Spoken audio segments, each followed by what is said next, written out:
So, sorry, I had to.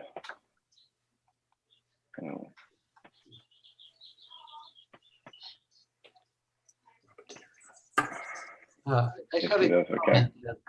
There are two projects listed as one, just out of curiosity. It's something in the minutes, one, and then there's another one after that. So.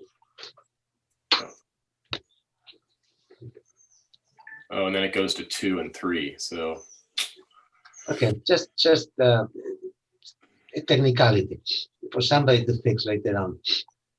yeah. So what is the correct one then? Because it's going to throw everything off. I have the agenda from last time. Let me see if that shows anything. Item 1 was raw land. Item 2 was Dan Chuck, and then 3 was Melodious. So I think, 1 is 1, the second one is 2, and then 2 is 3, etc. 3 is 4. We'll get the numbering adjusted for those. Okay. So it seems like item 1 is the first one is perfectly fine. The comments, right? Yeah, I think so. And the 2, let's see. Yeah, Esperanza.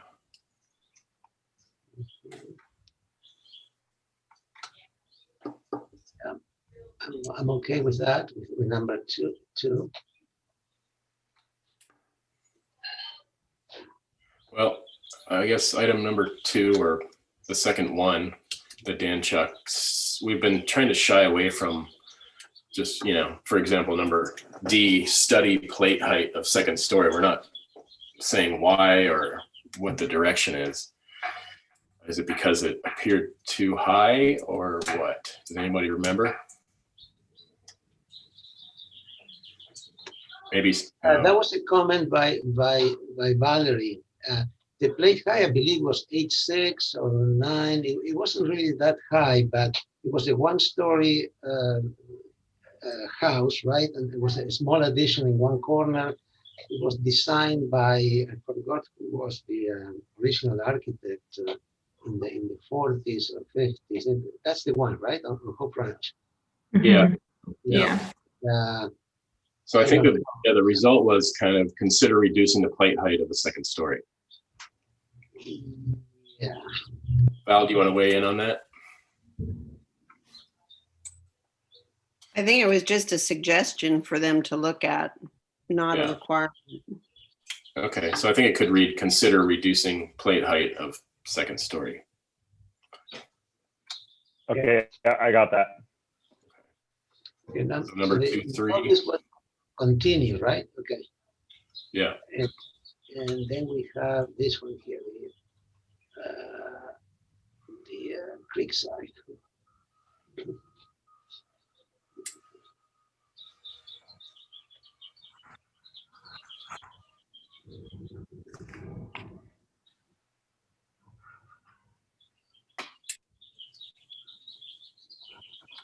Now, item C, shouldn't it say instead of should, it should be more clear, like incorporate, just change the sentence structures to say incorporate taller trees closer to Via Real. Incorporate the taller species trees. Incorporate taller species or proposed trees closer to Via Real, something like that. So it's not should, because should is not the word that we should use. That's correct.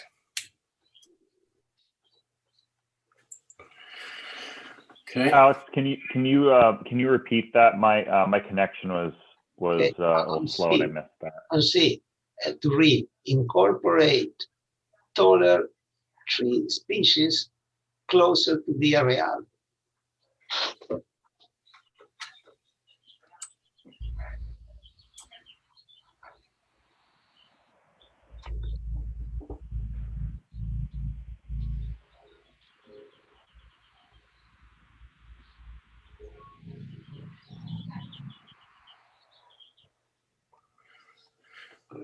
Are we okay with 3? I mean, With 4 or 5, wait, then it goes to 6. Okay, so anyway, you guys will figure out the numbers. This is for the CVW, right? That we're looking at. okay.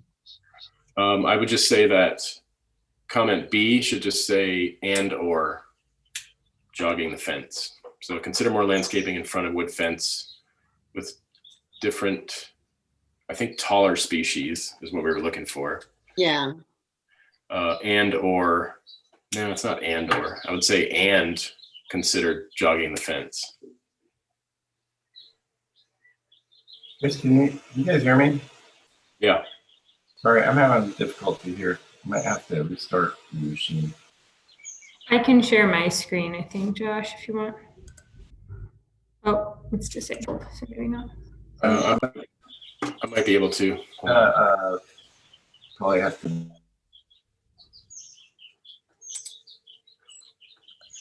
All right, Kaylee, I think I just gave you permissions too.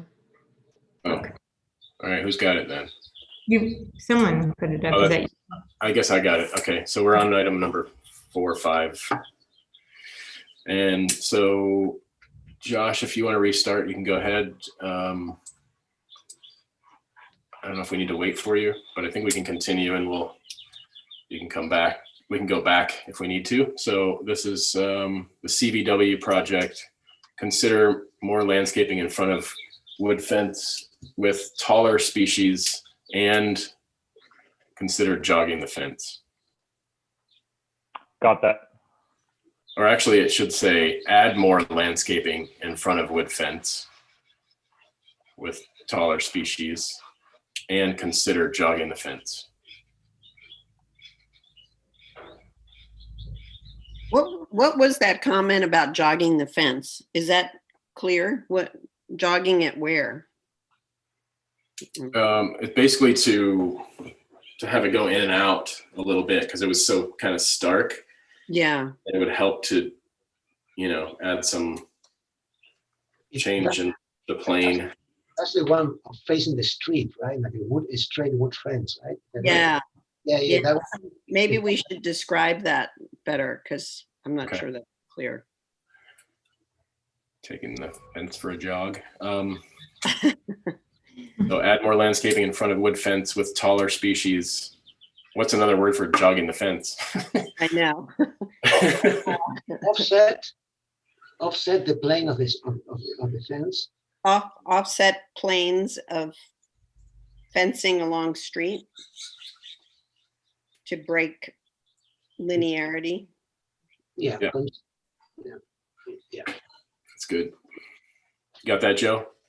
Yeah, I got that. Thanks, guys. Good. Okay, so now I think we're back to the correct numbering, if I'm not mistaken. Item 6. On item C, before we go, it says appreciates removal of the barbed wire. Shouldn't it say the board appreciates the removal of the barbed wire? Yes. Yeah. Or better yet, say supports removal of barbed wire. Yeah.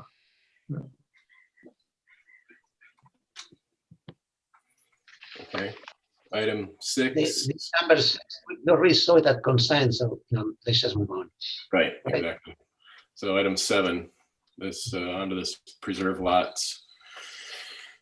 All right.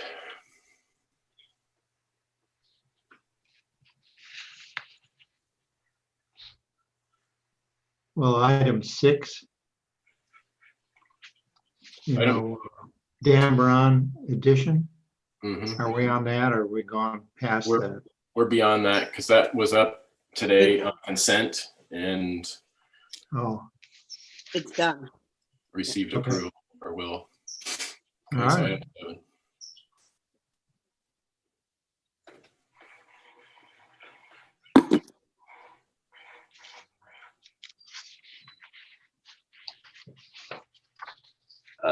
Just something on 7C. What is that? Consider annulating roof pitch. What is that? What does it mean? Where? G. Oh, Oh, G. 7G. Consider undulating roof pitch. That doesn't. I guess it's kind of like jogging the fence. Yeah, it is.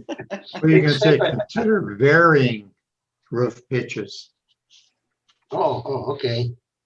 Oh, is that was that a comment? I don't remember it. Is that, somebody made that comment? I don't remember that either. Hmm, Okay, I yeah. think we should remove it. We don't know what it means. We can't expect the applicant to even to know what it means. We don't know what it means. Okay, so remove G. Okay, got it, gone. Okay, everybody good with 7 then? Yep. Well.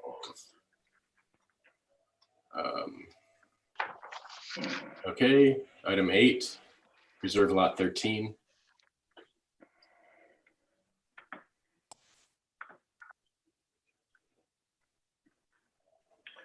Can you guys hear me?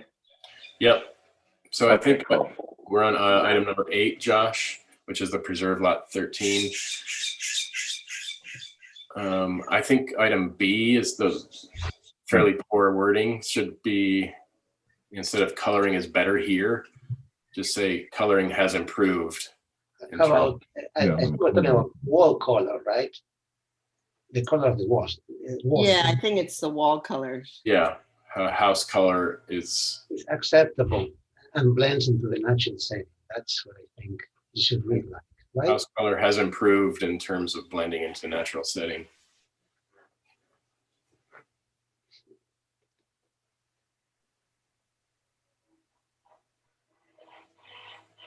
So I got that. Do we want to, did we want to incorporate Alex's comments about it being acceptable, or is it good as being improved?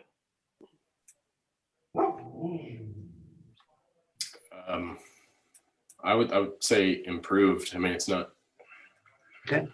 All right, that's what we said. Okay, fine. Yeah, that's fine. Number B is awkward. Okay, so there are two, improve coordination of details, period. And then materials shall be high quality, period. How about that? Mhm. Okay.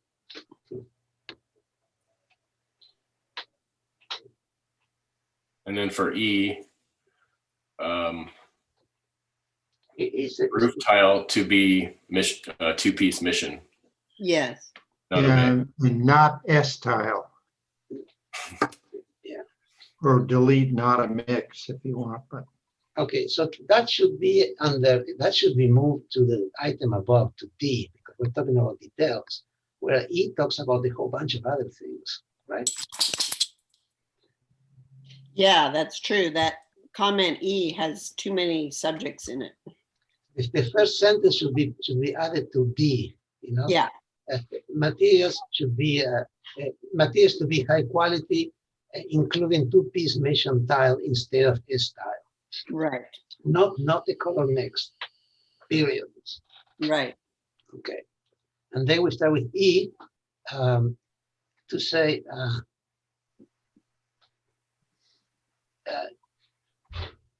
increase sun control. No, how do you say that? Provide additional sun control elements. Right. That's one sentence On south side on south side, yes. and maybe west side. Yes, okay, and then it should be, and then another sentence to talk about the landscape, right? Yeah, so that's already kind of an A. I mean, landscape palette should be more native, and then it could say use natives for landscape and use locally sourced and grown natives. So that sentence should be added to A, right? That should Right, be. right. Okay, that goes to the top, okay. All right, So landscape palette should be more native, comma, and sourced and locally sourced, and locally sourced whenever possible, I guess.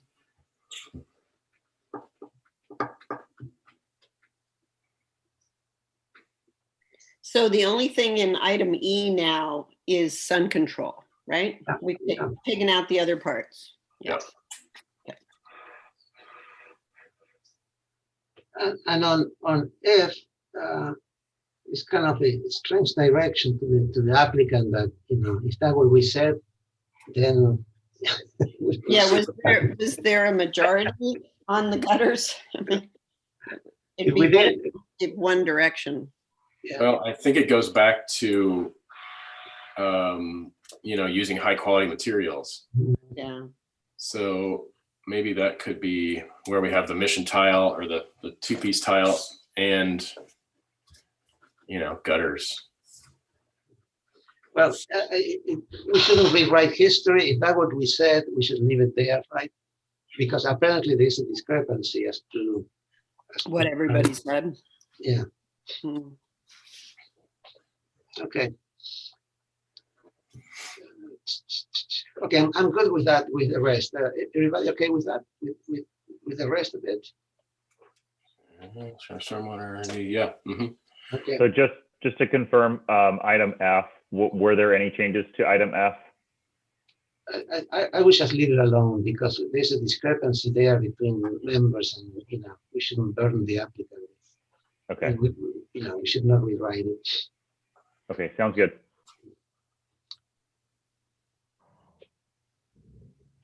Yeah, okay. I was gonna say, other than if you wanted to refer it back to item D as far as the high quality materiality. But anyway, moving on to item number 9.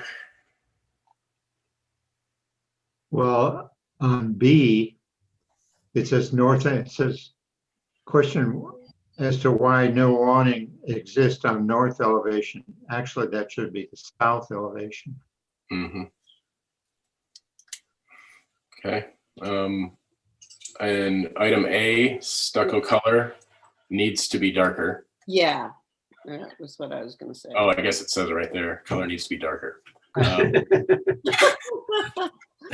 Oh, well. Keep reading the sentence. So you can eliminate, you can say stucco color muslin needs to be darker. Or else Right. don't put the blend. So eliminate 3 or 4 words in the middle. Right, right.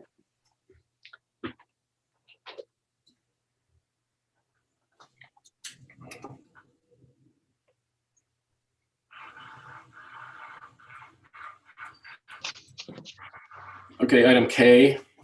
Wait, A, B, C, K, D. Oh, A, B, C. Oh, how'd Kay get in there? Because I guess item K should be item D. And it should read, Provide additional evergreen. provide additional evergreen or large shrub screening along western side of house to help screen garages.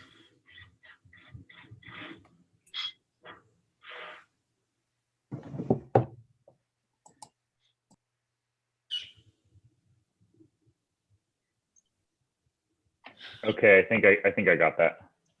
Now, I don't remember this item D. One member stated that trellis elements were a good measure to mitigate concern about lighter color. yeah, no, these were Josh and I had different opinions on the I think Josh mentioned the first, and I mentioned the second one. So that's what we said. Okay.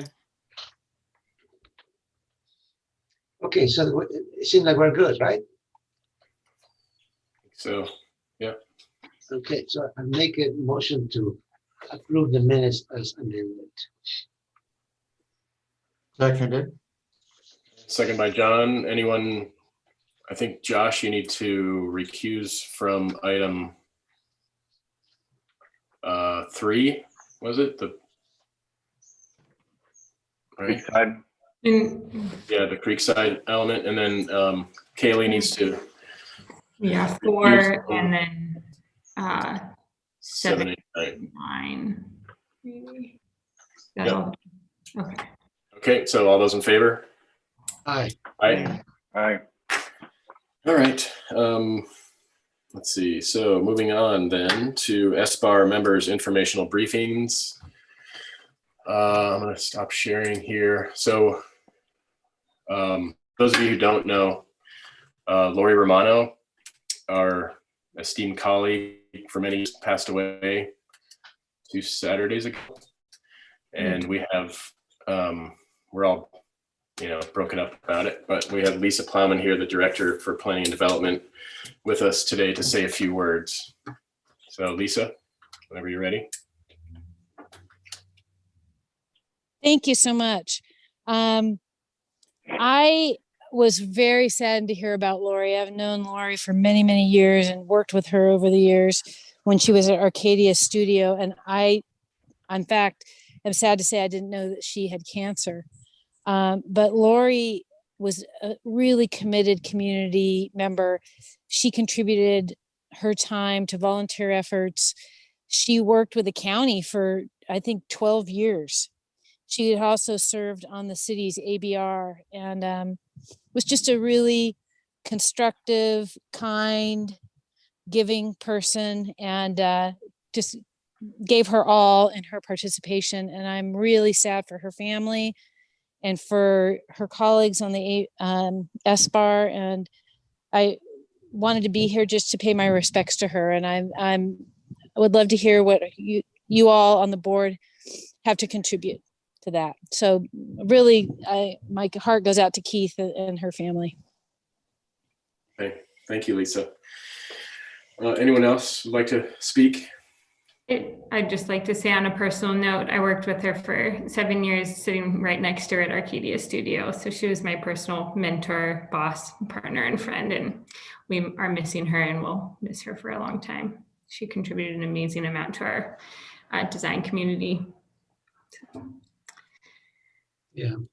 Yeah, I'd like to reinforce that. She's a very talented woman, and she made a great contribution to this community and to her field. Lori had a great heart. You could tell that she really said what she meant and meant what she said. We learned that Keith, Lori and I went to school together, but we never met. We graduated the same year, California. But we never met there. We met in Santa Barbara. We were friends for many years, and it's very sad. Yeah, I'd like to add that I really came to respect Lori so much, and to see what a champion she was of what we all love about this community. And she came back to live here because she wanted to work and protect and contribute to this place. So this place loves her back. Yeah, Lori, for me, is kind of like Lori and Keith are like an institution in my mind.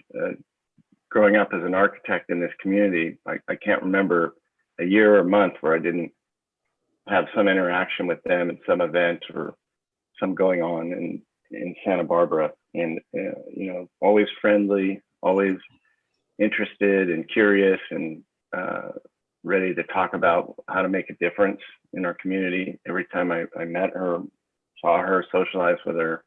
In the last few years, being able to sit on this board with her, for me, has been a real pleasure and an honor. I watched how she handled herself and watched how she stood up for her ideas and what she made important for this community, and a lot of courage, and also a lot of constructive work that I was able to kind of learn from. And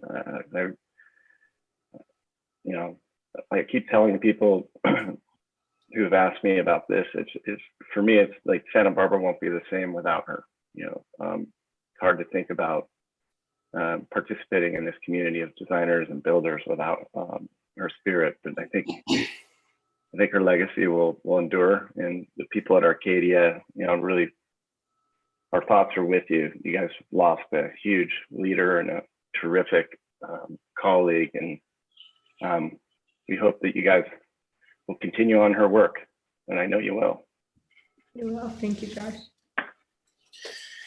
Yeah, I knew Lori for probably 20 years, and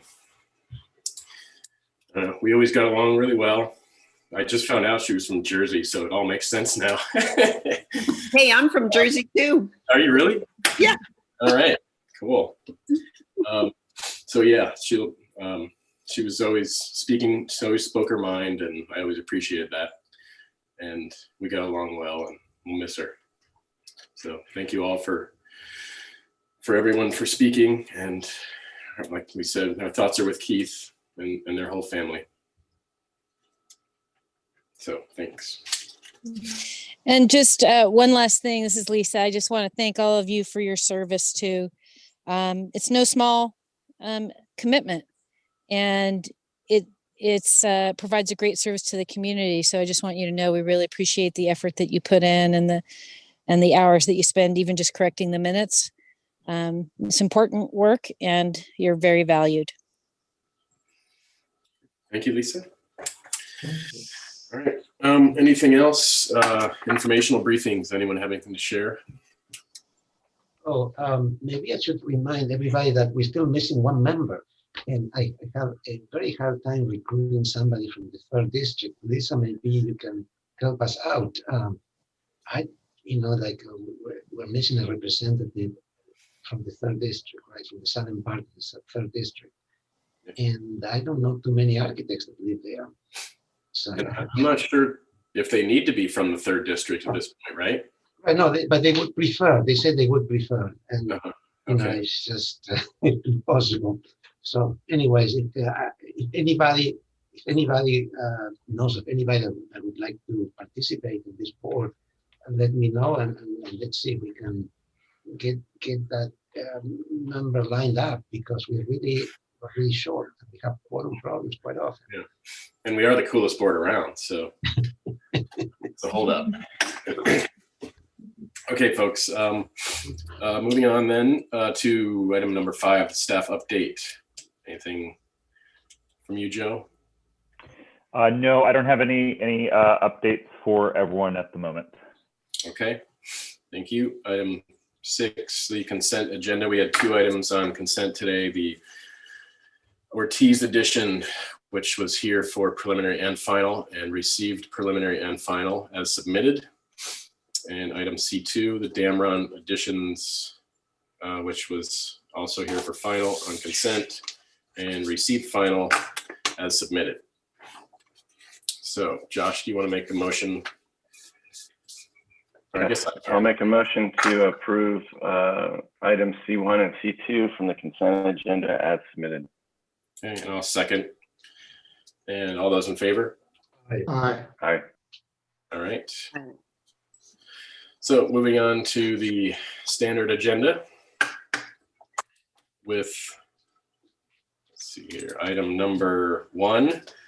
This is the item 20 BAR 00055, Red Clay Trust, new single family dwelling. This is for final review of a 5,213 square foot single family dwelling, 860 square foot garage, 1,641 square foot barn at 400 Asegra Road in Summerlin. Leah, can you give me sharing privileges again? Sorry. Oh yeah. Sorry to interrupt you, Chris. That's okay. Actually, you should have them now.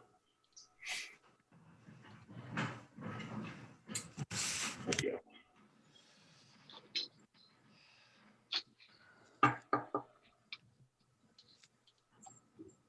Okay. I think it just reset when I restarted. So here we are. Gotcha. Everybody see this okay? Yes. So we, if the applicant is here, I believe he is. Can you state your names for the record, please? Yes, Dylan Henderson, and I am here for 400 Asegra. Okay. And you're solo today? I am solo today. Yeah, I have Rob Madej's comments, and I'll be presenting the changes that we made. Okay, so I will go ahead and read the comments from last time, which was from August 28th of this year. First comment from SBAR, applicant has responded well to previous comments and has refined the project. Comment B, study gable over the master bedroom to read more like central gable. C, study post and beam layout as proportions on and proportions on gables. Study use of contemporary window fenestration to better integrate their use throughout the project. And study corner of southern planter wall. Consider pushing planter wall out to extend planter. So, your presentation, sir. Okay, great. Thank you so much. So first things first, so we've received CDP approval, meaning we've gotten planning approval. We've had the fire department out on site and received their approval. And so we're really in good shape. So this is sort of our last thing to do before moving on toward building permit. And so I wanted to just thank everybody for their participation up to this point. And so I'll just start with the comments because I think that's probably the most relevant, right? Going through that. So on, if you go to page 11 of the PDF, I just wanted to go, that's the roof plan. And I wanted to start there because it relates to what we were doing in terms of studying the gables. You all had approved at the last meeting an increase into the, sort of the 19-foot height limit, which allowed us to bring that master gable roof up. And that relates to, if you go to page 17 and 18, those are the two elevation sheets. And so if we start on page 17, you'll see the north elevation of the master. And then if you go to page 18, the next page, this really is what generated the comments, both for the study of the columns to post and beam connection and the master roof. If you remember, the previous iteration had that master roof dying into the two adjacent roofs, and the chair suggested that we study that a bit more. And I very much appreciated the comment of allowing us to project slightly into that 19-foot because it does allow the proportions of that roof relative to the adjacent roof planes to really come together nicely. So I thought that was a great change. And so I appreciate the help on that. So that addresses that first comment from our from item B. Item C was study post and beam layout and proportions on gables. So we didn't have all of our connection details worked out, and we'll go look at the details as I get toward the end of the presentation. But we worked through the actual connection details with structural, and we were able to come up with a nice sort of rhythm of both sizes of members and then connection points of members. And then we actually expressed all of our rafter tails. So you can see in the perspective views, we pulled all of those rafter tails to be exposed on the gable end roofs. And that ties back to kind of that garage vernacular that we were using that the chair also said that they appreciated. And so I feel like that's come together very nicely. And we have a nice narrative in terms of member sizes, how they're being connected, and with primary members and then subordinate members to that. And so I feel like we've been able to clean that up as well. Item D was the study use of contemporary window fenestrations to better integrate their use throughout the project. So if you go to page 3 of the PDF, please. I'll do that on my side too.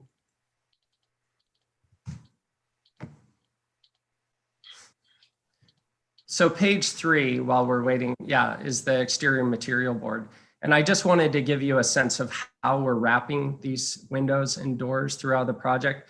The siding on the exterior of the project is either going to be a reclaimed barnwood with a 2x trim. So it is going to be a thicker trim integrated back with that siding, which you can see in that window surround. And then I wanted to show you how we're treating the stone. The stone is going to be an ashlar pattern, and it's going to wrap back into the jambs at all of the windows and doors where stone is located on the exterior. So if you go back to page 17, please.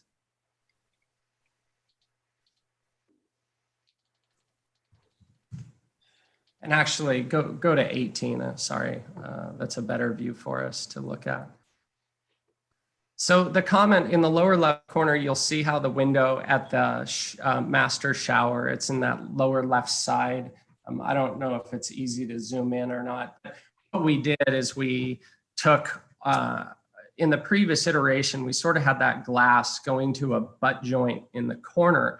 So it would be glass to glass. And the comment was that the vocabulary of that glass, the architectural vocabulary of that glass was not sort of cohesive with what we were doing on the wood siding and the wood windows and doors, where the doors are placed in the wood siding. And so we ended up actually bringing that stone to all of those corners so that we can get a nice, 6 to 8 inch dimension on each of those corners, and then wrap that stone back into all of the window jambs and the door jambs where we have stone on the exterior. And that started to play a little bit more nicely. I mean, I do think it plays very nicely where we do have larger panes of glass in those locations, but we still have that architectural element of the stone wrapping back in and giving it a little bit more mass at those corners. And I feel that that satisfied the comment on that. Item E, you had study corner of southern planter wall. So if you go to page 9 of the PDF, please.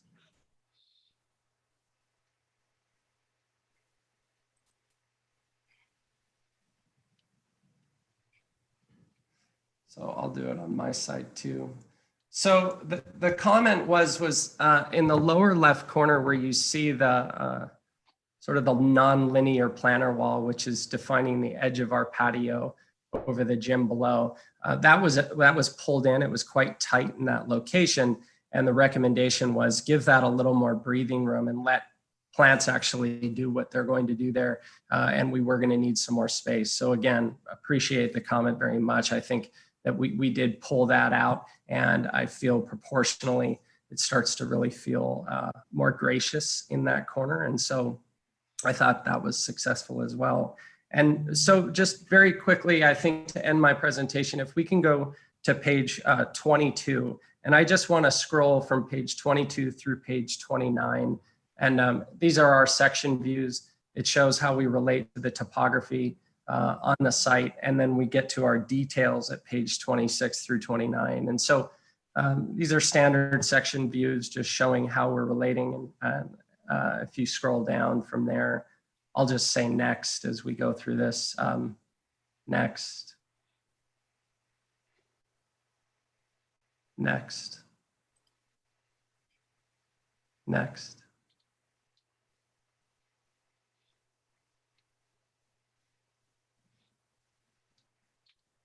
When you're ready, next is fine.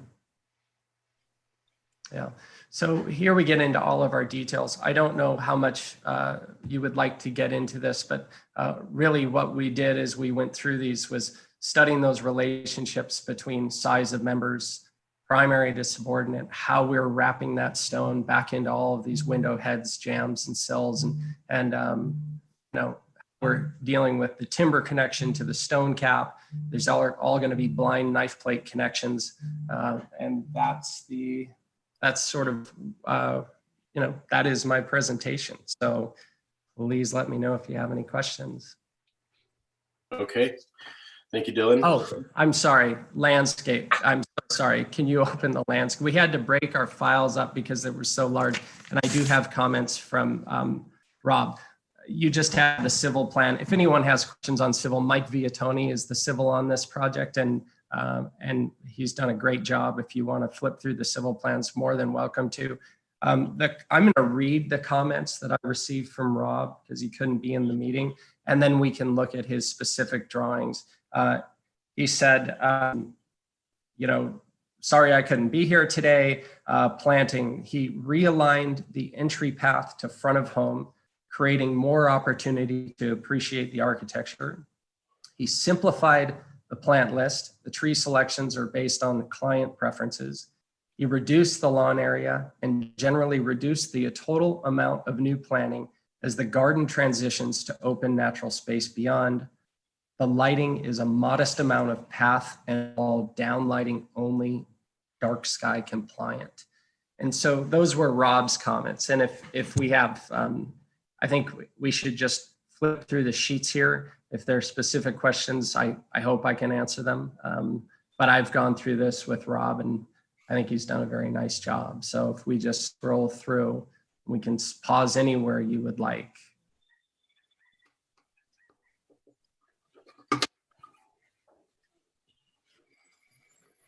Yeah, Actually, so back to the first sheet on the stone wall, from reviewing them this morning, I remember maybe the comment or the note said that it was to match the stone on the architecture, but it will be a sandstone wall, correct? Or will it be the limestone ashlar pattern?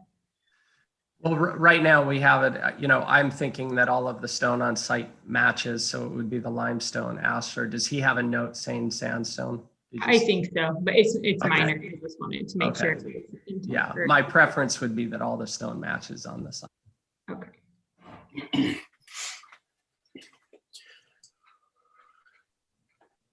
Okay. Looks good. I think that we'll do it for the presentation. Yeah. Yes, unless you want to look at civil, because those civil sheets are there. I just, I don't know if anyone has any questions for Mike Viatoni, but Yeah, maybe with Josh, we can flip through those and we can Okay. start. Great. I'll just do a quick flip through.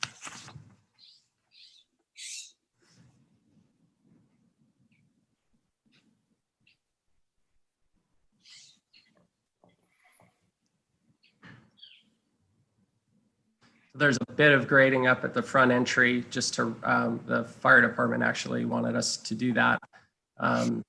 So if we want some color on this, I'm happy to do it, but all of the grading is really either just to tie the land to the topography back into the house, and or these are responding to fire comments on road grade. Okay. And the roads will be chip seal finish on the roads, and then there will be portions that are over 12% that will be concrete, but they're very small portions of road that we have to do that. Stamped and colored, or just colored? Yeah, yes, they will be stamped and colored. Yeah, colored for sure. I don't know about stamped, but colored. Yeah. Okay. Fair enough. All right, so let's bring it back to the board then for questions. Member Grubb, do you have questions? I guess you haven't seen this before. Yeah, I don't know if I should ask complicated. You're allowed to ask questions, but if you don't feel comfortable, that's fine too. It's okay. You guys can go ahead. Okay, Mr. Verdiak. No, I don't have any questions. Okay, Mr. Peugeot. No, thank you. Ms. Froscher. Nope, no questions. Mr. Bloomer. I have a lot of questions, but no questions about this particular project. Alrighty then. A lot of us have a lot of questions today. I guess I have just maybe one question that just might turn into a comment, but can you go to, let's say, the sort of zoomed in house site plan? I don't know where that is, but. Yeah, so you want to go to. It's fine in the landscape plan too. Like Okay. Right here, for instance, is fine. Yeah. Question is, let me just annotate a little bit, it'll help. So I guess I'm just looking at your patios, and they, this all looks fine and dandy, and even this little guy down below. But this, I don't know, it seems a little undersized. Have you thought about trying to make that bigger at all? I know it slopes down in a way, but have you thought that maybe these patios are small? There's a question. Well, so the upper patios basically create a walkway around the front of the house, and then the larger patio up top is obviously where the screened in porch is there. Mm-hmm. And so because of the amount of sun that they receive on the site, it's actually quite harsh. Mm-hmm. So they want to be undercovered. So when they talked about creating larger patios, because we did have that conversation, they said, look, we're not going to be on the patios if we're not underneath the roof because of the harshness of the sun. There's really very few trees on this lot. So I think it was more of a question of function, which was, why put the money into the grading and creating larger patios when where we're going to spend our time is underneath that screened in porch. Yeah. So that responds to the comment, but I understand what your question is. Makes sense. And again, nothing major, but just an observation. Yeah. All right, so any other questions from the board? I don't think so. Is there anyone from the public that would like to speak on this item? Raise your hand. Seeing no one, bring it back to the board for comments. Again, this is here for final review and approval. I guess Ms. Grubb will skip unless you have a comment. I know. Mr. Vertiak, comments? No, Nope. Mr. Peugeot, comments? Oh, I just want to congratulate the architects for the way this project has evolved, and each time they brought it back, it was better and better and better, and the details are excellent. So thank you for that. Thank you. Thank Okay. you. Ms. Froscher, comments? Yes, I agree that the project moved forward and evolved and looks really good, and I feel it's ready for final. It's a great project. Okay, Mr. Bloomer? Yeah, I appreciate the applicant's diligence in getting the roof working and working with us on that. And I appreciate the juxtaposition of like the different structures in the site with the house. And I think it's a successful project, and the detailing looks to be done to a very fine level. So I have a lot of confidence that the execution of this house will turn out well. Thank you. Okay. And I concur with all the other comments that were made. I think you guys have come a long way, and it started out good and it became great. So nice work. Thank you. Thank you. I appreciate that. Any other comments from the board? Or would someone like to make a motion? I'd like to make a motion for final approval. And second motion. Okay, all those in favor? Aye. aye, Aye. Aye. And maybe one abstention from Kaylee, I guess. Yeah, I'll abstain. All right, good. Thank you. Thank you so much. I really appreciate it, guys. Thank you. Bye. Go build it. Bye.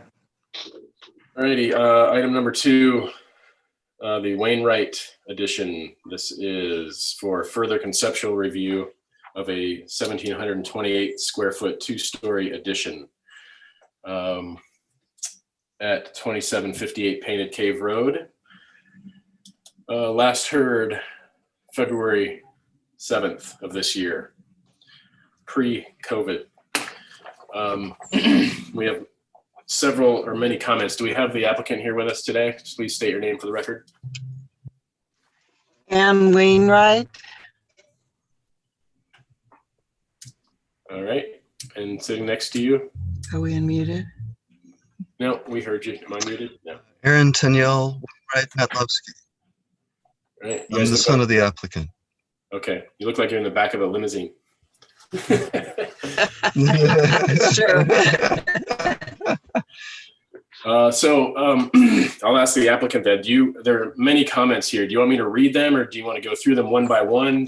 How did you prepare your presentation? What do you think would be the most, we prepared to address each comment item, and we can direct to pages how we've addressed the comments. Okay, I'll go ahead and read them. Shall we proceed? You can address them. So first comment, comment A, mass, bulk, and scale of the project is appropriate. So nothing to address there. Architectural style is appropriate. 5 members are supportive of granting an exemption to the hillside ridgeline height restriction, excuse me, of 16 feet to allow the structure, sorry about that, to allow the structure as proposed to be verified by site visit. Board directs applicant to place 1-story pole at the top of ridge of new addition and stake 2 corners. Did you all do that? We've planned to coordinate a site visit, and at which time we would do the story poles if that's necessary. Okay, so after this meeting, perhaps. All right. So item D, review high fire construction requirements. I assume you do that. Yeah, so we have more items for item C, the preliminary landscape plan showing plant types and sizes on sheet 6. which is our A1.2, the architectural site plan. We called out tree types, indicated trees to be removed, being grayed out, showed land construction disturbance with itemization, a legend of symbols, some photos of some sample plant species of those types with descriptions. Okay, and Josh, can you go to that page? Which page was it again? Sheet 6, the architectural site plan, and sheet 14, we have a planning site plan. Okay. Where it's just more magnified, So but they're essentially the same layout. All right. Yeah, so 6, we've called out the various plant types, gave a legend of the symbology, gave some sample photos and descriptions and plants fitting those categories. Okay, and then within that comment, delineate pathway from driveway to front door and incorporate materials other than dirt.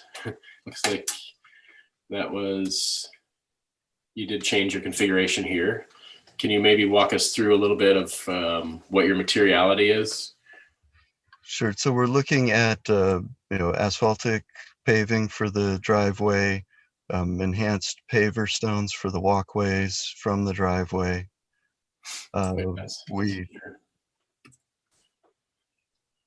Sorry, go ahead. So you can see the pavers come up to the stairway in, as well as the pavers come down to the south, where then it would become access to the side yard, or we've delineated the walking pathways that would have a light vegetative ground cover, wood chip. I can't quite zoom in, but I believe we looked at wood chip paths. Okay, so just to be clear then, all of this fill that we're seeing here is pavers, is that right? Yes. Yeah. Okay, and then part of this is kind of your front door. So what is this material? Is that where you go to mulch? Essentially, yeah, wood chip covering the pathway. Okay. And is this, well, I won't keep asking questions, but I just want to get clarification. So, all right, so thank you. And then, so provide separation between driveway and house with planting, which you have, I think that was, Josh, can you maybe zoom into the house a little bit closer here, please? If you go to page 14, you'll get a little more detail blow up. Okay.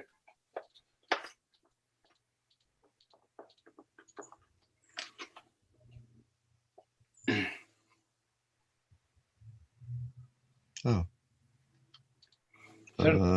Maybe 13. 13 might be better. No. There you go. Is that it? That's the grading plan. Keep going, Okay, one more, two more. So it's not page 14 of the PDF, it's 14 of the plan set. So keep going. Is that it? That's grading. Can't see the page number. That's 15. There you go. That was it. Back one, 16. Yeah, so that comment, I believe, was for this location here. We were asking for that sort of to be planted out just to soften. Yes, so a rosemary hedging there. A rosemary hedging there next to the stairway. If you can see, sort of, it looks like a little vegetative cloud. Oh, right here. Okay. Correct. All right. Identify landscaping to be removed. I believe we saw that on that other page. You had some X's through some things. Can you just sum up what you're removing and why? Yeah, so if you look at the breezeway in front of the addition, there is a small cluster of scrub oaks that will need to be removed. Actually, I think they've already been removed on this page. So if we step back to that page 6, we'll have the grayed out to be removed items called out. But essentially, there's just a couple of small scrub oaks that front the paved pathway, not the concrete breezeway that we're looking at wrapping around the addition. So that southwest corner has a small cluster of undersized scrub oaks that would be removed. And I believe on the north side, there's one small undersized scrub oak that would be close to the roof line that we would be removing. Okay, I think that's sufficient. So item number F, screening and landscaping is an important aspect of the project due to the potential lantern effect along the southern elevation. Add new trees and large shrubs along southern side of house. Study southern side of house for proper screening. And so that is basically in through here. This is our south side. And there's several layers of vegetation between the house and the surrounding property line and neighbors. I'm not sure if it made it through in this plan set to you. We did prepare an existing vegetation sheet that basically gave a bunch of different vantage points. Okay. If need be, I can share my screen and step you through some of that if that would be helpful. I think we did have that last, or is this new exhibit?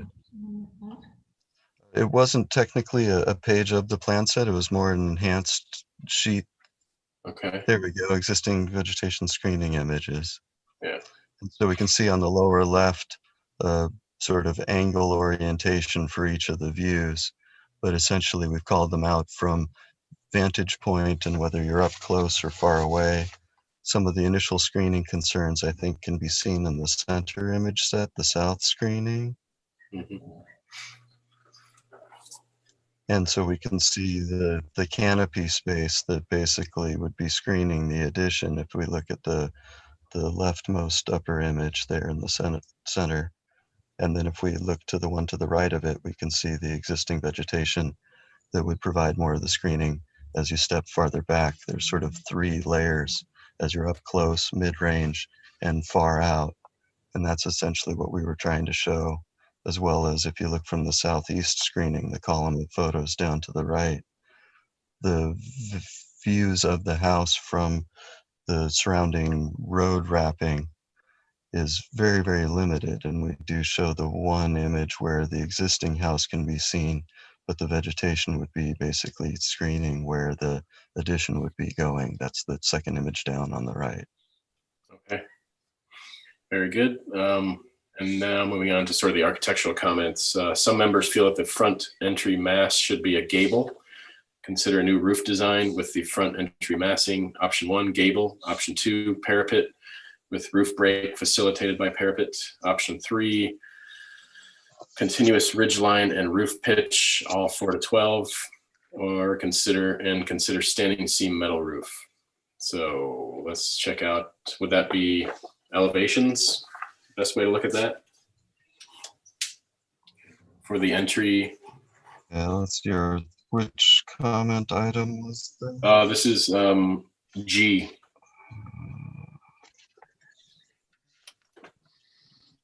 G. Okay, so we went with a combination of option 1 and looking at the standing seam metal roof idea from option 3, and looked at studying the gabled entry massing, defining the center of the south-facing view to sort of unify the existing with the addition. And we'll see that on page A31, which is sheet 15 of the plan set, not necessarily sheet 15 of the PDF. Okay, so A31, Josh.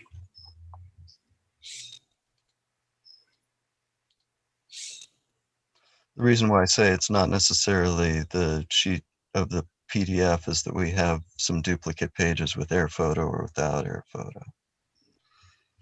There you go. Right. Are there any elevations, like straight elevations available? Yes, straight elevations would be on the earlier page.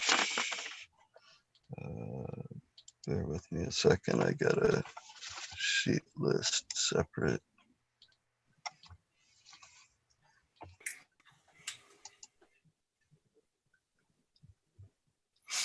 There you go.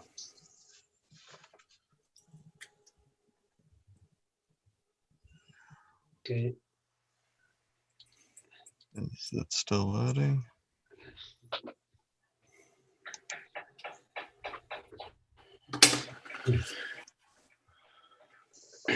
Yeah. Looks like we got some technical difficulty. There we go. So the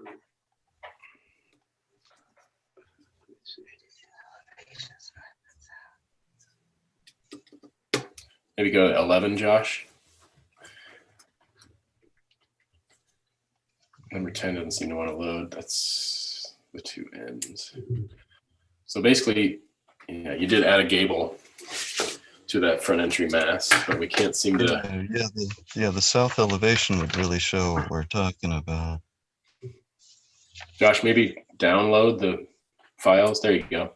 There it is. All right. So yeah, you'll see on the bottom elevation there that we went with the study of the gable over the entry mass and the raised metal seam roof, looking at sort of the copper penny roof idea. Okay. And then while we're on this page, the next item, restudy entry elevation from front door to windows in second story above. I think that was basically, you know, what that second story looks like above the front door. And has that changed? We essentially just unified the side windows and the center door and upper window. Okay. Item I, identify details and materials of railings. Yeah, so we looked at the high fire hazard construction recommendations from both FEMA and from the Planning and Development website and incorporated, I think if we take a look at, is it sheet 9, which would be A 2.2 north side elevations. That's the page we're on. Yep. No.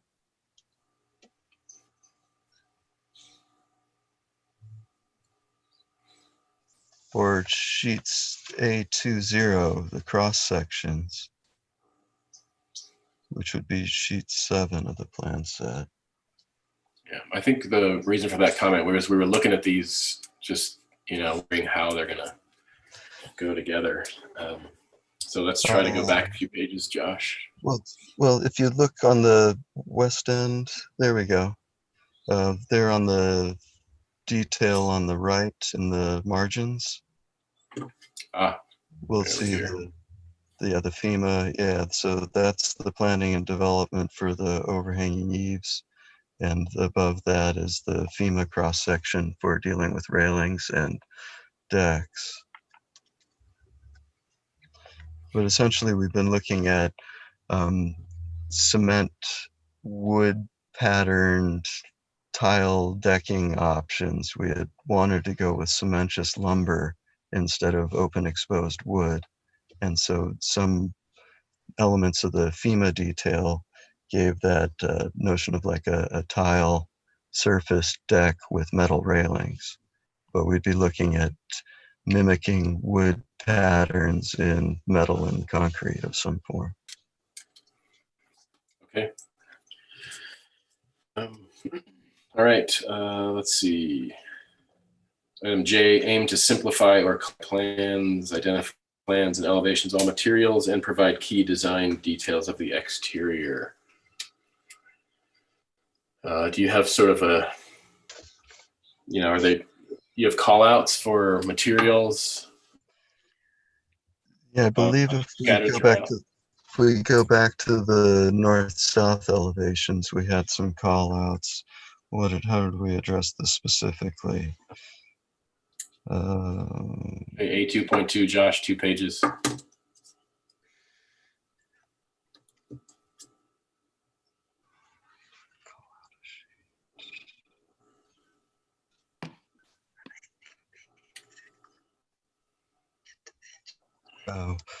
So we've looked at, we'll identify all materials and provide key design details of the exterior to be addressed with the structural details and materials with our contractor for moving forward with construction estimating. So we can see on the southwest end, we make some call outs to concrete decking, metal roof, and in the upper, what is it, the north elevation at the east end, we make some call outs to the existing,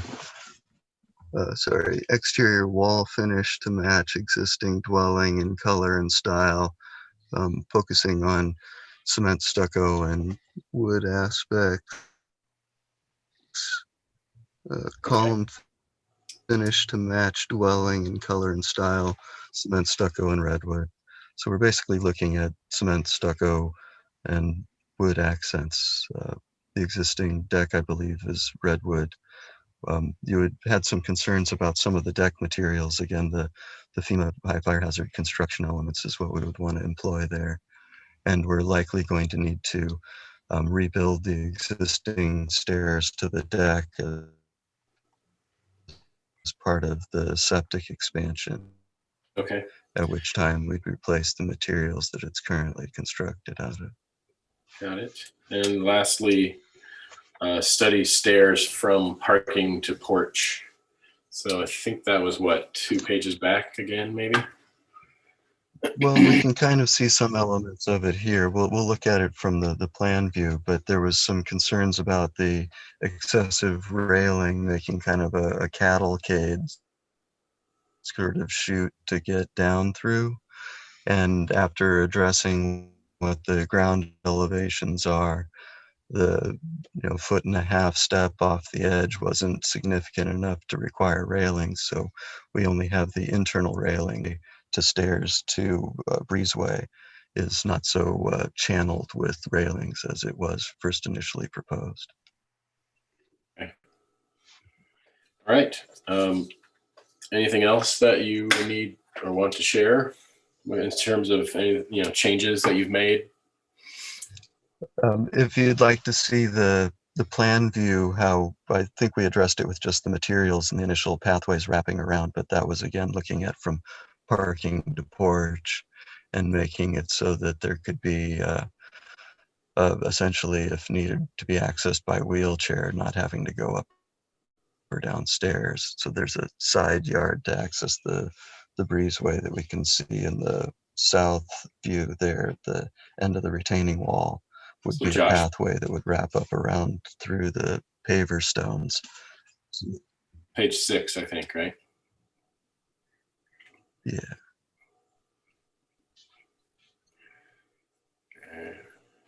There we go. All right. So where the paver stones come down just at the edge of the tapering retaining wall would be an entrance into the side access yard there that the breezeway opens out into. Midway through there in the arc. Oh, okay. So instead of going to the, yeah, exactly. So instead of having to go up the front stairs if needed to be accessed by a wheelchair, that it could come that way, or likewise wrap around down the north side, the paver stones down would then provide a wood chip path to the breezeway, bypassing the stairs down at the edge of the driveway. Okay, very good. Thank you very much. Do you have have you gotten into any grading? Do you have a grading plan yet? Yeah, there's preliminary grading ideas. I think if we look at sheet C1.1, which is roughly sheet 13 in the plan set. Keep going. One more. I think it's after that. There we are. Okay. And so essentially we're conforming at the existing seam where the present front doorway at the stairs are. And then we would be grading towards the retaining wall at the west end, with the deepest cut being roughly 4.5-ish. Okay. All right, very good. Thank you. let's move on. If that is the extent of your presentation, then we can move on to questions from the board. I think we covered stairs to porch. We removed the exterior railing. We removed, there was one element, I think it was item K, that we addressed by remove parking from the fire access area. And we did explore expanding the parking out of the whole driveway hammerhead. And that we can see if we look back at sheet A 1.2, I believe that's sheet 6. But it's evident on sheets 4, 5, and 6, depending on whether you want to see big picture from the neighborhood or more on-site. Yeah, that's a good page, Josh. Page 5. So then, there we go. This is a new element. Is that right? Correct. Yeah, that we had looked at not putting any parking within the existing hammerhead and without being able to dedicate parking within the northerly setback. That really seemed like our most advantageous location, and we discussed it with 2 contractors that both seemed it was quite viable. Okay, great. Anything else? That in essence covers the elements that we were requested to address and the ways in which we've addressed them.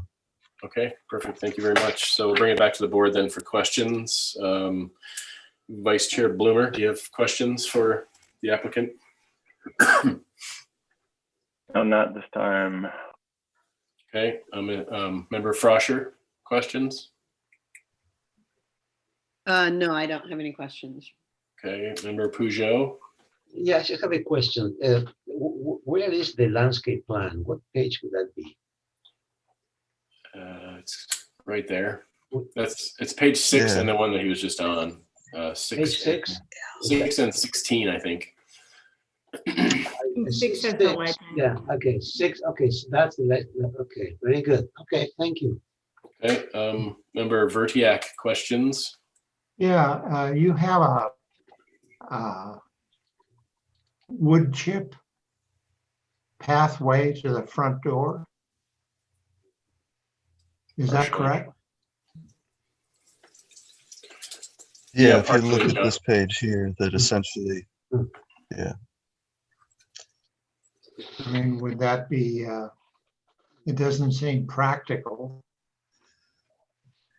to me. I mean, you put paving everywhere else. Shouldn't it be paving up to the front door? Wouldn't that lead people there? Or is everyone going to use the west elevation or the west door or stair to enter? Yeah, the primary access would be through the wraparound access from the driveway. That was more, in essence, a sense of utility of coming from the notion of wheeling car.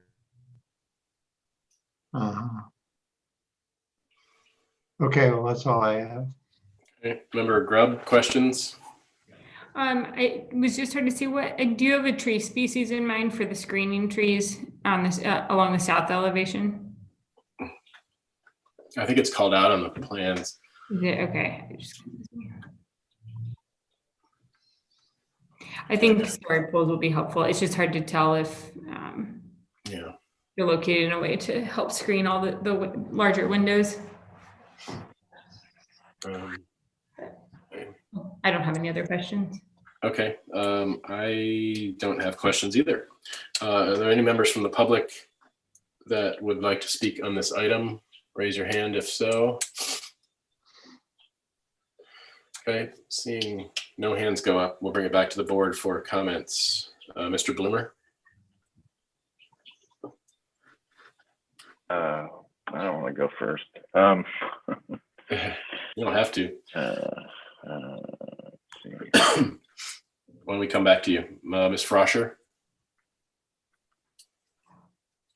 Well, in general, I feel like it's come a long way from where you started. And I think that unifying the roof, having a gable over the entry is a big improvement.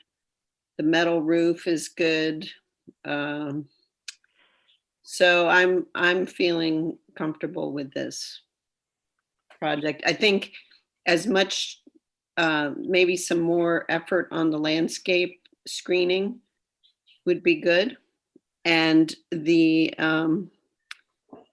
north elevation does still have a very big blank wall that could be helped out. But in general, I feel like things have really been pulled together. Okay, Yeah, story Chris, pole I site can- visit, Well, sorry. Val? What? Story pole site visit, story pole and site visit. Hmm. We had, that was one of the comments from last time. And Yeah. I want to see if you all think that it's still necessary. I kind of feel like it's already there. You know, it's kind of obvious what's going to happen here. But anyway, I was going to say I agree with Valerie's comments, and the only comment I have, Chris, is really just I'm looking at these outdoor these kind of inspirational images that applicants provided. And there's some really interesting precedents here in terms of materials. And some of these material combinations would be really striking and extraordinary on this house. So my only real comment is to come back and develop the material palette and show us how these materials are going to be added to this project, you know, the metal roof, or how they're going to achieve the materiality of this project. Because right now I'm looking at these elevations, and it's not coming through in the elevation. So some and then these perspective renderings are pretty, you know, kind of Fisher Price kind of style renderings here. So I can't tell materially what's going on, but I generally think I agree with Valerie that the form and the height and the, you know, the aspects of the house are pulled together. But like, I think the next step is to get the materials to come together with the details, and you got a nice house here. So materiality, I guess my comment is come back with a clear set of elevations and a material palette, or a color board showing how the materials and the details work together to create the exterior, you know, detail and material value of the house. That's my comment. All right. Okay. So just, we have Josh's vote. Valerie, back to you for the story polls. Do you think they're necessary? I don't think so. Okay. Mr. Peugeot, comments? Well, we've seen this, this is the fourth time we're looking at it, and it has indeed improved. And the concept, I think, I agree with the comments that the general form and shape of the house seems to make more sense than what we saw before. But I'm really troubled by the quality of the drawings. I mean, if you look at pages, you know, like, you know, the elevations are really, you know, it's, what is that? I mean, these are not really, you know, I don't want to be, you know, be unkind, but these are not professional drawings. I mean, which opens is a question mark. What comes out of a drawing? I'm looking at page, let's see, page 10, right? So if you can put page 10, Josh, maybe we can discuss it together. Josh?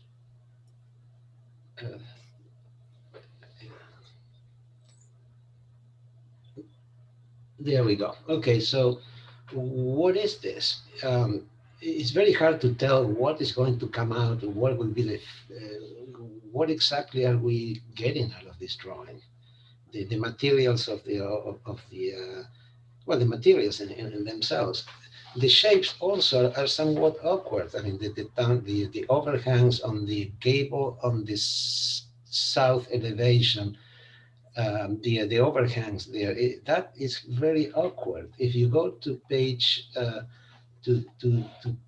go to page 8, you can see how if you go up to page 8, I would question the logic of the floor plan. You're making a huge effort to pop out the gable sticking out from the door that doesn't quite work so well, because you're claiming that you're going to come in from the west, not from the south, but you're creating that entry that doesn't work very well on the first floor or the second floor, which is on the next page 9, where the whole pop out has to do with a bathtub in the middle of a huge room. That may be a good idea, but it's not well executed. The way it comes out in the elevation is very awkward. Also, the materials are not clearly shown. The elevation should show, should be an impressive thing, something that people look at it and say, "Oh, I know what I'm looking at." Perspective drawings, something that really describes what kind of windows you're proposing, what kind of railings you're proposing. If you're going with a hardy type of cementitious material, where does it go? Professional drawings. And so I'm troubled because it's true, they're making incremental steps. It's getting better, but this is the 4th time. By now, we should have something really presentable. There are a lot of pages. You only need to show 4 or 5 pages, but show exactly what you're proposing.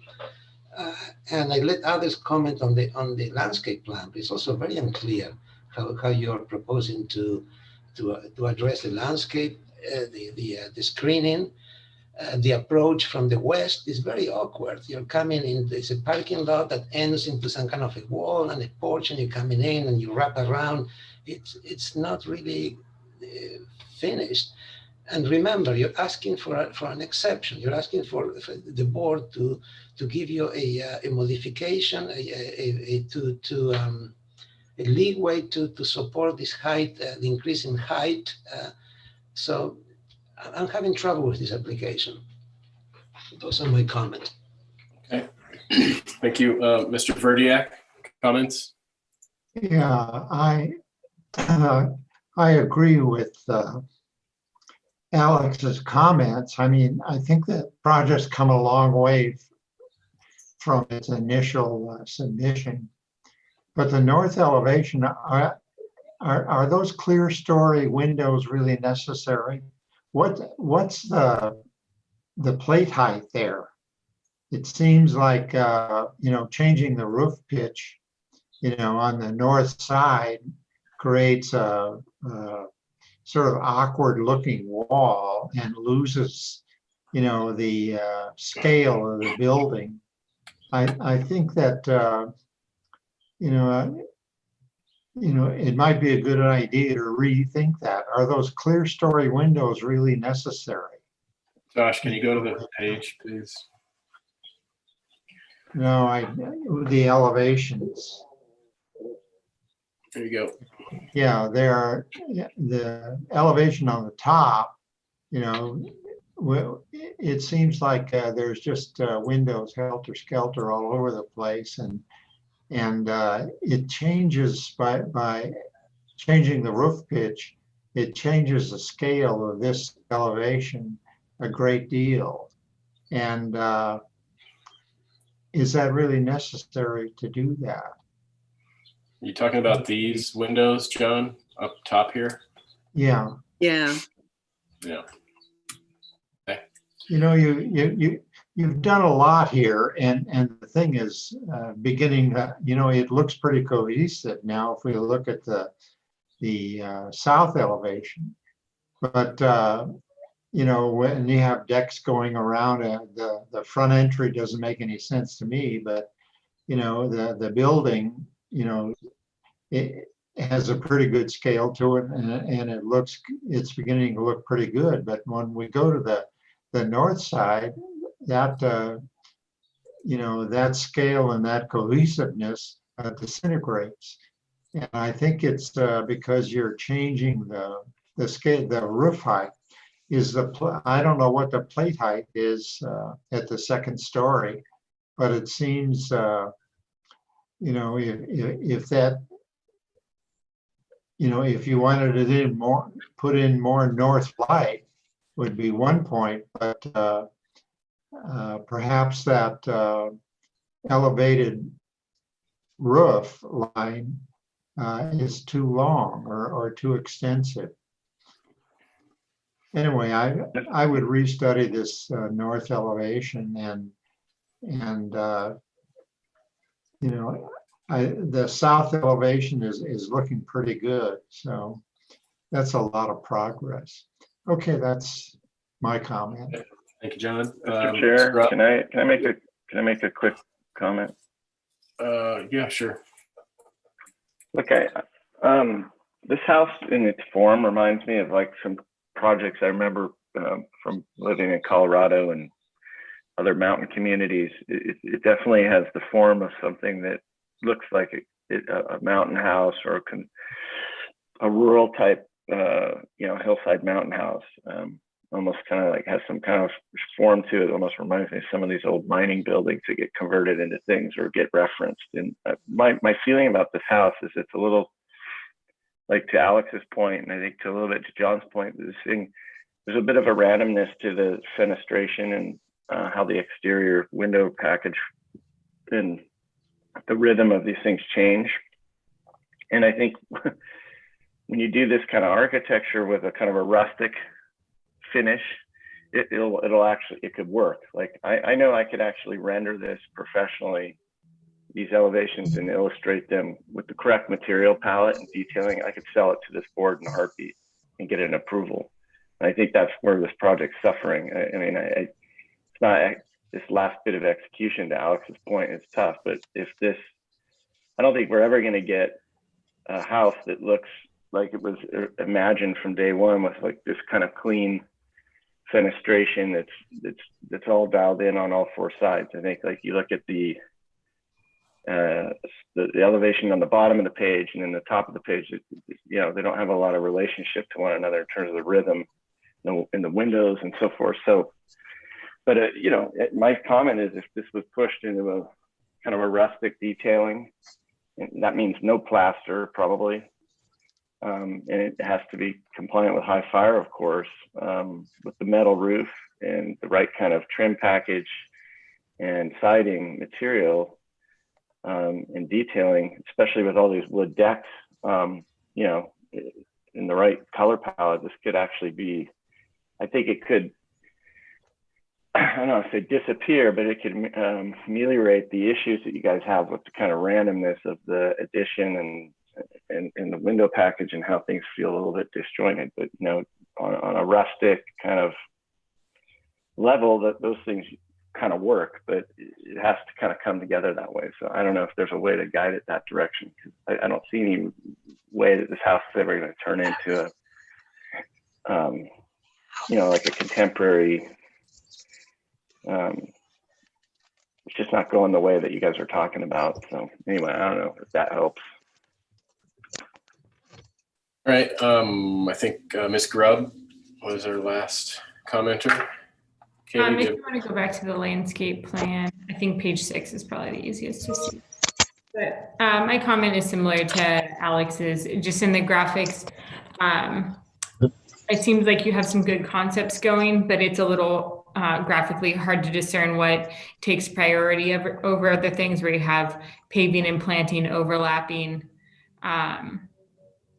and just generally the graphics things are a little mashed together. It's hard to see what the intention is in some areas. So I think if you just are able to graphically clean it up,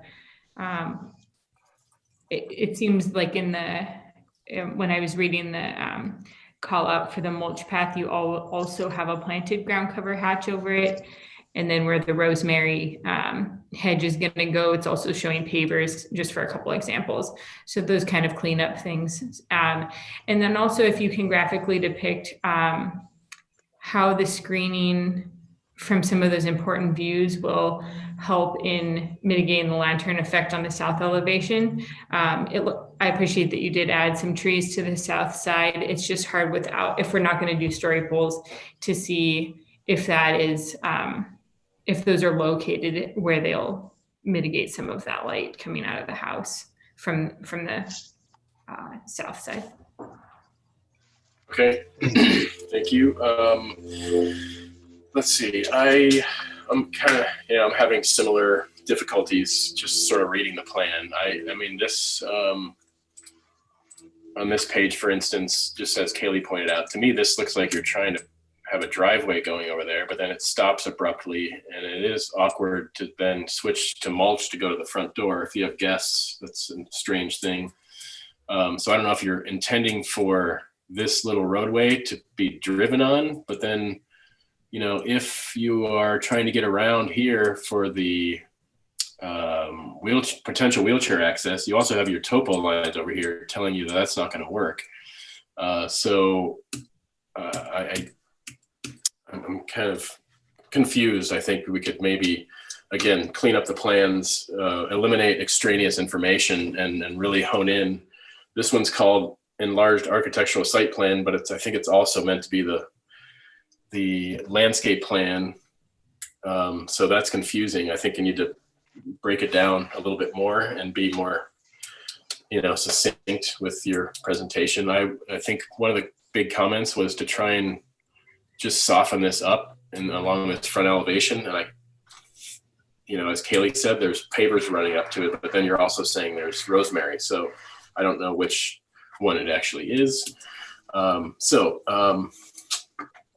think, you've done a lot of work here. I think you have a vision for it. You might benefit from consulting with an architect just to sort of bring it all home.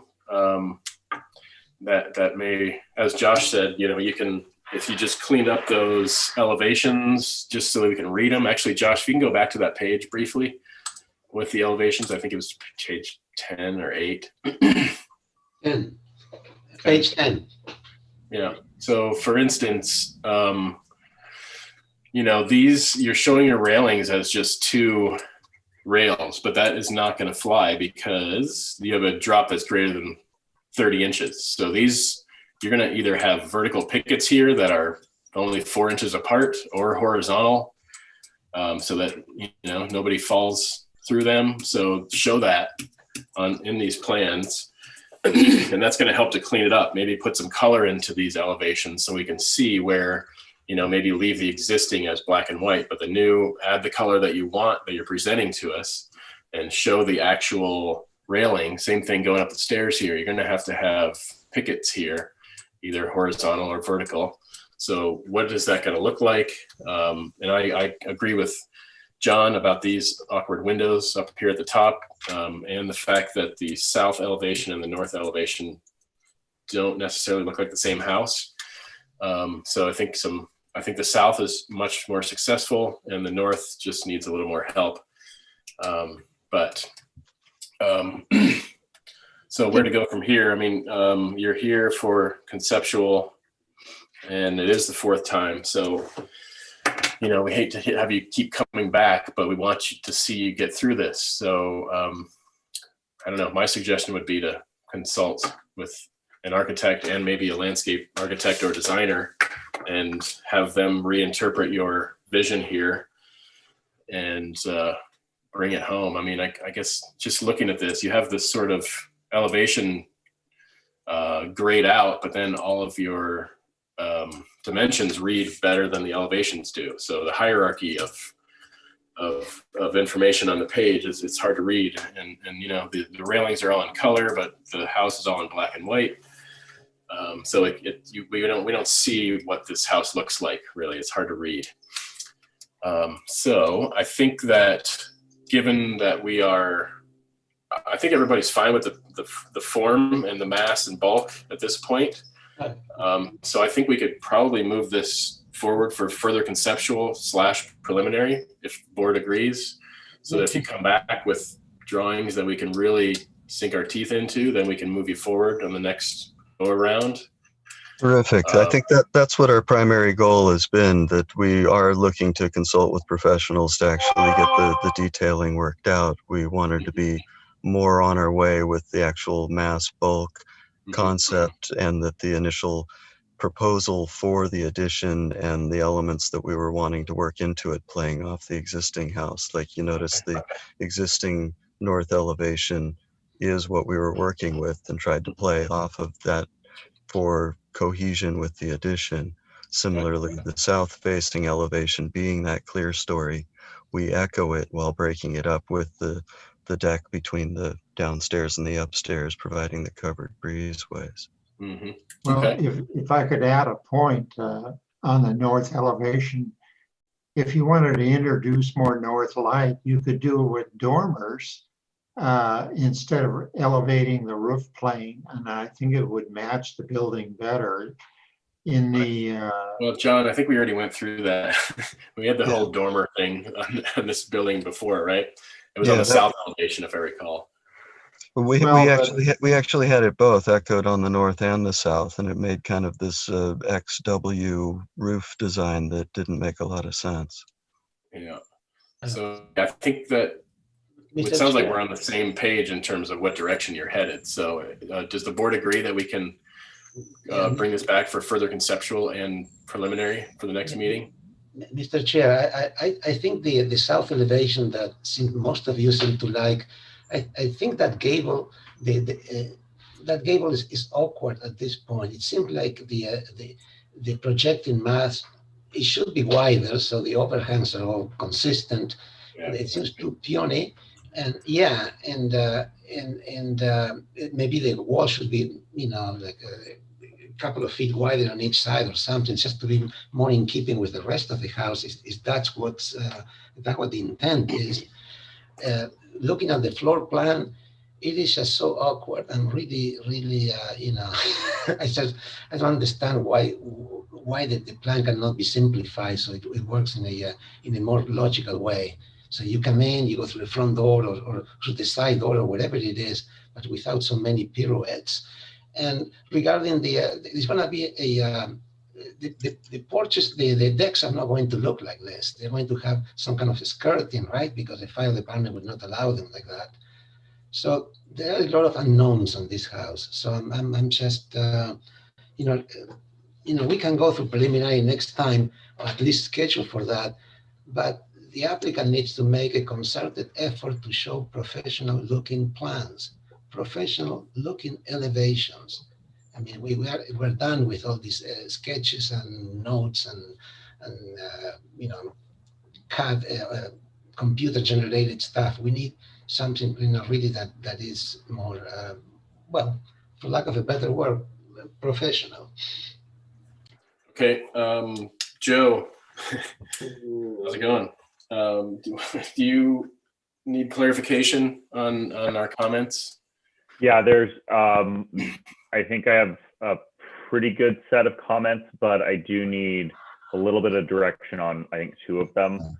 I can go through all of them real quick if you would like, or just go over the ones I have questions on. It's up to you guys. Yeah, just the questionable ones, because we're stretching this out. Okay, sounds good. So as far as just the comment about the quality of the plans, I have the depictions on plans should be improved to better articulate the additions. Does that kind of summarize the intent of the board? You could probably add with a more professional presentation at the end or something to that effect. Okay.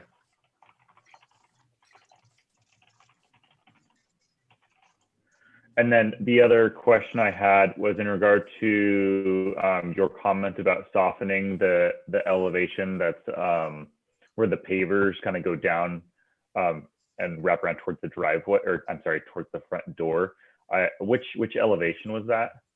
Oh, it's not really the elevation, it's the site plan, I think, right? Well, I'm sorry, say that one more time, Joe. So basically, there's the pavers that kind of go down and then they end in the mulch area. Okay. You had said to soften the area between the pavers and I think it's the porch. Yes. The western elevation. North elevation. Oh. But I think what you could do, there's a couple things here, Joe. I think we can just carry a few of these comments forward, like D, for instance, review the high fire construction requirements. As Alex pointed out, the decks won't be allowed to be open underneath. And then also E, return with the, you can fine tune it a little bit as far as the landscape plan, but Which one was E? Return with preliminary landscape plan showing plant type size. There's a lot in it. So new landscaping should occur anywhere there are disturbances, delineate pathway from driveway to front door, incorporate materials other than dirt. You might add and mulch, provide separation between driveway and house with planting. So that kind of remains. Okay, got that. That sounds good. And then I think F is still on the table. I think we're just not seeing it yet. G. Which one is F? Sorry, my numbers are different on my page. Oh, sorry. The next one, screening and landscaping is important aspect. Okay, great. I will save that one as well. And then I think G, the next one is some members feel the front entry mesh still needs study, but is on the right track. And then I don't know, Alex, about the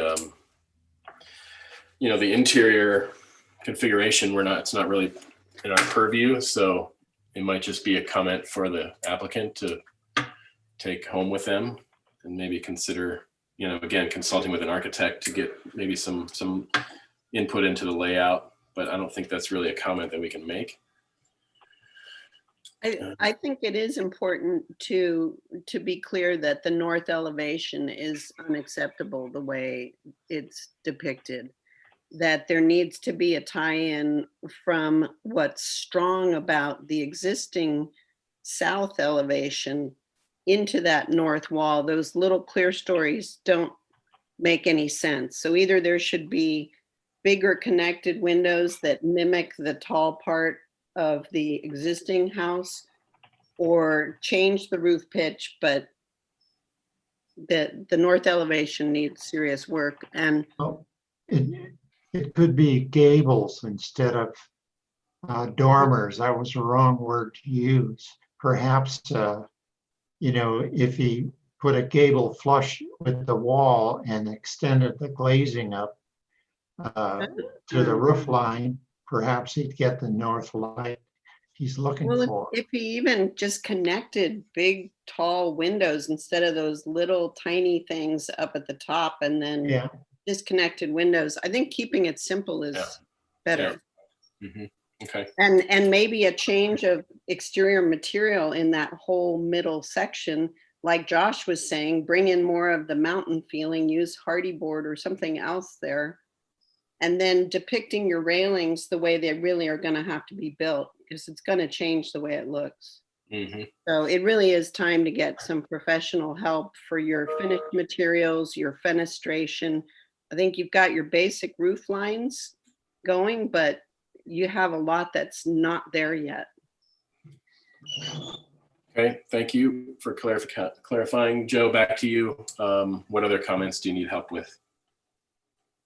I think that is it. So I think that answered my questions. Okay, very good. All right. Any other comments from the board? No. To the applicant, are you clear on where you're headed? Do you need any clarification on anything? This is all really good feedback. I think we have a much better understanding of where the board's focus is. We really appreciated the comments about the appreciation of the mountain home approach and this echoing things like you'd seen in Colorado. We definitely found that there were challenging elements to the way the rusticness of what the structure was that we were starting with, and really trying to echo some of those things on the north side, I think has posed some challenges that looking at, I'm not sure how we could best get feedback since the varied roof pitch and those what you're calling clear story or those little tiny slot windows echoing those seems to be problematic to the board, yet it really provide the most cohesion to the existing design. Bringing in the larger big windows, we were really wanting to create rooms that could be easily enclosed and heated and cooled. And so the passive solar works great for the open loft, but doesn't suit itself so well for the enclosed bedrooms. And on that north side, we don't really have the same sort of light exposures and views that the large windows would suit themselves to. So we'll consult with a professional architect, but I'm not sure that they're going to see patterns that are going to work better than echoing the existing elements. Yeah. Okay, well, we'll see. I'd like to point out that there's considerable vegetation on the north side of the house, so it's not, and we don't have neighbors on that side. Right. Okay, you guys are freezing up on us a little bit, but I hear what you're saying. I think that when... So are you wanting to see the actual vegetation screening in the elevation views? We had hoped to try and get the actual... not necessarily. We just wanted to be able to put that... And so by muted. obstructing it with where the... No, we don't need the vegetation on the elevations. We just want to have a clear understanding of where the vegetation is from the plans, and we can, interpret that. But the elevations, I mean, you're on the right track. We just need to clean them up and show the actual, like the railings, for instance. That's kind of a big thing. That's going to show, it's going to make the house look a lot different in these elevations. And then some color would help. And just, I think once you get with an architect, all your problems, I've never said this before, but all your problems will be saved. Well, thank you for the encouragement. And yes, the existing deck does have fire compliant skirting around it. So I can see that some of the representations are challenging to make out from a traditional architectural drafting standpoint. Okay, great. And to all the architects, you're welcome. And moving on to a 10-minute break. So yeah, I think we bring this back for further conceptual and preliminary with the comments. And it sounds like Joe's clear, the applicant's clear, and we're off and running. But I do think we need a little break here. It's almost 11. Hey, Chris. Yes. I have a conflict between 12:30 and 1:30. I have to leave. Mm-hmm. I can come back, but I just wanted to warn you. Hope we were warned. We have Leah let us know. Okay. And you probably will need to come back because we're probably going to need a lunch in here too again. Well, maybe if our lunch is partly in that time, that would be helpful. Yeah. So actually, maybe we'll wait till 12:30 for lunch, and we can at least get one or two of those preserve lots in, and then. Okay. So anyway, 10-minute break. It's 10:55-ish. Let's say 11:05, and lunch will be somewhere around 12:30. All right, so we'll adjourn for the moment and be back in 10 minutes. Thank you.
Okay, we will reconvene the SBAR meeting of November 6th with item number 3, the PLSB LLC, single family dwelling and accessory structures. This is for, this is for, we have an audio issue here. I'm getting feedback.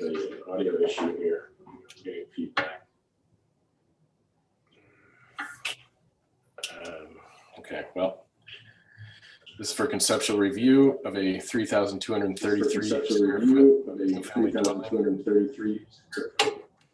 dwelling. Hey, Appleton. I think that you guys have it. Do you guys have it running on like YouTube or on another computer? Well, we have it running on a computer. Oh, we were signed in earlier, but then when we got the link, we signed back in. Okay, I'll keep an eye on You it. guys all right? It seems like that. Oh, you have, seems like you have 2 sessions running, Appleton. Seems like you have 2 sessions running, Appleton. Oh, well, we should have. When I mute you, the problem goes away, so it's definitely on your end. Unless, See, can you guys hear me right now? Yeah. Test, test. Yeah, so I think we should ask them to disconnect and hold on. I think we should ask them. I'm leaving you guys on mute so we can actually talk because it's impossible to understand what we're saying. I think we should ask them to disconnect and reconnect. It usually solves the problem. Yeah, I agree. What do you guys say? Okay. Hey, Appleton, we're gonna keep you on mute here, but I want you to leave the meeting and rejoin. And I think they did. Okay, we'll just hold on here for a minute. Yeah.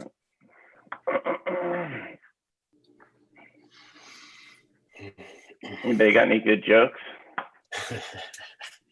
Anything happening in the news these days? All right, let's see. Pretty quiet. Yeah, not much to talk about these days, is there? Nothing much. Just another day in paradise. Okay. All right. Let's see. I'm just keeping an eye out for them. Anybody know what name they were logging in as? It was coming in our Appleton. I see one Appleton up there. Yeah. Got an Appleton here. Can you hear us? Oh, it's gone. There it is again. Unmute. See one that just says Appleton. There you go. Yeah, hello? Hello? Yeah, yeah, hello. Hi, is this better? Yeah, we're rocking still now. having That's the great. problem. There we go. Oh, we are? Yeah, we're still having a problem. Oh, we are? Yeah, still have a problem. There it is. Big delay. Yeah, still have a problem. There it is. Can you guys try and use this call-in number with a telephone? Maybe try a and use speakerphone? the call-in number with a cell phone, maybe a speakerphone. Yeah.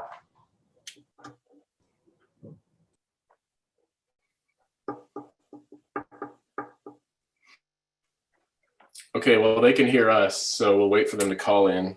And I'm just going to read through this briefly just to get us started. This is the first time we're seeing this. So again, this is for a conceptual review of a 3,233 square foot single family dwelling, 728 square foot detached garage with 696 square foot attached above, and 400 square foot pool cabana.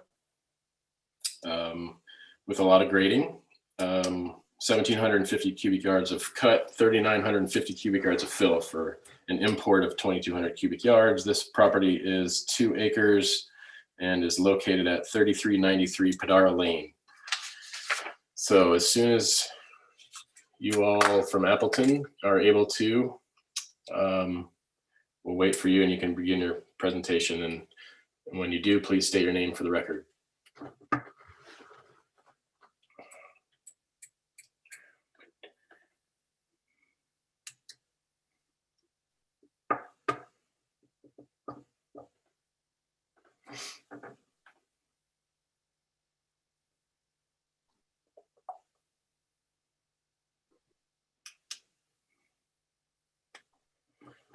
And John, maybe can you mute yours as well, just in case there's something there? Well, I mean, he's got his mic muted. Appleton does.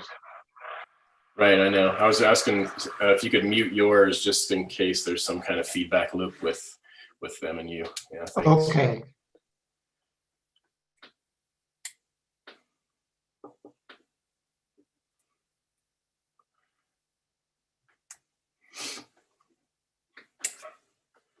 Okay, we have. Well, I tell you what. I mean, when Appleton speaking, they weren't getting feedback, so it's just when one of us speaks.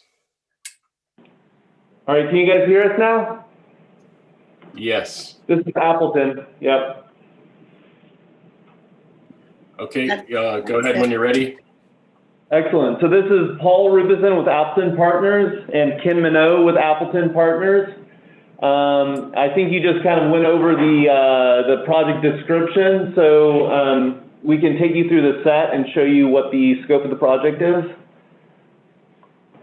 Okay. So.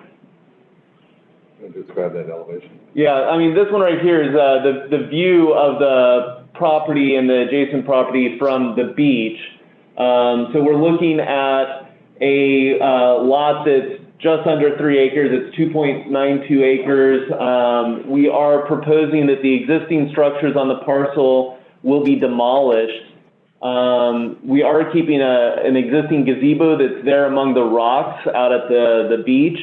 And then we're proposing, to the right side, you can see the main house that we're proposing. It is an octagon shape, and you'll see that in our floor plans. There's also a cabana that is closer to the gazebo, and then the adjacent property main house is shown beyond that. If you want to go to the next page. So this is the existing site from our survey showing the existing structures on the property. There's a main house that is towards the right side of this document. Plan north on this one is actually to the left, so you can see Padaro Lane on the left side of this sheet. Just inside the gate to the right, there is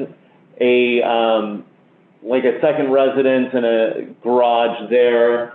Also on the property, there's a guest house with an attached garage. There's a greenhouse, some various sheds, and all of those are proposed for removal as part of this project scope. If you want to move to the next page. Okay, and actually really quick, I just want to interject. It appears to be a discrepancy. Joe, I heard 0.92 acres from the app, and the description says 0.2, so just a correction there. Oh, let's see. Oh, I'm sorry, 2.02. I was squinting at the Okay. cover sheet. So thank you for clarifying that. I appreciate it. Okay. So here on, yeah, so going beyond our survey, we actually have north aimed to the right. So you'll see that Padaro is down on the right side of the sheet. So this is showing the proposed layout of the new buildings. As you go through the gate, the location of the gate is in the same spot it currently is in. There is just into the right an accessory dwelling unit proposed for that location. Coming further in, you have a garage with a storage structure above it. And then the octagon shape is the proposed single-family dwelling. And then closer to the beach is a small cabana structure. This is also showing that we are proposing removal of numerous of the existing trees. There's a lot of eucalyptus trees, and our client is cautious when it comes to fire management. So they wanted to get rid of the eucalyptus trees around the property. We're also, we have some trees that are going to be removed for the placement of the new structures. There's a little fruit orchard in the middle of the property that will be removed. So that's all depicted in this exhibit right here. You move to the next sheet. So this has some additional notes from our civil engineer. It shows the proposed grade work for this property. You can move to the next sheet. Are those 1 foot intervals? Correct. Yes, they are. Okay. So this is the main house. We have the first floor in the upper left-hand corner. There is a basement for storage and mechanical and also laundry in the basement below that first floor plan. Moving to the right, we have a second floor plan that stacks above the first. You'll see that there is a covered porch on all 8 sides of the residence. And then you can see the roof plan on the upper right-hand corner. The footprint is just over 1,600 square feet for the gross square footage of each floor. You can move to the next page.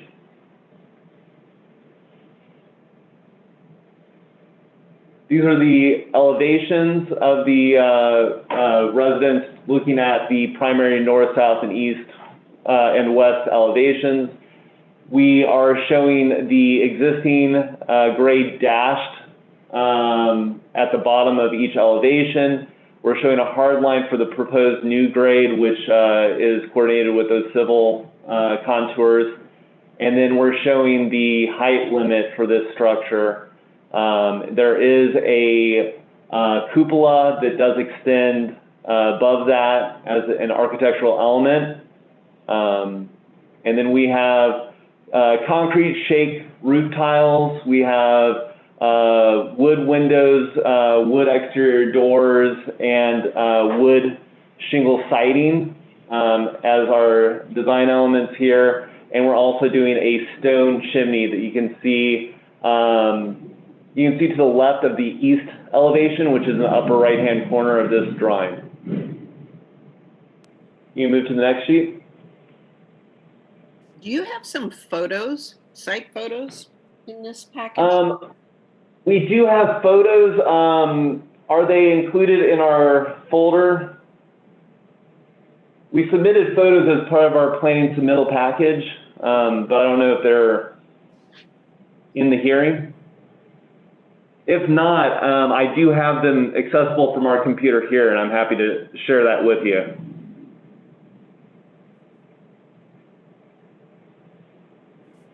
It was a little late. Okay. Do you want us to continue? Oh, can you hear us all right? Okay. Go ahead and continue, and then we'll have you share your screen so we can see some photos after. That'd be great. Okay, we can do that.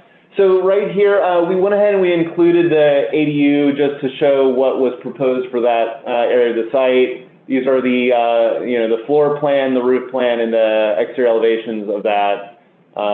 Even though it's planning exempt, we wanted to just kind of show what we had in mind for that as part of the site development. You can move to the next page.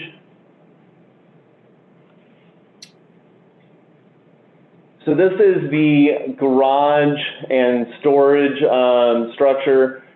This is, we're showing the first floor, which is the garage level in the upper left-hand corner. There is an exterior door that takes you up into a stair for the storage above that. And then you can see our, we've got a 9.5 and 12 roof pitch, and we've got a dormer that pops out on the east side. You can move to the next page.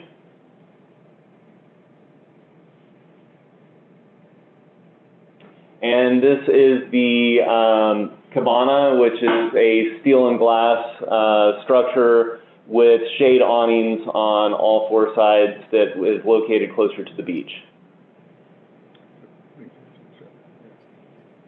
All right, and I think that might be the last sheet in this set. So if you like, at this time, we could share our screen with you and show you the photos. Okay.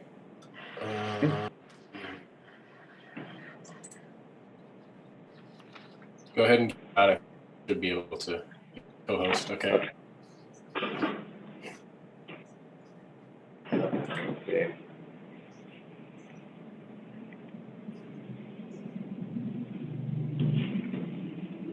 All right, so this is the packet of photos that we did submit. You can see this is the gate that you first come in when you enter the property, and as you turn into the right, this is actually an existing guest house and garage that's located there.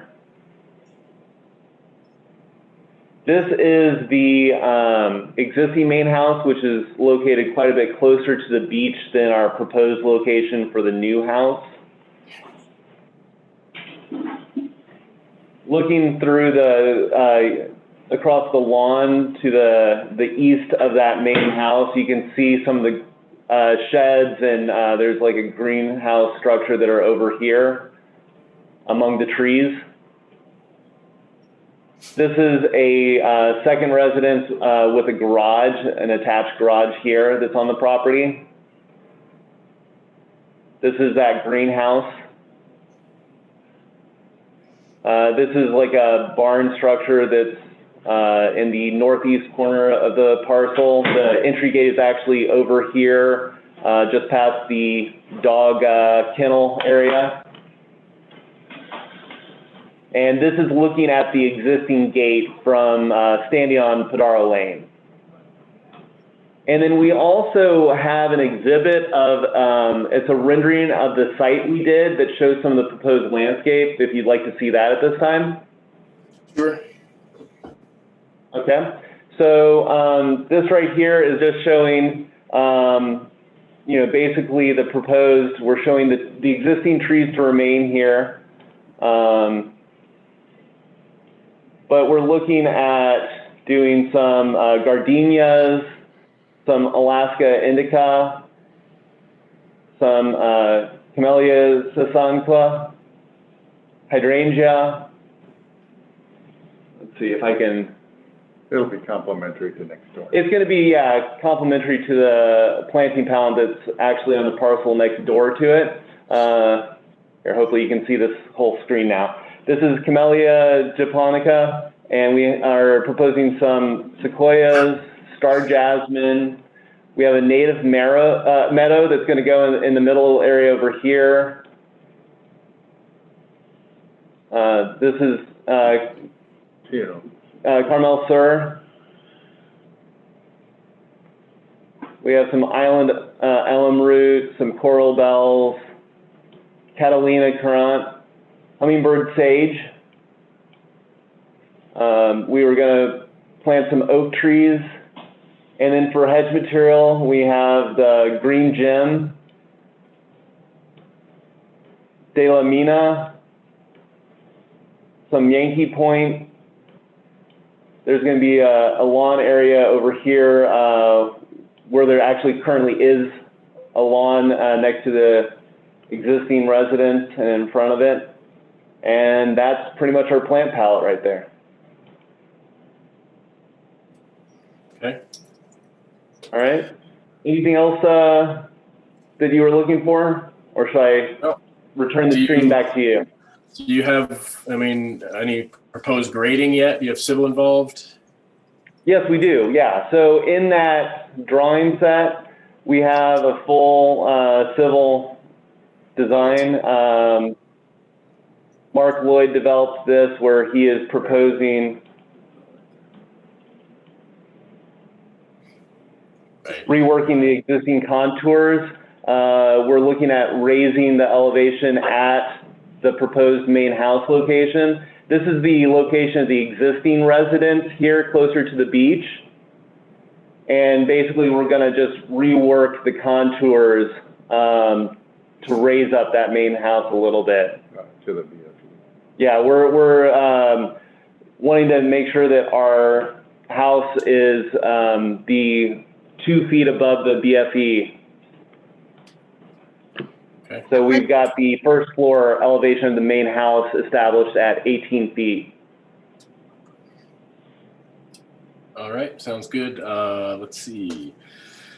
So if there's, yeah, sounds like that's your presentation. Anything else to share, just let us know. We can go now to questions from the board.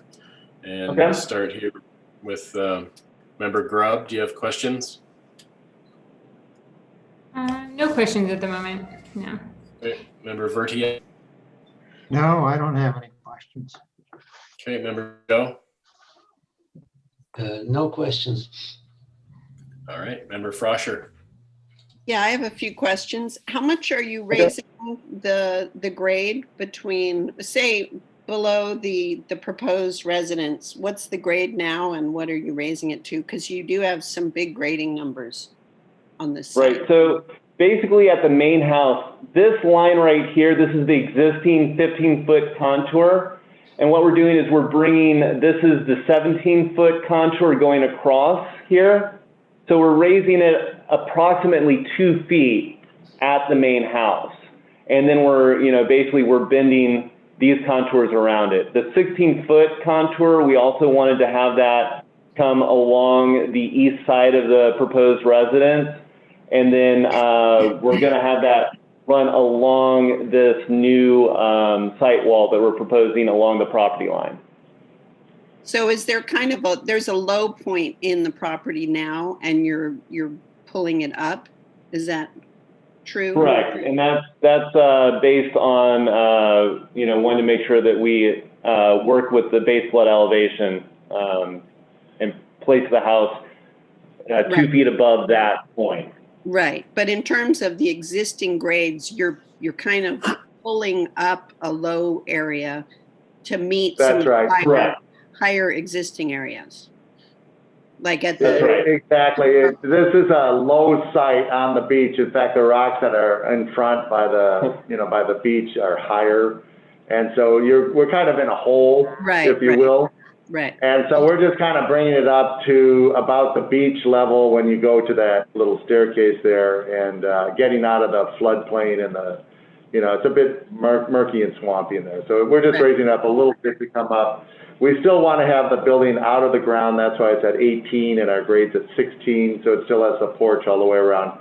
It's complementary to the house to the north, which our owner owns also. Right. And this is kind of a bit of a family compound, and the octagon was part of the design brief. And so the kids and the extended family stay here while it's an extension of the house to the north, which you may have remembered. We were in front of your board. Yeah, I remember. 10 years ago or so, and that lot happened to be filled in back in the 80s, where it's 10 feet higher than this lot.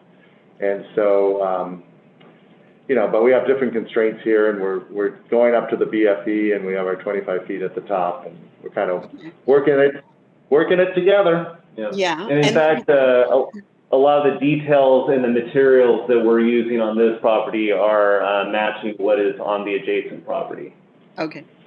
And that's why that perspective on the cover sheet kind of shows the other house. Yeah, both houses. Yeah. Another question I have is about the eucalyptus trees. Have you been, I see you have a planner already. Have you been working with your planner about existing trees and as well as proposed trees? Because there are some major trees on these properties, and some of them are considered kind of specimen, even the eucalyptus trees. So have you delved into that? Yeah. We have. We also walked the property with our arborist, Duke McPherson, and he determined that there were no specimen trees that he was concerned about on this property. But we are working with our planner on responding to each of his comments about, including the trees that we are removing. Yeah, but there are some nice trees on the property that we're saving. And so we're going to be, doing some wells around those to make sure that we protect the root structures. And there's a number of them that are well established that we would like to keep, and we are proposing that. Yes. Okay. Thank you. Yeah, absolutely. Okay, Vice Chair, questions?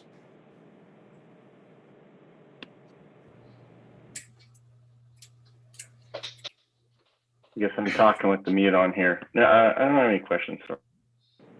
Okay, I don't really either. I mean, I guess, could you kind of point to where some of those major trees are? I guess typically we don't want to fill in the root zone. So where are these wells? The ones, that we're focusing on, they're right in here. We have some pines, palms that are nestled in here.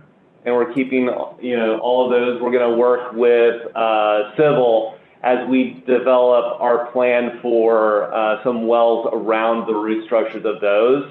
And the palm trees, we can move also. Yeah, that's true. Yeah, the palm trees can get relocated if we need to.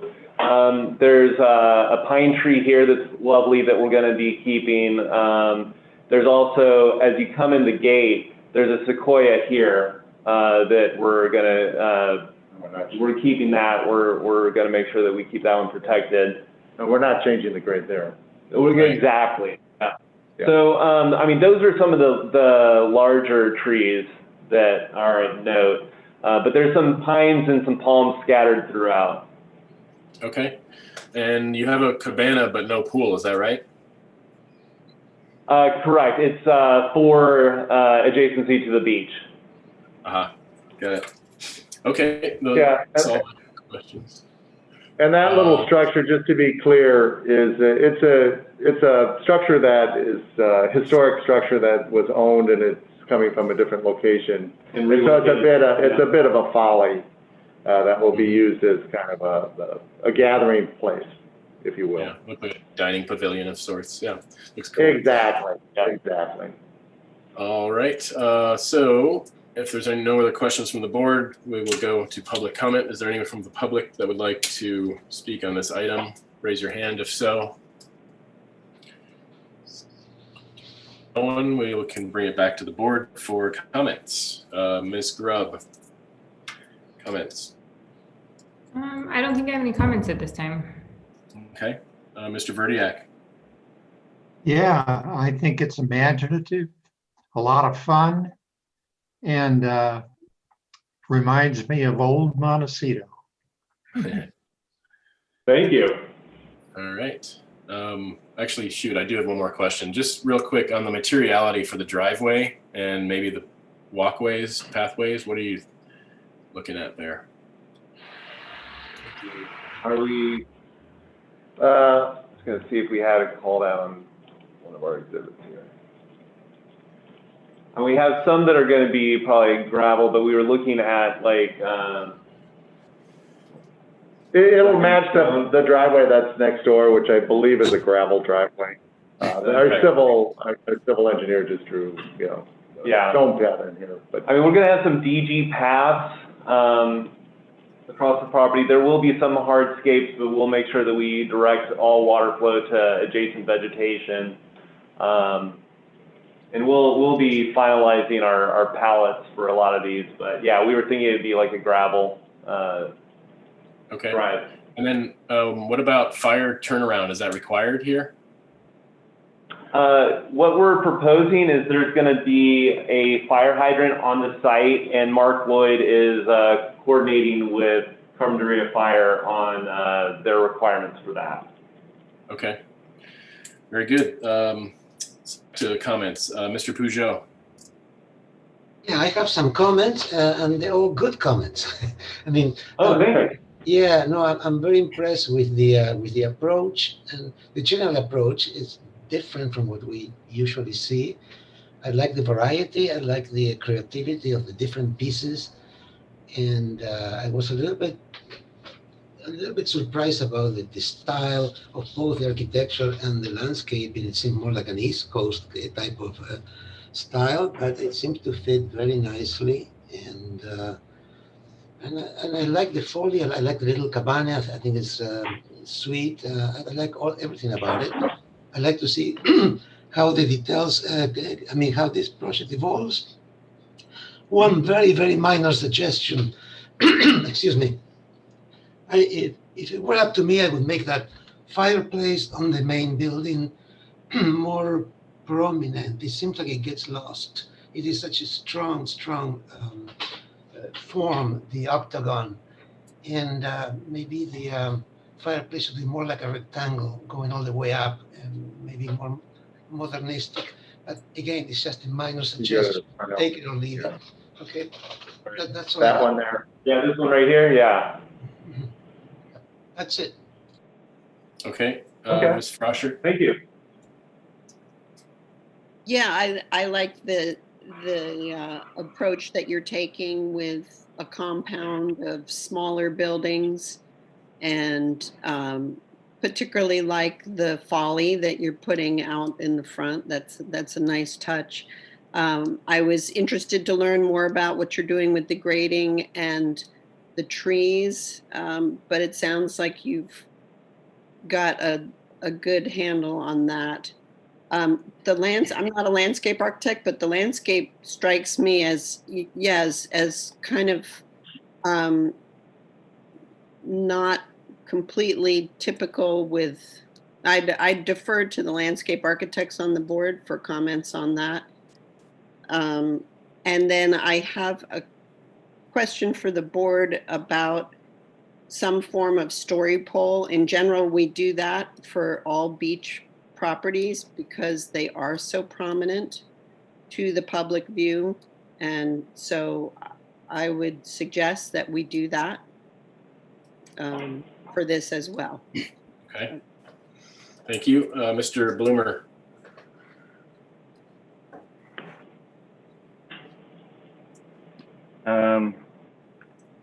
I kind of agree with John. I think obviously, I believe these guys, the applicants, have got this thing well underway. It's probably one of those projects where we just need to help them create a successful design so that they continue to move through the process effectively. It's a charming kind of old world design that they have well in hand, and don't think they need much help from us other than making sure they have an effective application that gets through the planning department. Okay. Yeah. Can I take a second to just add on to that for a minute, if you guys don't mind? Let me just go ahead. Yeah. Right. Yeah. I wish I could say we were the author of this project, but the owner here is someone who is quite talented, and as some of you may have remembered from the house we did before, this is really a design that is a labor of love for the owner and the family. And so the landscaping and the folly and how the two buildings work together are something that we're proud to be part of. And we're happy to be able to show you that where we are today. They are in a little bit of a hurry because they're getting on in their time frame. So because it's along the coast, obviously there are issues that we'll deal with on the planning side. But I'm encouraged that you guys are happy with the design that's here, and look forward to moving this along as quickly as we can. Thank you. Okay. And I would echo the previous comments from my colleagues. I think it's really kind of, a neat little compound. As far as, there was two little things, and one is, a lot of the plants that are chosen are sort of more in the higher water use category. So you're going to want to probably start on your Welo calcs maybe sooner than later, just to make sure that, you're going to have to be careful with how much lawn you have and camellias and azaleas and that sort of thing. So you may want to even vary the palette just a little bit more, or add a few more species that still have that lush East Coast look, but aren't so thirsty. And lastly, if you could just go back to where the entry gate is on the site plan, just look like the parking for the ADU was just inside the gate, and I don't know if you have the radius there to get in and out of that. That looks like a tight spot. So anyway, just take a look at that and study it, and let us know what you come up with. Otherwise, definitely on the right track, looking very nice, and I think we're all on board with you. So I think we could bring you back. How does the board feel? Preliminary and final on full board? Doesn't it have to go through the zoning administration or something like that, coastal, right? Yeah. So who do we, let's see, so Travis, is Travis with us? I thought I saw him up there. Yeah. Yeah. What's the next step here? Well, they first need to be deemed complete first for planning. Can barely hear you. Oh, is this better? No. Oh. We need to deem their application complete first. Okay. And then once that happens, we can schedule it for zoning administrator hearing. And then after it gets ZA approval, we can come back for prelim final full board. Okay. Yes. So how do we word it then? So, Mr. Chair, I think what we need to do is see this one more time to get it ready for preliminary and final after the zoning administration hearing. But we're not there yet because we need information about the trees and so forth and details. But that's all we need. I think you can deem it to be ready for preliminary final, and that would help with our zoning administrator. Yeah, if I could interject actually. So in order for it to proceed to the zoning administrator, you will need to say that it is ready for preliminary or just preliminary approval. And then once it gets zoning administrator approval, then it goes back to you for preliminary approval. So if you, Alex, if you do want to see it again before you allow it to proceed for preliminary, that would have to be before it goes before the zoning administrator. So I thought Valerie was talking about story poles. I don't know. I mean, the landscaping looks a little bit iffy to me. I don't know. What does the rest of the board feel? Yeah, I do feel it's in a prominent part of Padaro on the beach that there should be the active story poles. Right. I meant to agree with you on that, actually, the story poles, but I still think we can agendize it for preliminary and have story poles up before the next meeting, right? No, I don't think you can. I think it No. has to be ready for preliminary. Okay. So you can imagine you can continue it for a week or for 2 weeks if you want for story polls. That's the fastest we can do. But then also have to have the application complete. I'm not sure where they are. Right. So we can do the story poll process simultaneously while they're getting their application complete. Okay. Yeah, that sounds good. So return for further preliminary and with story polling. Yes. Well, if it's gonna go for preliminary, we cannot schedule it for preliminary without the ZA first. Right. So it's further conceptual. Right. Yeah, further conceptual only, and then with story polls, site visit. Yep. Okay. Everybody clear? Joe, I guess there weren't many comments, but if you need clarification, let us know. Yeah, so generally I got okay, so I understand that a site visit with story poles is required. I also heard that's a great project. As far as the mass bulk and scale of the project, it sounds like that is yet to be determined based on the site visit and story poles. It appears to be acceptable, but will be determined at, upon viewing of story poles. Okay, and then what about, it sounded like architectural style was appropriate. Is that correct? Yes. Mm-hmm. Okay, great. That's all I needed clarification on. Thank you. Okay, so actually, just for my own benefit, how will we see these story poles? Or will we be given access to the property? Do we have to approach from the beach, or? We can provide access to the property. We'll coordinate that with the owners. Okay, very good. Thank you all very much. Yeah, how soon would we be? In 2 weeks? Okay. Well, you have to talk to Leah to see where we are with our scheduling, but I think that should be okay. Leah, do you?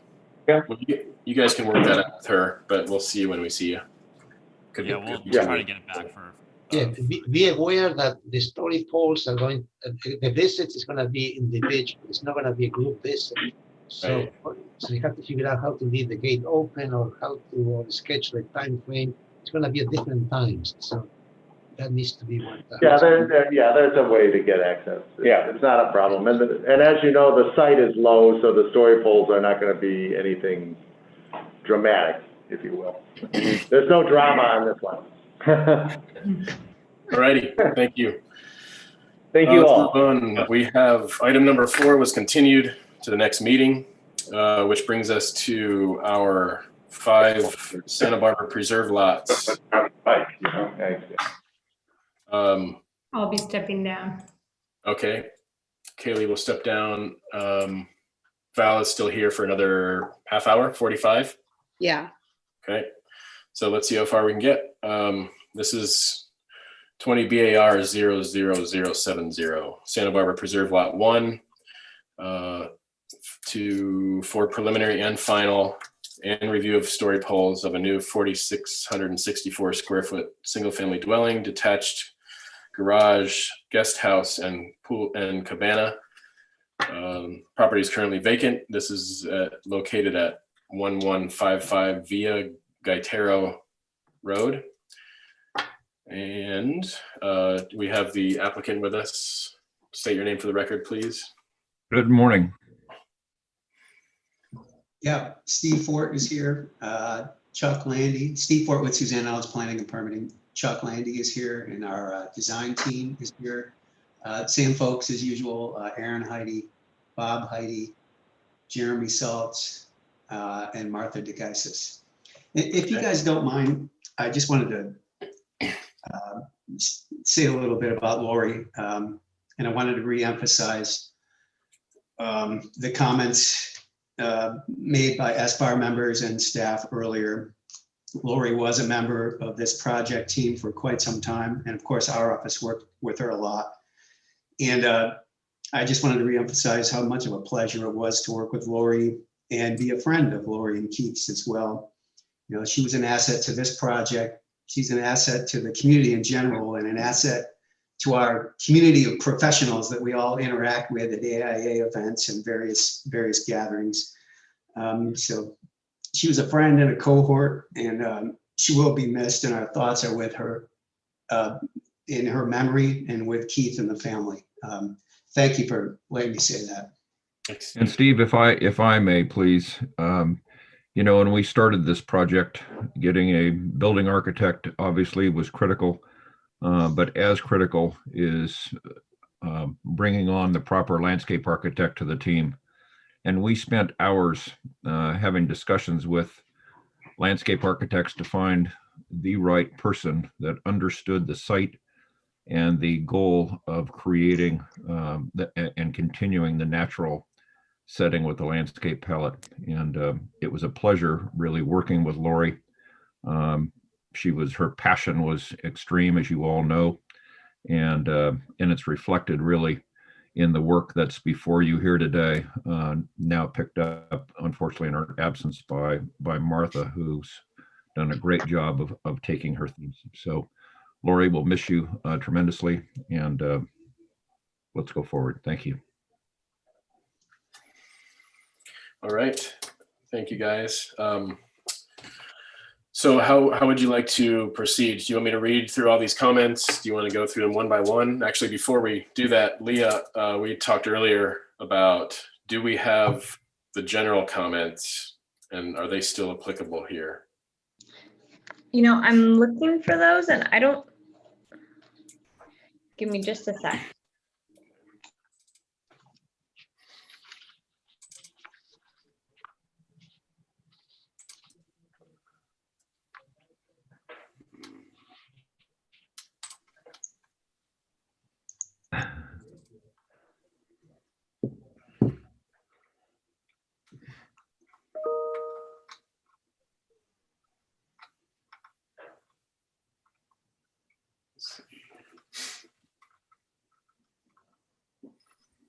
I mean, I have from the last meeting, I have comments, the overall comments. I don't know if should I read through those real quick as it applies to all 5 of the projects we're about to review? Oh, sorry, I'm talking to myself. That should be fine. I could have sworn that we had addressed those first round of comments, the overall comments. But I think that might be the only set of overall comments that we have.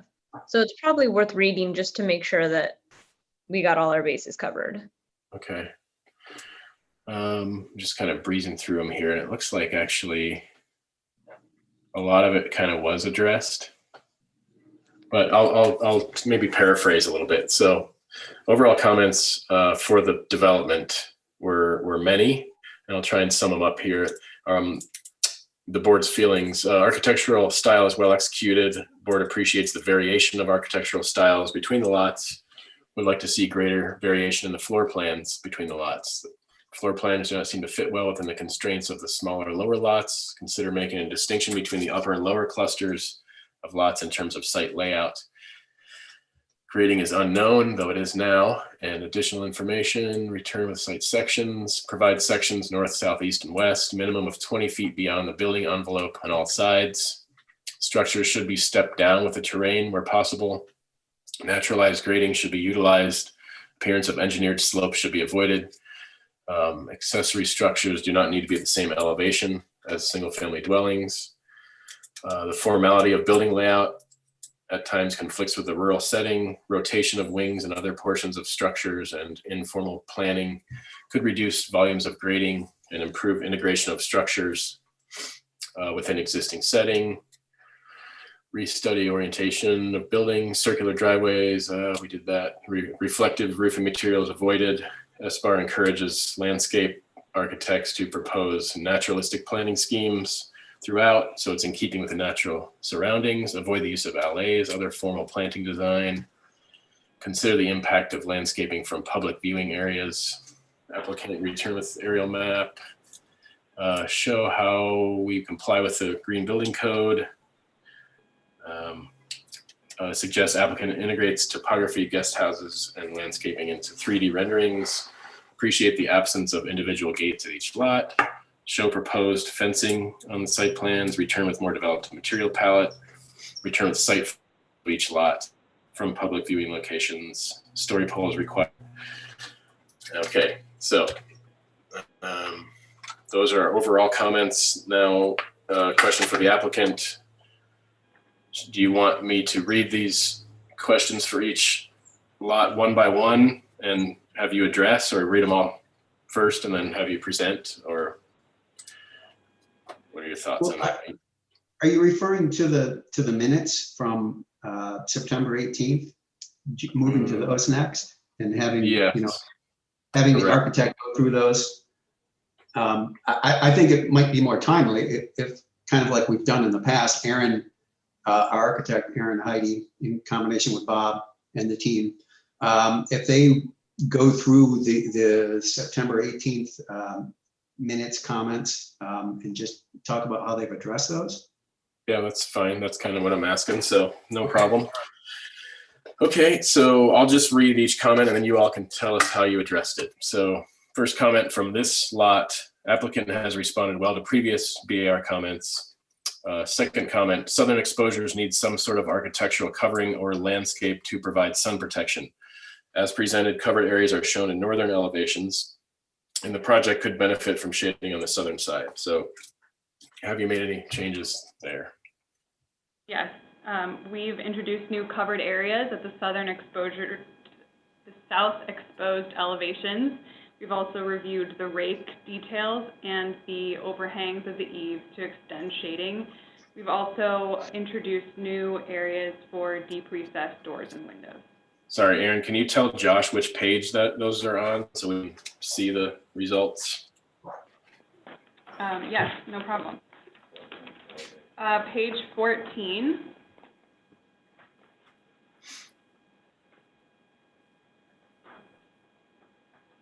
On bedroom 3 and the bonus room, additional covered areas have been added. At the dining room, we've also incorporated deep recessed openings, and at the master bedroom. On the right wing where the bedroom 3 and bonus room occurs, those elevations are made of, or they have cement siding, so in order to recess them, the waterproofing is a challenge. So we incorporated the covered spaces in lieu of deep recessed openings. Okay, very good. And actually, real quick before we head to the next one, can I get a show of hands from the board as to who went to view the story poles? I did this morning. Yes, I did. I did not. Alex, okay. I didn't either. Okay, Josh. I actually, I'm going to have to go look at those today after this meeting. I wasn't able to get out there this morning. I had a emergency pop up in my schedule with my kids. Okay. All right, no worries. Yeah, Moving on. Yep. we could use a little more warning to have time to get, it was hard to get out there in time. Mhm. I Yeah. was there trying to beat the sun going down and more time would be better. Yeah, I agree. I just want everybody to know I'm committed to I'm giving my word that I'll be out there this afternoon and take a good look to make sure that my comments today line up with what I'm seeing. And I have a question too. Where was the best place to view them from? I viewed them from the highway, but were we expected to also go in from the job site trailer again, or from the hiking trail, or what was really the plan for the best viewing of these? I did both last time. Yeah, exactly. I would recommend that. The most visible is from 154. Yeah, and, that's what I did. Yeah, and I actually have a picture that I took from the 154 that I can share. And I did not go over to the trailer this time, but yeah, I didn't either. But I didn't know if that was recommended or if we were just meant to drive on 154 or what. I did start at the hiking trail also. And did you see them from the hiking trail? Oh yeah. Well, I mean, the hiking trail goes right into where the homes are going to be. But from where the road ends, they're not that, well, at least the story poles that we saw, the new ones were not that visible. I think there were some trees blocking from where the road ends after the bridge to nowhere. Right. I couldn't see them from there. Yeah. Yeah. But once you start hiking up the trail, they're quickly visible. Okay. Yeah, I'd like to go back and do that. How long can you leave the story poles up? Well, we put them up. We did have them up at least 3 days prior to the hearing as required. And we did submit to staff the materials, a picture of the materials. And then like the last time, we had the materials physically available over at the trailer, and we let staff know all of that as it was made available. I think we're required to leave them up per the guidelines for 5 or 7 days after the hearing. Is that correct? Yeah. I think it was 7 days, but maybe staff can interject.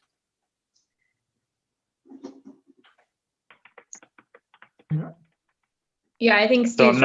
I'm not. Go ahead, Joe. I was just going to defer to Leah, so I think we're good. Yeah. I do believe it's 3 days prior, 7 days after. Yep. Okay. You know, when I was there the last time, the road was blocked. The access road had a gate across there. And I couldn't continue on up to the building site. Yeah, the road does end there. I mean, that's just how it is up there. The road ends at the gate, and you do have to walk. Yeah, okay. So let's come back then here to the comments for this lot 1C. Minimize fencing as much as possible and introduce round corners to reduce rectilinear fences. Page number, please. I believe this will be in a separate document. The architecture was separated from landscape and civil. And I'll let Martha speak to this comment. I think it's under that grading, Josh, grading and improvements file. Yeah. It's in the same file. It should be a few sheets down. I think you had it there, actually, back to, or that one.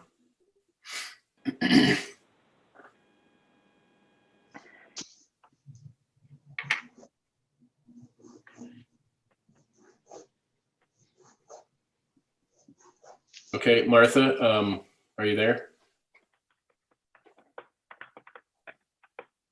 I'm not seeing her up there. If not, I can speak to the visible rounding of the corners of the fence lines along the perimeter. The comment was incorporated and is reflected in this drawing. Okay, and as far as minimizing able to eliminate anything, or is it just the rounding of the corners? I believe there are requirements that were discussed at the previous hearing, and I will maybe let Steve speak on this more, but it's required that the perimeter is fenced per the design guidelines and the community requirements. Is that correct? The perimeter of the landscape development envelope is required to be delineated, yes. Okay, so then while we're on this page, I have two questions, I guess. Let's see, I guess this fence, what is that for? And then also the second question, if pools do go in, then you're gonna be having to fence those off as well, correct?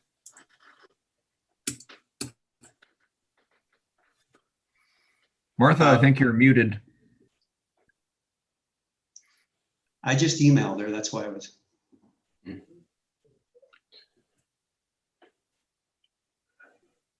Well, Martha, we can't hear you. Shoot. Is she on? okay, anyone else can speak to that too. I'm just curious about the purpose of this fence. And will there, of course, or I guess actually maybe with a pool cover, you might not need the fencing over here, but just want to get confirmation on that. That is confirmed. That's correct. Chris.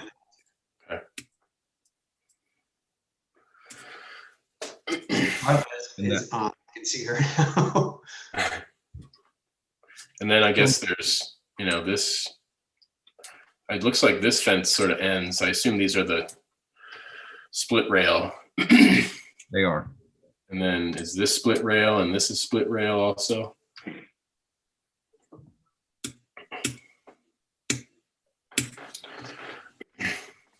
Martha, maybe you can call in from the number on the agenda.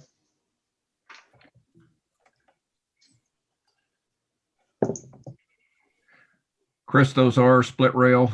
They as required, this usable private area does need to be demarked by this fencing, and it does surround that whole quote usable area of the entire lot. Okay. All right. D. D is a similar comment, return with clear presentation showing how accessory structures and fencing blend in with the existing setting. We're kind of seeing our, accessory structures and locations. So if you want to speak to that though, go ahead, Aaron. I think in general, this landscape drawing reflects that accordingly. The grading has been manipulated to step the pads as requested initially, and through the process, the landscape has been further defined to create some pathways that meander, and the fencing, obviously, as you can see, is located accordingly. Okay, let's see. Item E, use earth tone colors to help structures blend in the surrounding environment. Have proposed materials and colors on site for site visit. So which page is the, I guess the material palette is in the architectural set, I believe? Yes. It is. Or is it a separate file, right? Yes. Correct. Page 24.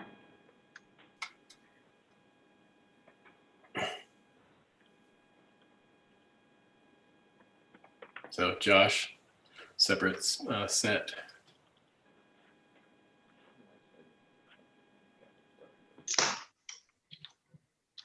On page 24 of the, there you are. I think there's also a picture of a physical page, right, with the actual materials. That is correct. The color image was provided. Yeah. So that's the other file, Josh. Yeah, page 20, you get some more colors too. Well, there's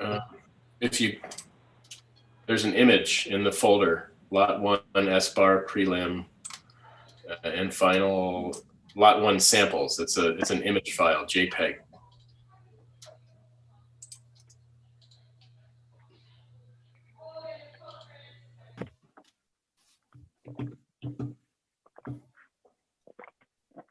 just a single JPEG file. There you go. So the reclaimed wood color is the new proposed stucco finish. In addition, we provide color for the gutters and the downspouts that was requested at the last hearing. That'll complement the other dark elements of this elevation, as well as the board and batten. And earth tones are being proposed through the use of natural wood at the windows and doors, and dark tones in general occur at this elevation that has been emphasized throughout this project. Okay, thank you. Comment F, incorporate proposed colors and materiality into elevations and 3D studies, which is back to the architectural set. Yes, I was on page 20, I believe, 19 and 20.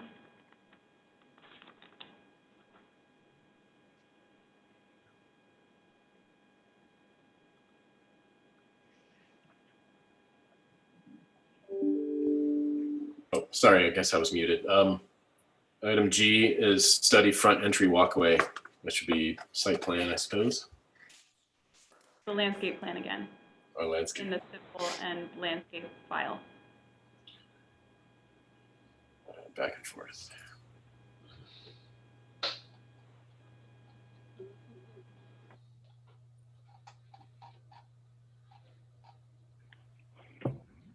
Do we have Martha yet? Yeah, so can you all hear me? Now we can, yes. Yay, good. I logged in again. So yeah, the entry walkway here is pretty simple. It's just a random set Fossil Creek flagstone walkway going up to the entry there with the raveled edge and snap cut. Very simple. Okay. Martha, can you speak? Well, we already kind of went over that enough. Okay. Is there anything you want to add about the fencing, Martha? Yeah, well, so we've rounded the corners. We've got the, just again, the building envelope fenced, as you saw. And then we did come across, as you were pointing out earlier, that one straight stretch and dipping into the side of the house there at the corner, just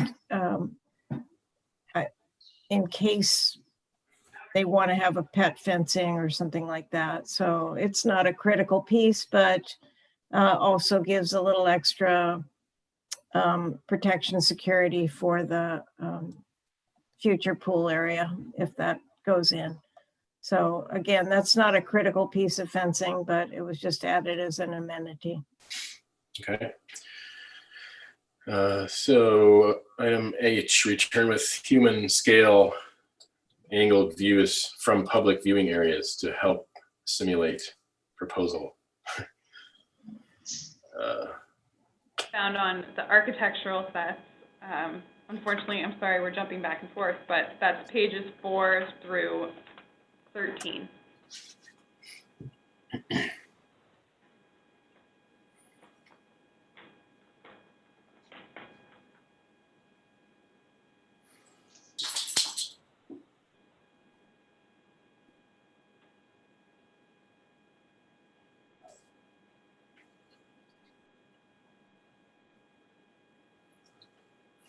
Four through 13. Are those just the photos?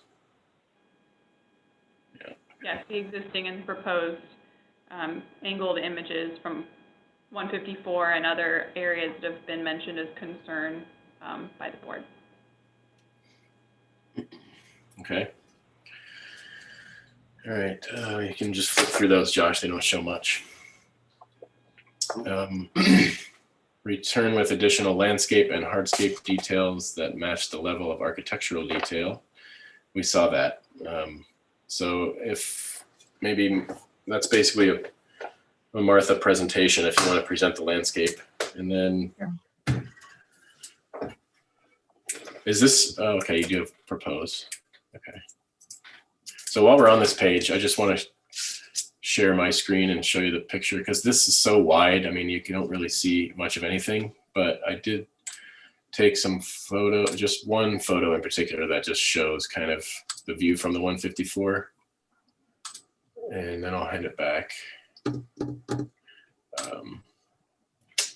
Hang on one second.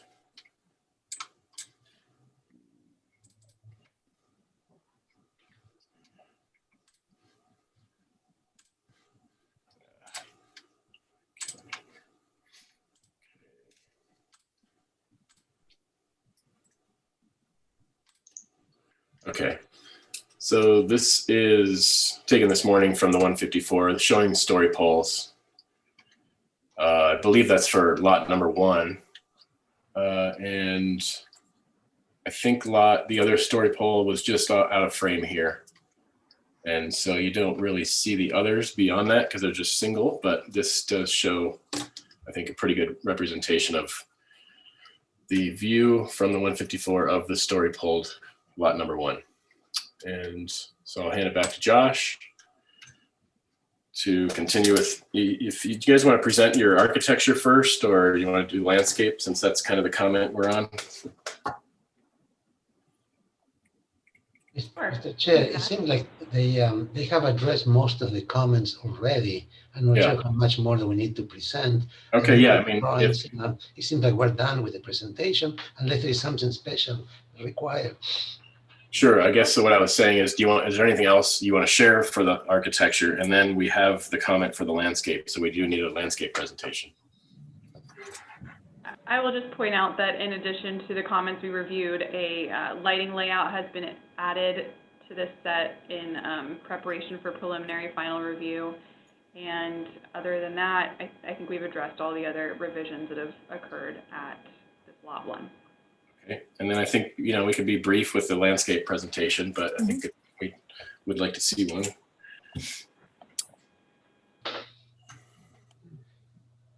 So if you could flip back to the landscape set.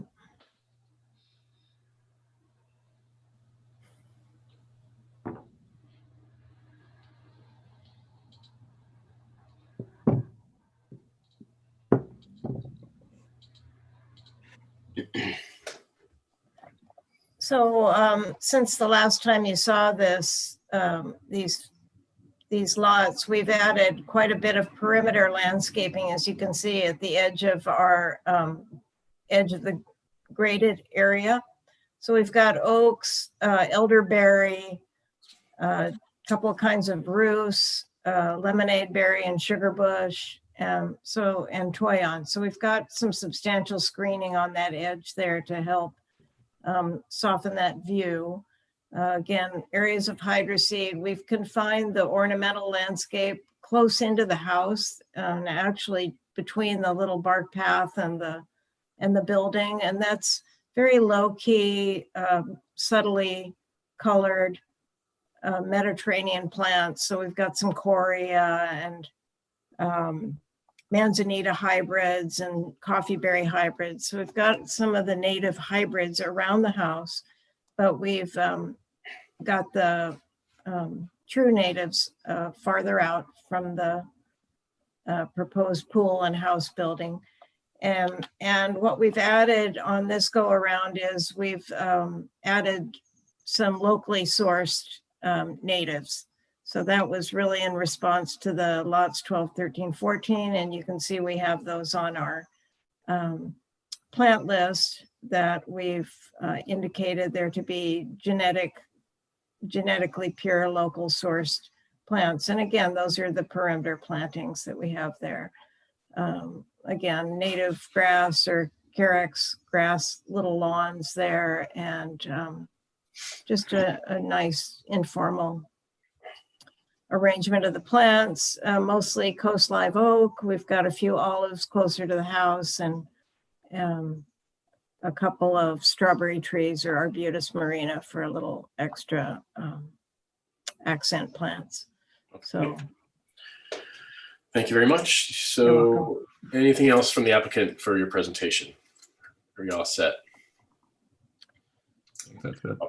All set. Okay, so back to the board for questions. We'll start with Val. Val, how much time do you have? When do you have to leave?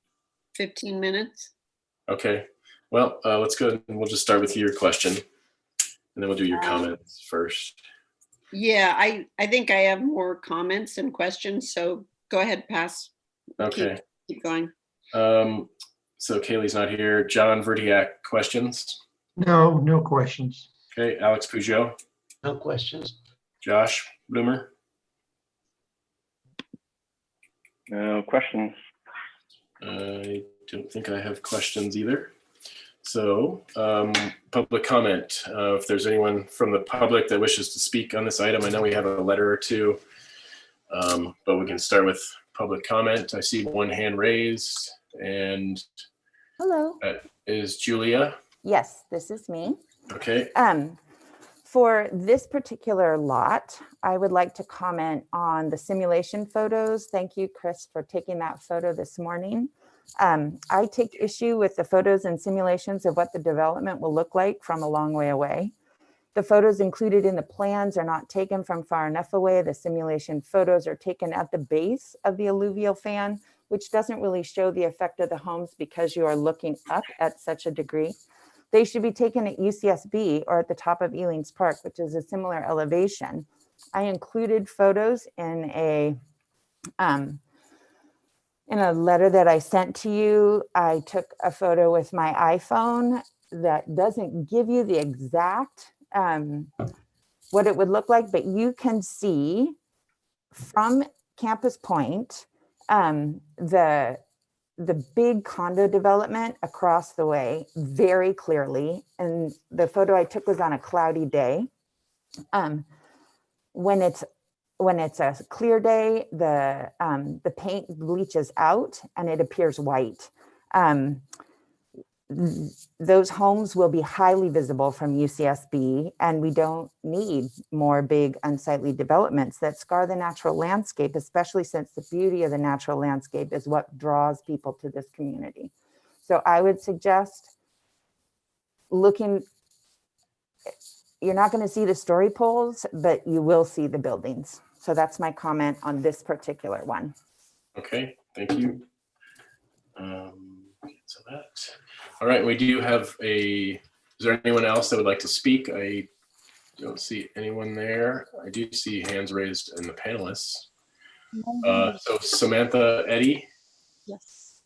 Yes. Hi, everyone. My name's Samantha. I would overall like to speak to the plant list and the landscaping. I think overall, I would request less non-native, non-locally sourced plants. We know that introducing these plants is going to drastically change the landscape for the animals who live on this land.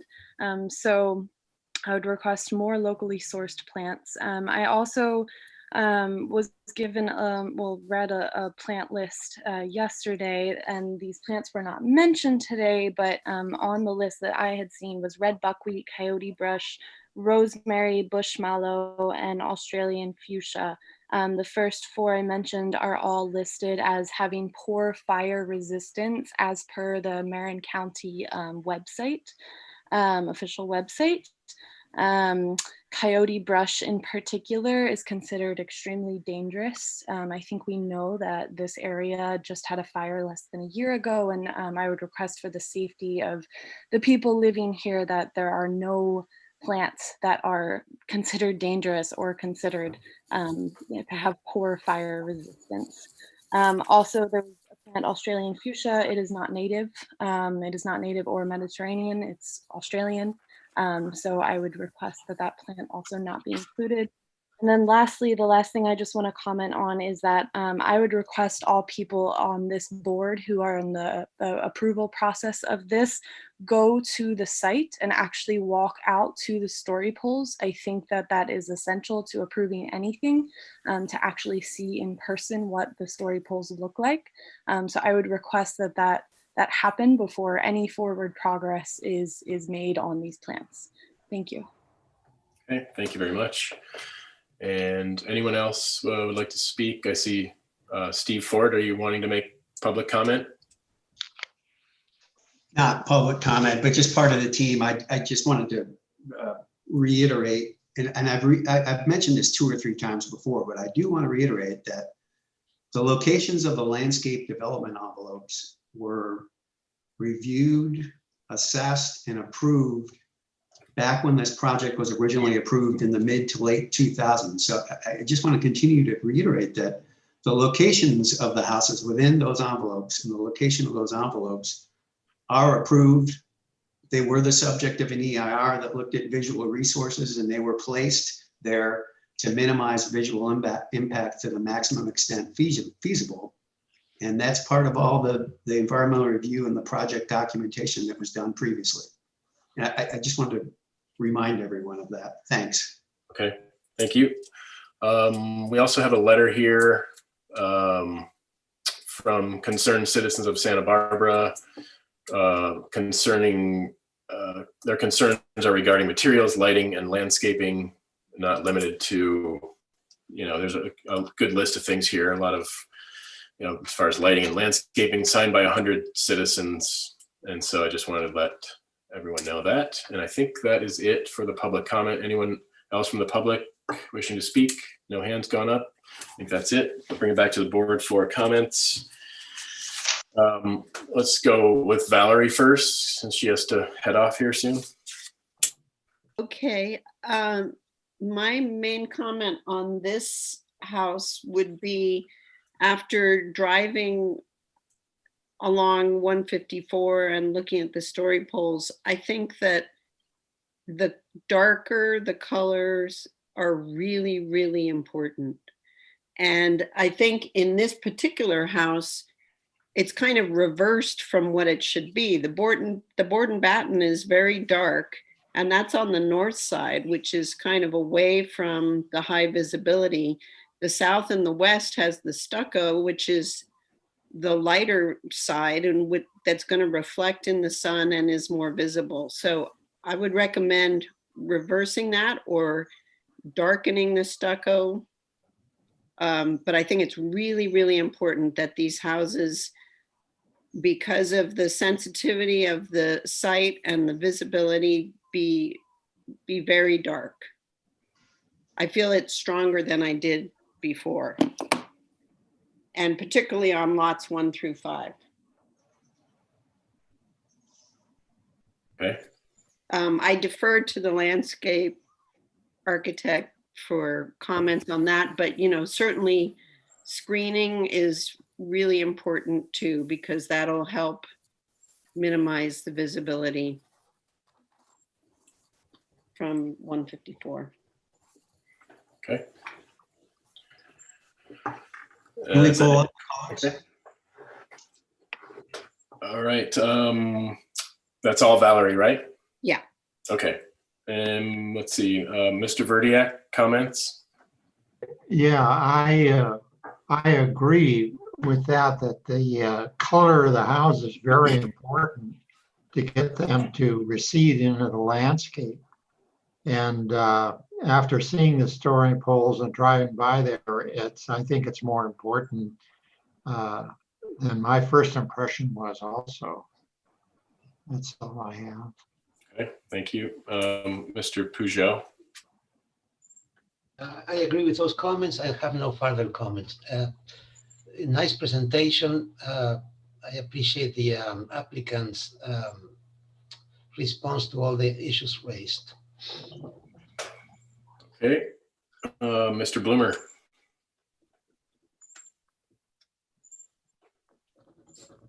I echo Alex's comments pretty much identically, and just for the sake of the public comment, just want to make it known that I have been to the site and walked across it and spent many different times, actually in the last few years, but recently looking at this project and this site. So I'm pretty cognizant of the topography and the view sheds, and clear about what I'm looking at when I'm looking at this project. Thank you. I think for my comments, I'm a little more critical, especially after seeing the story poles. I am having trouble, and I'm not sure that I can support these projects, but I don't think it's compatible with the neighborhood. There's a major negative impact on the community based on the aesthetics after seeing those story poles, the usability of the open space and the environmental impacts. Obviously, that's been addressed, and these are allowed to move forward. But I think there's a missed opportunity as far as the architectural style. There could have been. I think this was brought up before.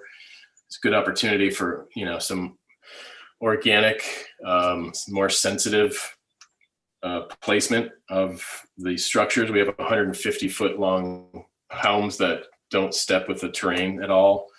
And I think that would help. The organic architecture and stepping would help to mitigate the impacts and better blend with the surroundings. The one other thing that we've not talked about in terms of the visual impact, it's not just the homes, but that roadway that cuts right up through the site will be extremely visible from the 154 and look like a big scar on the land, in my opinion.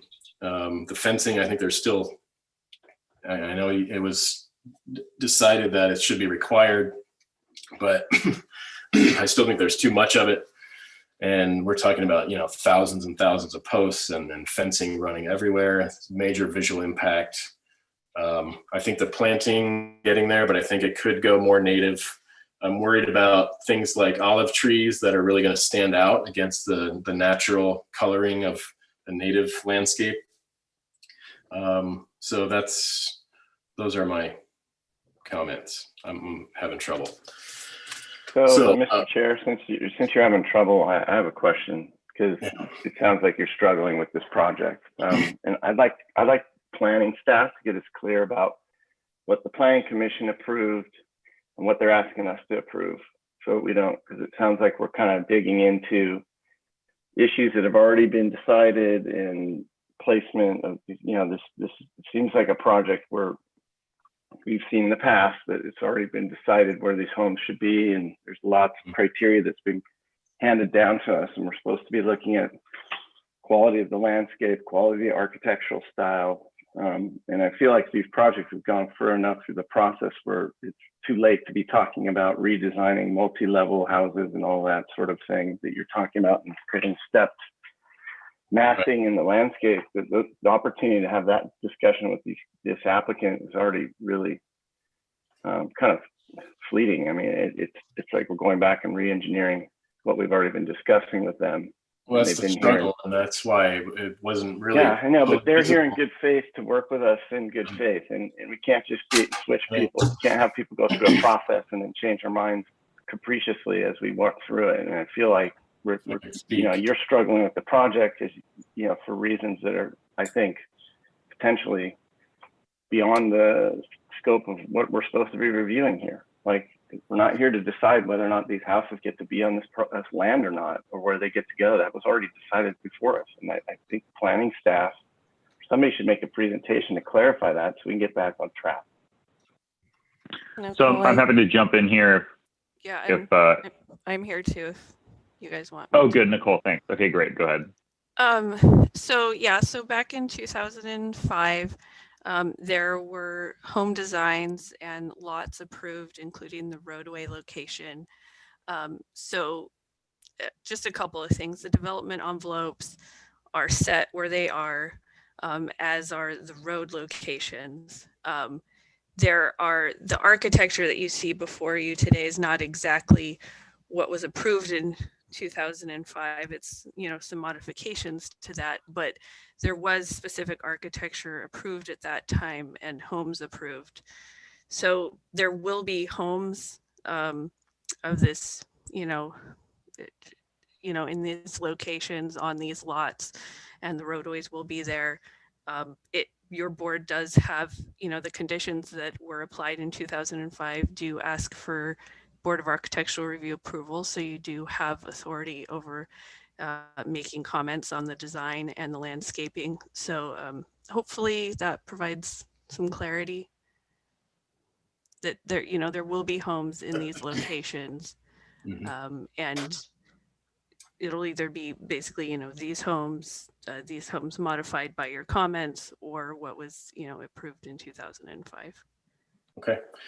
Very good. So those are the comments. Any other comments from the board? Can I ask a question to the planner? The houses approved in 2005. I believe there were more Spanish style, several of them, and some of them were 2 stories. Am I incorrect? They were Spanish, they were Italian, and Alex, they were significantly bigger in square footage. Yeah, that's what I thought. What we've tried to do, because of this site, is make them smaller buildings, primarily 1 story, and fit in with the land, as opposed to these great big boxes that were approved before. Very good. Yep. I'd like Chris, to add. you asked if we had any comments. I'd ask that the board members remember their purview and be objective. I think people are counting on us to bring our objective opinion to this and our professional review, and leave our personal opinions about land use and what should and shouldn't happen. Leave it behind. That's not what we're here to do. We need to be objective and create a fair process. So I think we just need to tread carefully and stop and be very cognizant of that. You know, Josh, I'd like to add too that the lion's share of this property has been dedicated to open space. And, you know, so I mean, that was one of the prerequisites of this approval. I mean, most of this property will remain in its natural state. And that's important to remember that. Okay, so let's see, we are here for preliminary and final. So, you know, if someone wants to make a motion, they're welcome to.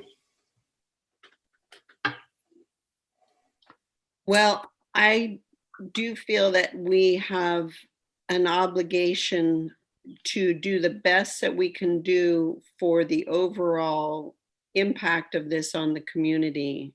And in my mind, that is to keep the colors dark. So I would be ready for a motion, but with a requirement that all colors facing south and west be the darkest colors of your color palettes. I'd support that. I will second the motion. Well, what is the motion for That's preliminary and that's- final, or are you? Is that for preliminary or final, Valerie?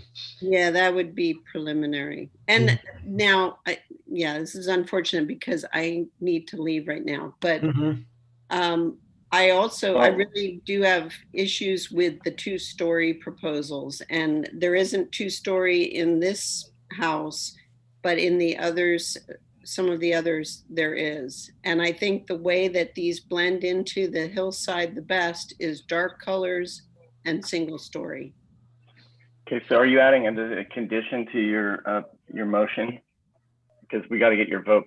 We got to try and vote this before you leave. So a motion's been made. Are you revising your motion, or you just granting preliminary with comments? Well, I'm only making a motion for this one house and then giving you that comment that because you have a quorum without me, so you can proceed on the other. Okay, but if you want to be, it's your motion, so you should stick around. So you made a motion, Alex seconded for preliminary. So well, then I'll withdraw my motion and somebody else can make it. Okay, I'll make the motion then.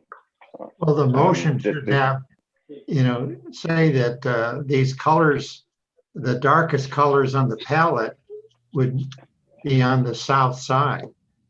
And I'll make a motion if I may, Mr. Chair. Sure. Okay, I propose the motion that we grant preliminary approval, return for full board review for final detailing and color palette, with the comment that the applicant look at using darker colors on south and west facing elevations of the project. I'd second it. Okay, all those in favor, say aye. Aye. Aye. I'm voting against based on neighborhood compatibility and impact to community aesthetics. Okay, so the motion passes, and we'll see you next time for final approval. Okay, are we on recess now, Mr. Chair? Yeah, does the board want to take lunch now or do one more? Maybe since Val's leaving and we'd like to have her included, we'll just take a little, 45 minutes? Okay. Maybe half an hour, or I don't know. Yeah, that's, I can deal with that. Maybe how about 37 minutes? Okay. Let's see, it's 12:36. We'll reconvene at, 1:10. Okay. Okay, thank you very much. Thank you.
Okay, we're back online. We will now reconvene the SBAR meeting of November 6th with item number 6, the Santa Barbara Preserve Lot number 2. This is for preliminary and final approval and review of story poles of a new 5,437 square foot single-family dwelling, guest house, and cabana. It's a 15-acre parcel located at 1165 Via Gaitero Road in Santa Barbara. And we have everybody back online with us. I see a few people here. All right. Chris, may I ask one question before we, as it relates to the previous item? Sure. Just quickly. So are we going away to do one thing and then we get final, or which is deal with the colors as you have all asked, or are we coming back with a whole new open thing again? No, good question. I mean, I guess I believe it would be coming back to deal with the colors and such, not a completely open. I mean, it's up to the board, I guess, at that point. Obviously, we don't want to. I understand. There's some difference in the board's opinion, but I think we've most of the board is on the side. I don't think we're debating whether or not these homes will be built. I think we're just fine tuning at this point. Does that make sense? So again, we're coming back solely to review color and final approval. I don't believe it's solely for color. There were other issues, landscaping and the like, fencing and such, but mostly it seems like it's based on color choices. Yeah. Also, I'd say details. The details are not complete, so Right. there are more window details. Usually, you've seen other applications coming to this board, right? You've been witnessing a few today, and they do have more development of details. That's it. Yeah. So mostly details, colors, landscape, that sort of thing. Yep. Chris, may I ask a question? Sure. Would the board please be willing to maybe succinctly list the landscape issues so that we can respond to them efficiently? Yes, I think succinctly, huh? Well, or part of I this should say, would the board be willing to enumerate the landscape issues so that we can Yeah. respond to them? I think the main concern and what we're hearing from the public is the concern about the native species and sort of the coloration of species from a distance. And I think you're on board with this too. I mean, the more natives, the better. And we don't want to disrupt the existing sort of ecological footprint. So I think we're pushing as hard as we can to get more native species and keeping the Mediterranean stuff, right close up to the house and sort of out of the long distance views.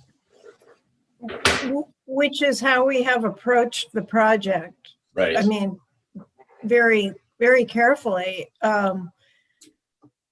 I'm just going to suggest that a problem with using genetically pure stock throughout is that, as you know, having done restoration work, the contract grown or genetically pure local stock for these projects is the plant material is tiny. Mm-hmm. And so if we want to use Toyon, for instance, or something like that, it would be nice to be able to get some for sizable. the oaks of a slightly larger size so that we can achieve immediate screening rather than wait 10 years for a tiny Right. seedling oak, which is as big as your hand, to get up to. Right. I think we're 20 looking feet. for. I think we're looking for you to find a balance here. Which we have so- attempted to do. Yeah, exactly. So I think you're on the right track there. I think we just want to make sure that we reiterate that we understand that everything is going to be completely local, and but do the best you can. Yeah. Okay, thank you. Okay. Thanks. All right. So item number 6, read the description. If you guys, let me see, we can go through again comments one by one. First comment. Sorry. Oh. This is Nicole, the planner. When time is appropriate, I'd like to make a quick comment as well. You think it's best right now? If so, Yeah, I just wanted to let the board know that, so as Valerie mentioned earlier, these plans for lot 2 and then the plans for lot 4 include what's sort of identified as an optional second story. Mm-hmm. And the noticing for the project did not describe a second story. And so what we're asking for, you can review the plans and give comments on them today, but we're asking you not to take preliminary or final action today. These projects will come back on the 20th. Lots 2 and lots 4, or the 2 that have the second story elements, will come back on the 20th, and you could take preliminary or final action then, but we're asking you today to only give comments. Actually, Nicole, thank you for bringing that up. We as a practical matter, will rescind or remove the second story consideration. Okay. And we would like to have preliminary and final as noticed on the 1-story version only on this lot. Okay. So I'll back up then. It was noticed accurately for the single story designs. So feel free to take whatever action as a board that you wish. Okay. So so if we are, then we should make a comment just to exclude the sheets that contain the second story. Yes, please. Okay. Thank you. Thank you. Very good. Thanks. All right. Comment number 1 was study use of varied hardscape materials and drivable landscape materials to break up the driveway. So. Yes. So similar to what we reviewed when you saw lots 12, 13, and 14, the hardscape and the driveway have all been studied to reduce the hammerhead visibility through the use of alternative materials and softened edges, and the landscape drawings and civil drawings will reflect those adjustments. Okay, so Josh, are you back here with us? Can we go to the page that shows the sort of hardscape materiality? Would be again the civil and landscape there.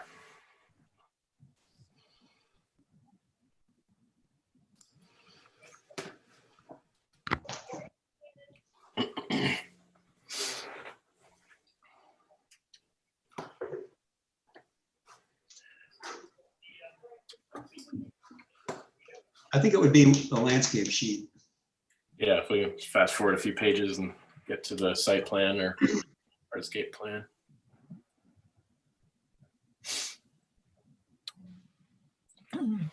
If you could go forward, Josh, to the landscape plans, please.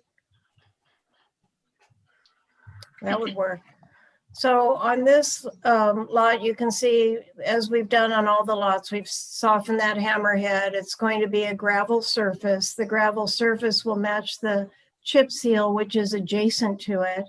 And then we've further softened those edges and made it blend into the landscape with some boulders, accent boulders on the edges, which will coordinate with the ornamental landscape boulders placed throughout the landscape planting areas. Okay, and so the entry walkway is again a flagstone that will blend with the sandstone accents, and it's got a little border and an infill of random set flagstone. It's the Fossil Creek, which is just a nice tan, evenly colored hard sandstone. okay, so just to be clear, then this portion of the driveway would be asphalt, and then this would be chip seal, and then this little section would be gravel, correct? That's correct. And the gravel again matching the chip seal. So it's just sort of a blend there. Right, okay, thank you. Comment B, restudy execution of tower in terms of massing, materiality, and overall cohesiveness of design. Yes, can you please go to the architectural sheet 17 and 18? They'll be a separate file. Yeah.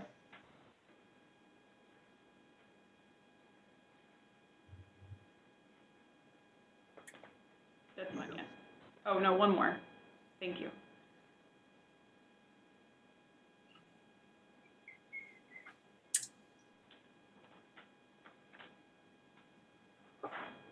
There you Okay. All right. Thank you very much. So we did study the tower. The hip roof that was previously at the roof of that tower has been replaced with a gable that mimics the north elevation massing. Heavy timber detailing is introduced to complement the existing detail and materiality. Also, the overall height has been reduced. And just in terms of the cohesiveness of the design, this element is really used to serve as a link from the master bedroom to an outdoor space, and it's an amenity for the property owner and a lifestyle amenity. Okay. And so then comment C would be null and void, correct? Because the bonus room, there were concerns about the appearance of side loading, so that would be given. Was that the second story element that we were just discussing? That's correct, yes. So we can ignore C, okay. Item D, soften corners of split rail fencing and avoid hard angles. We keep jumping back and forth, landscape, but we did see that earlier, so I think we can run by that one. Item E, use earth tone colors to help structures blend into a surrounding environment. Have proposed materials and colors on site for site visit. So we're seeing some of the coloration here, and then I believe there is a separate file showing the material board, that JPEG. Yep. Correct, and I'd like to make a comment on this item as well. We all know that colors come up frequently through these discussions, and I just want to make a point that we've reviewed the existing setting and the landscape. The photos that we have would indicate that the colors in general throughout this project are compatible with the ground plane and the native landscape. We do have some concerns that using extremely dark tones will contrast too much with the native landscape and the ground plane, and that our feeling is that the colors that are presented really reflect the tonal quality of the existing terrain. Okay, Josh, can you go to that sheet, please? The JPEG. It's a separate file. Just one single page. There you go. So the which here is the body color? Is that the precast or no? Can't be right. No, the stucco and the adjacent trim at the top right is the body of. Oh, I see. The precast serves as the trim around some select window locations, and the brick veneer is really the adobe flump block that occurs on the front north elevation of the plan. Okay. And again, I want to point out that we've provided gutter and downspout colors in response to previous comments that have been made. Okay, thank you. Item F, incorporate proposed colors and materiality into elevations, which we just saw. Return with human scale angle views from public viewing areas to help simulate proposal, which we saw those photos. Return with additional landscape and hardscape details that match the level of architectural detail. So Martha, if you feel necessary, we can present the landscape on this. Oops. I'd like to go through those real briefly. Again, just pointing out the additional screening we've added and the additional native locally sourced plants that are part of that, and the rest of the project. You had mentioned on earlier earlier lots that you wanted to limit the number of agaves, which we have done. I think if you, Josh, if you would do so, just go forward in the set or down toward the bottom of the set so that we're into the planting. One more, I believe. There we are. So again, we have broad areas of native hydro seed. The other swath of landscaping that's hatched is a native grass mix. So to blend in with the adjacent grasslands. And then you see we've added some trees along the perimeter edges there of the graded area rather densely to provide screening. And again, adding a number of native plants locally sourced and then native hybrids, and then working toward the close into the house. We do have some Mediterranean region plants. That would be some of the Australian Corea, the West Ringia, and so on, and then some ornamental native hybrid sages. So again, it's a very compatible plant palette, low color key, and just trying to blend in there. So I think, you know, with this arrangement, we will have success with that. Okay. Thank you. And then the final comment was the single story pole with flag required, which we've discussed. So anything else to present from the team? Nope. Okay. Moving on to questions from the board. Let's see, Mr. Vertiak, do you have questions?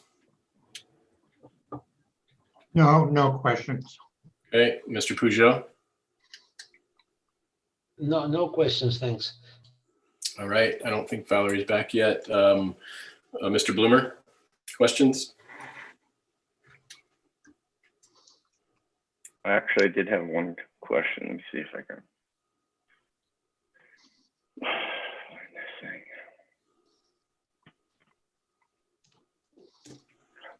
thing.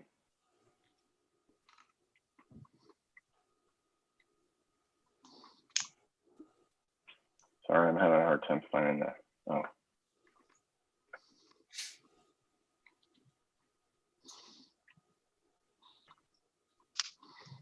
Actually, there it is. Okay, so yeah, no, I actually don't. Never mind. Okay, I had one kind of strange question.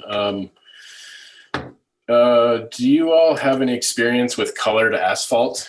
I'm just thinking about that road going up, and I know that there is colored asphalt, and if, you know, is it like a tan asphalt a possibility? I don't have experience with it myself, but I'm wondering if that probably wasn't explored, but do anyone from the applicant's team have any experience with that? Just think it might help to mitigate the impact of the black asphalt. I mean, realistically, on plane, I don't even think you'll see the black asphalt, if that's what you're worried about. Okay, except the road goes. No, we don't have any experience with it. Yeah, okay. Just curious. All right, that's the only questions I have. So public comment. Do we have anyone from the public wishes to speak on this? We have one hand raised. Julia, you have 2 minutes. Whenever you're ready. You are muted. So yeah, go ahead and unmute yourself. So I want to note that the letter mentioned earlier that came via email, and the letter with signatures that was sent Monday, November 2nd via snail mail, contains more than 125 signatures together, and those signatures are a small fraction of the hundreds of people that do not support this development on aesthetic grounds. Regarding Lot 2, Item 6, this lot is near the top of the mesa and will be hugely visible from all vantage points east to west. The design element I find most galling is in the north elevation is the bell tower above the 11-foot entrance doorway. The tower resembles a fire lookout tower, and while helpful for the fire-prone area this enormous 5,400 square foot house will be built in, it is an egregious mistake aesthetically, drawing attention to the largeness of the house, And while the house is no longer 7 times the size of the home that I live in, it is still 5 times the size and will be visible, the tower especially, from everywhere in Santa Barbara. I would also like to point out that the Boulders, a similar development due west of this property on San Antonio Road, is still a scar on the landscape 6 years after building began, with only 3 to 4 of the 15 proposed homes being finished. And to the Vice Chair's point regarding the bar's task, in the note about this board, aesthetics is a key element of the mission statement. If the homes are too big or unwieldy for the site, that is an aesthetic decision in your purview and is absolutely germane to the conversation. Thank you. Okay, thank you, Julia. Anyone else wish to speak on this item? Seeing no one, I believe the letter that we received was for all of the developments, all of the homes. So that is also in the record. And I think that's it for public comment. So bring it back to the board for additional comments. Where did we start here? Mr. Vertiak, comments, please. If we go back to the sample board, if we can do that, Josh.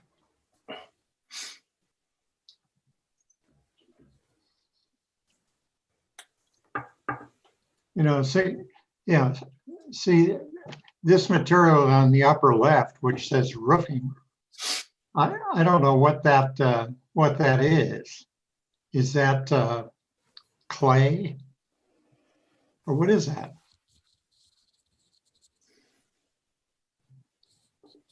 You know, and also brick veneer. It says brick veneer, and then the top one is roof tile. So the top left says roof tile. I'm just reading what it says, and then the other one says brick veneer. Well, it says roof, but is that? I mean, the pictures, you know, in the massing study shows a 2-piece tile. And that is correct. This is the sample that's available by the supplier. The digital board identifies that a 2-piece tile made of clay will be used on this elevation. So this is the color representation? Exactly, yes, yes. Okay. Well, that was my question is, does this represent a 2-piece tile? The color of the 2-piece tile? Yeah, I believe it does. Yes. Okay. That's it. Okay, thank you, John. Mr. Peugeot, comments? Yes, I think the applicant has responded to our request for materials and design comments that we made. I find the tower roof much more appropriate than what was there before. I have comments on the details, which are available on the part 2, I believe, right? It's it's colors and details, and it's called part 2. There you go up a little bit to page 3 here. A little bit. That's the one more, Josh. There you go. That clay, that is, I know you know the applicant is proposing a 2-piece mission tile, but that's not it. You know, that's that doesn't look like, you know, the standard, you know, made by US tile, or, you know, the one you see in Santa Barbara. It's not exactly like that. So it's just, you know, a word of caution. Regarding the next page, page 5, I think I like detail number 1. I think it's very good. The eave detail. The rafter details are fine. Detail number 2, the foam. You know, we struggle with that in production homes for the tree farm. And then when we saw it finished, we were not very happy with that. The foam surrounds, especially the sill. So you gotta go to the next page, Josh, page number 5. Yeah, there you go. there you go, detail number 2, that one right there, detail number 2, the phone detail. A word of caution there. I need some convincing that that's going to look acceptable. On number 4, just a warning that I'm not sure what kind of wood you're talking about on that header, but it's usually it's problematic. It rots, but maybe you have some kind of spec that will work. On detail number 8, usually they have to be 4 inches away from the dirt and for the whip screed. And detail number 16, the balcony looks pretty good. I haven't been able to see I like those. The beams look very interesting. And I think that balcony would not be included now that the second story. Okay, yeah, you're right. I like the rake bars detail is fine, Anyway, I was just looking at details because I have a question of the board about the colors. I mean, do you think the colors are dark enough? It appears so in page 3 shows the colors. It's hard to tell. Sometimes they look much lighter under the bright sun. So, I leave it up to others. But as far as the rest of the design, I find it perfectly fine. I would like a little bit more attention paid to the details, and I leave the issue of the colors to the rest of the board.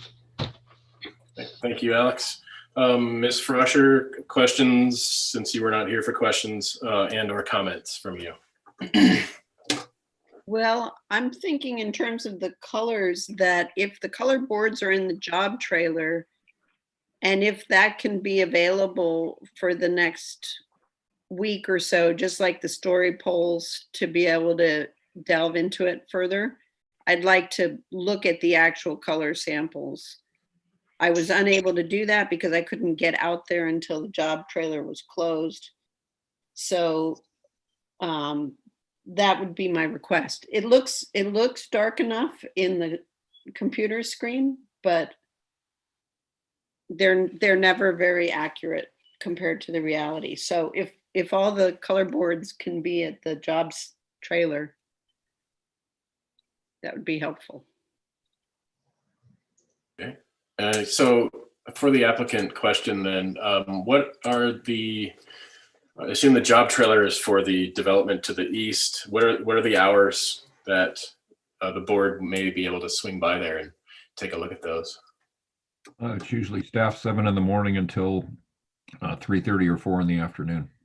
Okay. Monday through Friday, I assume. Okay, thank you.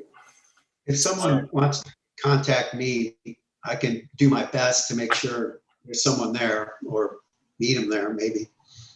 Okay. But great, thank you, Steve. But they are generally there during those hours. Okay. Valerie, any other comments? What, because I came in late on it, what happened as far as a 2-story version? Is that no longer? Right, it sounds like that's off the table. Okay. Okay. Well, I would agree then with Alex's comments and about the roof too, that the photo doesn't seem to represent what we consider 2-piece mission type tile. Okay. Mr. Bloomer, comments? Sure. I have just a few comments, but before that, I want to address the public testimony. I'm not sure the name of the good woman who spoke in the public comment, but in regard to aesthetics, just want to be clear about that. I'm certainly not here to argue if the size of a building or the use of a building or land, in terms of how it relates to aesthetics. I most certainly agree that those things are directly related. I'm not saying that they're not. But what I am asserting is that this board has a purview and it's limited. So we are not here on this particular board to review all the aesthetic issues of projects, just some. And those don't necessarily allow us to determine allowable square footage. There is allowable square footage allowed to these applicants. That's policy. It's not our purview to mess around with that or reinterpret that. They also have allowable land uses that they're entitled to. And our job is to review their applications based on their merit inside of the limits of what is actually constructed in the land use provisions and the code and the ordinances. And the ordinance allow them to have these kind of uses on these pieces of land with these amounts of square footage. So it's not, our job is to determine how they're using what they've been given. So we can't really decide on this based on size and square footage necessarily, because they're allowed to have it. Our job is to look at what they're allowed to have and see if it's architecturally correct. And that pertains to lighting and landscaping and architectural detailing and appropriateness. And we're looking at single-story buildings, and we have design guidelines that are given to us that we try to follow, and we're judging it on those merits. Does it meet the design guidelines? Is it appropriate architecturally? We're not determining the aesthetics of big buildings or small buildings. This is really out of our hands. So I appreciate the public's commentary and concern about it. I understand it. And I'm not trying to be glib or, sidestep an important concern that you have, but I do want you to understand this board has limitations, and there are other places in this process to get that kind of satisfaction. So we try to work inside of that. I just think it's important. I think it's hard for people to understand what we're doing. It's a lot of intricacy to it, and I think it's worth explaining. So forgive me for that lecture or wasting any time on that, but I think it's important that we uphold the integrity of what we're doing and try to make sure that everybody understands how to participate. And I want us to be seen as fair and doing our job. And there are other mechanisms to have the concerns that are being addressed repetitively by the public that aren't really, this board really can't do much with most of what you're complaining and concerned about, unfortunately for you. So what I will say about the architecture of this project, I appreciate that it's a single story and it's been presented that way. I think my only concern on the detailing and is around the windows. There's this bump, kind of foam-based bump outs, and just have a look at those, and maybe, not sure if there should be a darker paint color around those, or even if they're necessary, but those just, I'm not sure if they're necessary. I'm just looking at this type of architecture used as a precedent, and I don't see much of that. I'm just wondering if being simpler might be better. I would with regard to how you're concur. treating your windows. So Yeah, I forgot to mention that. I agree with that they're unnecessary. I agree with that as well. I actually think they could be used in specific locations, but hopefully it helps your project to keep it simpler. But I would be fine with that. That's the only comment I have, and I feel like the color palette and the natural materials are really nice and fit well with what we're trying to do here. And I was kind of looking at the landscape plan, and it seems like I'm still not sure what the limitation is, the amount of trees you can use for screening and shading and canvassing the buildings. I know that that's probably the only meaningful thing we could do to help mitigate the concerns of people, at least from property noticing each other, and people from the public right of way noticing these buildings. Because I think there seems to be a desire for everybody to see these buildings nestle in and somewhat disappear into the landscape as much as possible. So, I'm supportive of any new tree planting, especially oaks and sycamores, that would help maybe other natives. Okay, thank you. Yeah, the tough part about that is when you put trees up to screen, it also blocks views from the property itself. So there's a fine balance there, of maintaining views and also doing what Josh was saying, and that's nestling that in. So let's see. I want to make sure, Joe, that we include a comment about the second story, that it's not to be considered as part of this application. Beyond that, I don't really have any additional comments, just the standard ones, just keep striving to fine tune the landscape and and the fencing to eliminate extraneous. I'm still seeing what I'm not really understanding why it's necessary to have the fencing in the middle of the site as well as all the way around it and going up the roadways. And there just seems to be quite a lot of it still. But that is it for my additional comments. I do concur with the rest of the board's comments as well. So any last minute comments from the board? Last minute thoughts? Okay, this is here for preliminary and final. So if someone wants to entertain a motion. Chair, this is the planner, Nicole. Sorry to, I just wanted to mention that maybe your board would perhaps want to consider when you take action, making a part of the action a requirement that the applicant resubmit a set of plans that remove the second story sheets from the set, just so that our final, assuming you're giving final, you're giving preliminary and final today, just so that our official records reflect just the approved set. Just want to put that out there. Okay. And can you clarify again, please, the last project we gave preliminary to return for final, right? And so there's a step in between for this one as well? Yeah, I think it would be good to do that to finalize the colors and et cetera. Detailing and all that, right? Okay. Yeah, yeah, to give a little more time for that. Okay. Is that your motion?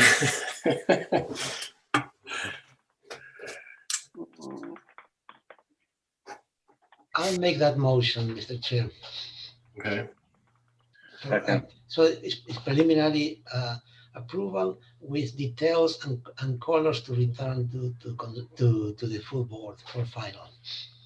And Okay. that's all we're going to, and are there any landscape details necessary or where are we on that? I think the landscape is close. I don't know if Martha, if you're planning to do the Wheelo stuff, if you've already done it. I don't know that I saw it in the plan, but that may be, it's obviously required for the building department, and we'd maybe like to take a preliminary look at it.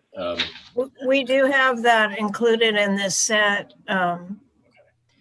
And we'll look at the extra lengths of fencing and so on when we return. But we do have Muello on there, the water use and hydrozone plans. But once we know that we're settled here, we'll go ahead and finalize the irrigation plans. And then quick question then while we're on that, is the irrigation that you have set up for those hydro seeded areas temporary or is that permanent? There's temporary on the hydroseed, but the erosion control mix, which is also hydroseeded, we're just leaving natural so that it tans out with the seasons. Okay. Okay. So irrigation to establish and then relinquish. Okay. Anyway, So the motion is really is for a preliminary, and what we would like to see the next meeting is the details. Really, we probably need several sheets and really more like a more complete. Like I'm looking at detail 9 wood trellis. It shows the a column. How is that top done? I mean, it's not realistic the way it's shown. I mean, something a little bit more complete. I think it's good for preliminary, but it needs a little bit more refinement for final. all right. So we have a first and a second. All those in favor, say aye. Aye. Aye. And also add to the motion to remove the drawings for the second story. Right. And I'm voting against, again, for the same reasons as previous compatibility, etc. Okay, so that is a 4-1 vote. And so you have your preliminary. And now we can move on to item number, sorry, Joe, I meant to come to you. And Yeah. Yeah. Yeah, Mr. Chair, thanks. I had one clarification. So for the comment, I wasn't sure about the color comment. Do we want to carry over the same color comment from the previous project to this one for them to restudy darker colors for south and west elevations? I don't think so. I think the board wants to be able to see them in person on the site. So I don't know that we're asking for darker. I think we just want to confirm that the colors chosen are appropriate. That's right. Okay, so board must see color board on site Yeah. to confirm Color choices on site. Yeah. During are site. appropriate. Okay, got it. Thank you. Okay. Bob, Heidi, kind of in a break here between these two, could you maybe address color? Obviously is in everybody's minds as it was in yours when you picked them. Could you kind of the color and how you selected it, the genesis and so forth? Yeah, and Aaron tried to touch on it, and I think the next time we come back, we are going to bring photos of the site. We were there a year ago in November and took a number of shots, dozens of photos that basically showed the ground plane, the terrain, the color of the soil, and the colors that have been selected to do exactly what's being asked. The idea of bringing darker tones to these buildings, my concern is that they are going to stand out more. And I know that during the course of the year, in the wintertime, the hillside is going to go green, and that's going to last for 2 or 3 months. But for the most part, it's a very golden sort of tone that crosses that hillside in the terrain. And the colors that we're presenting, we believe, are very compatible with that. So we will bring more photography and explain in more detail how these colors have been selected. And again, the concern is raising on our end is that as these tones get darker, we're going to see more contrast, and they may not do what you're asking the colors to do in terms of blending into the landscape, the existing landscape, the native landscape. Thank you. Thank you. Steve, you had your hand up. Did you need to? Well, I just wanted to, if it's possible, it would be outside of the process of a hearing. But if members go up there, hopefully early next week, look at the color board and could get back to me with if they think the color boards look okay, or if they have anything specific, maybe they could relay that back to me so I could get it back to our team so we can come back to the next hearing as prepared as possible. Okay. Okay, I'll try. I won't be able to get there until Wednesday or Thursday at the earliest next week, but I will try. All right. So that was preserve lot number 3. Sorry, 2. So moving on to preserve lot number 3. This is for, again, preliminary and final approval and review of story poles of a 5,437 square foot single family dwelling, guest house, and cabana. This property is composed of 2 parcels, 10.81 acre and 4.18 acre, and at 1170 Via Gaetero. And so we can again go through one by one. The comments, first one, mass, bulk, and scale are appropriate, and applicant responded to most comments. Architectural style is appropriate. Study use of varied hardscape materials and driveway landscape materials to break up driveway. I think that's very similar to what we already looked at for the last one, because I believe it was universal. C, soften corners of split rail fencing and avoid hard angles at corners, also completed. D, study use of additional shade structures on southern elevations to protect from sun exposure. Consider this as an opportunity to introduce individuality, between lots. So let's take a look at the, wherever you want us to go. Site plan, elevation for the south. Yes, so please go to lot, page 14 of the architectural drawings.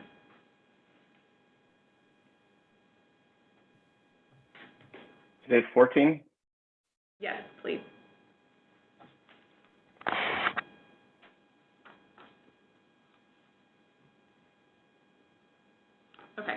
Thank you very much.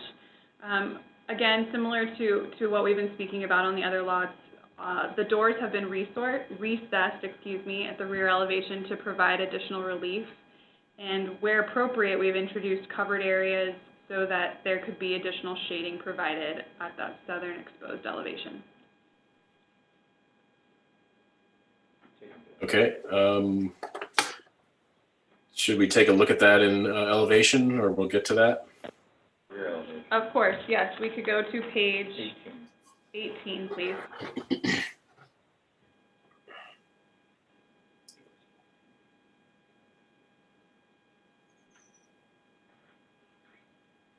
You can see there are 3 shading elements at the rear that mimic the detailing at the front, and they provide a considerable amount of shade to those doors. Okay, thank you. Are those, are they arbors or are they roofed? They're roofed. Okay. All right.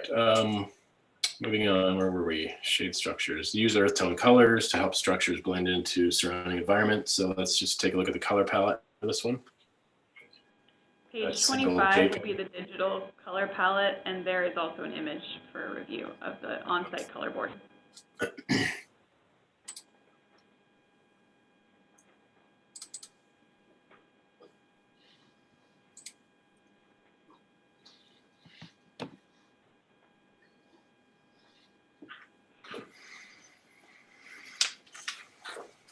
Okay.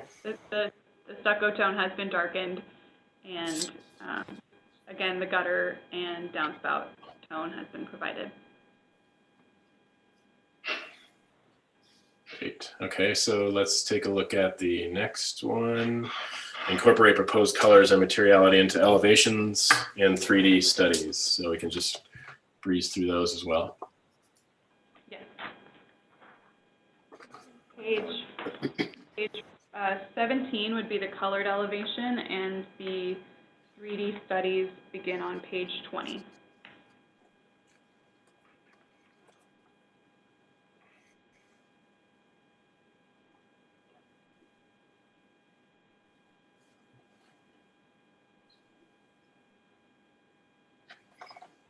Page 21 is the rear elevation as well, the south exposed elevation.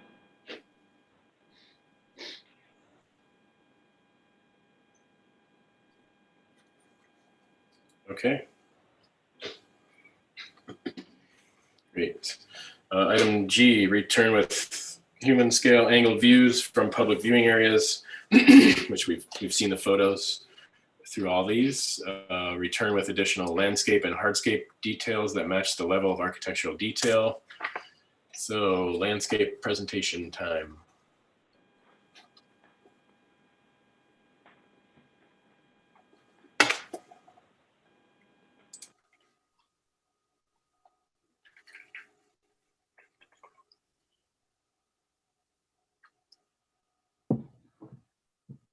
Do we still have Martha? Yeah, I'm here. Oh, there you go. Okay. Once again, you see we have the flagstone walkway edged with a kind of a row-lock course of flagstone or header course of flagstone. And then if we go forward, please, you can, through about 3 more plans, you can see the landscape plan. And again, we've added native screening on the perimeters. There's our hydrozone and wallow calculations. And 2 more, please.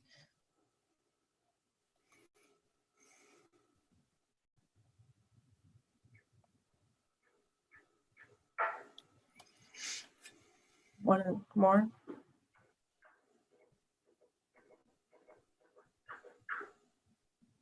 Okay, yeah, so again, generous amount of screening around all the open hydroseeded areas there, principally oaks, some elderberry, toyons, lemonade berry, sugar bush, that kind of thing.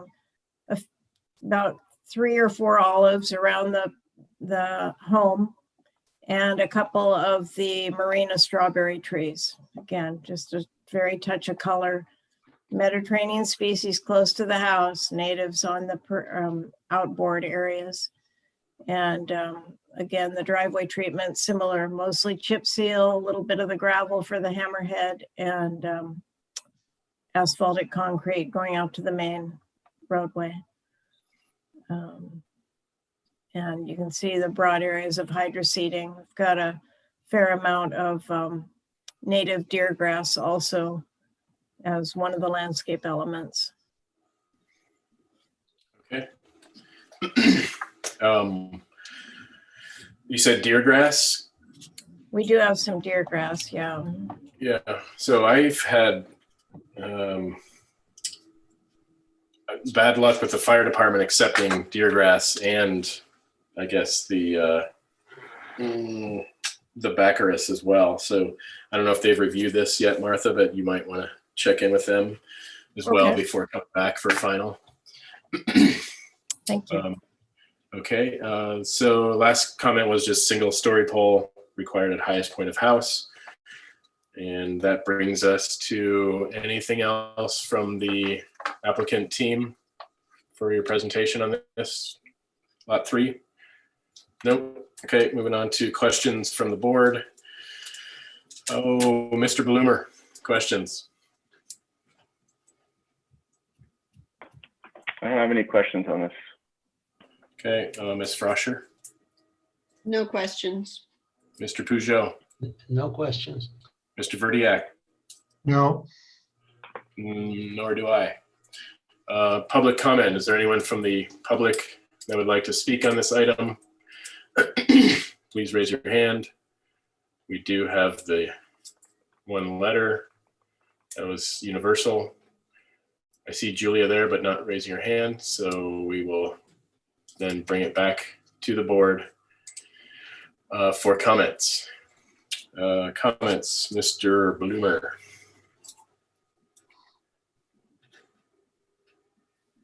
Comments are, I actually quite like the architectural character of this, the simplicity of it, and I think it's a good fit. So the material board seems appropriate and details seem appropriate to the type of architecture. I was looking for the picture of the, I guess, the front of the house. And the guest house. That. There it is. Here it is. So I think it's the same comments I had last time. Is that, you know, any native tree species that you can use to help privacy and screening will be appreciated. But I think the color board or the color materials, the materials themselves, and the architecture is very nice.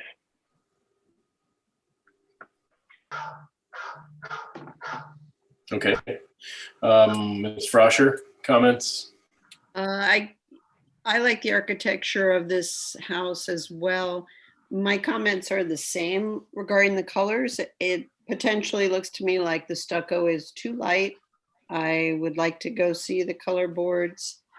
I do believe, even though it's important to try to pick up on some of the natural colors of the hillside at different seasons, that dark colors do recede, especially for distant views, which is what we are concerned with.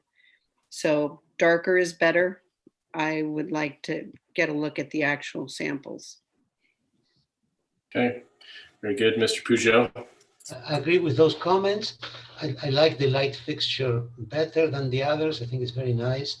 I think the details are pretty good. They need to be more developed. But I like the style of the house and the way it's been resolved. Okay, Mr. Verdiak? well, I agree with those comments. I like the project. All right.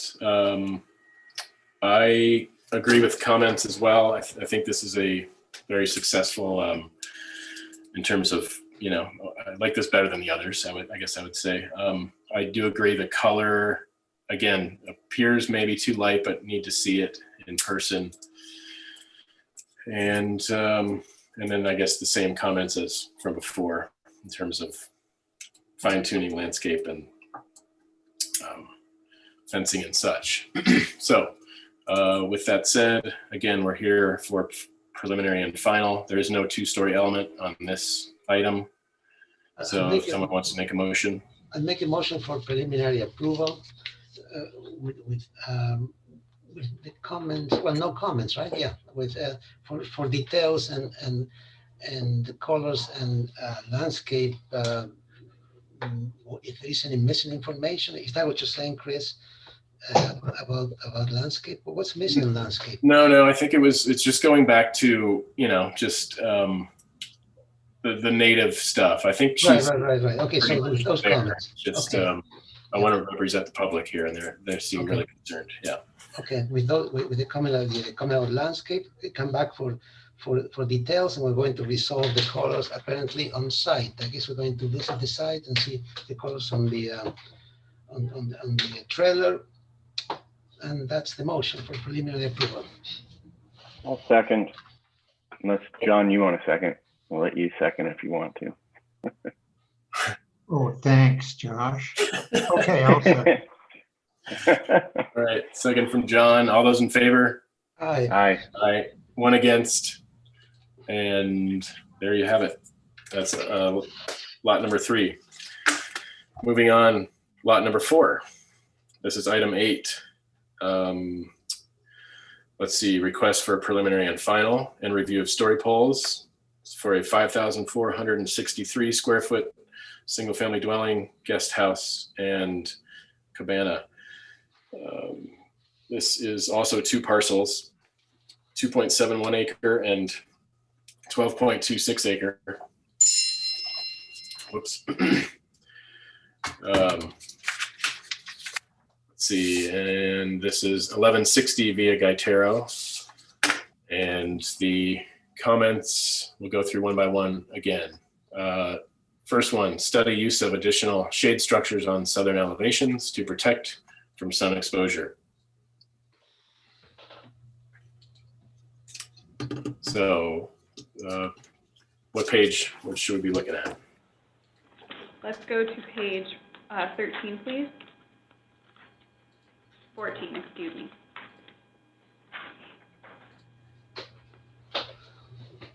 Thank you.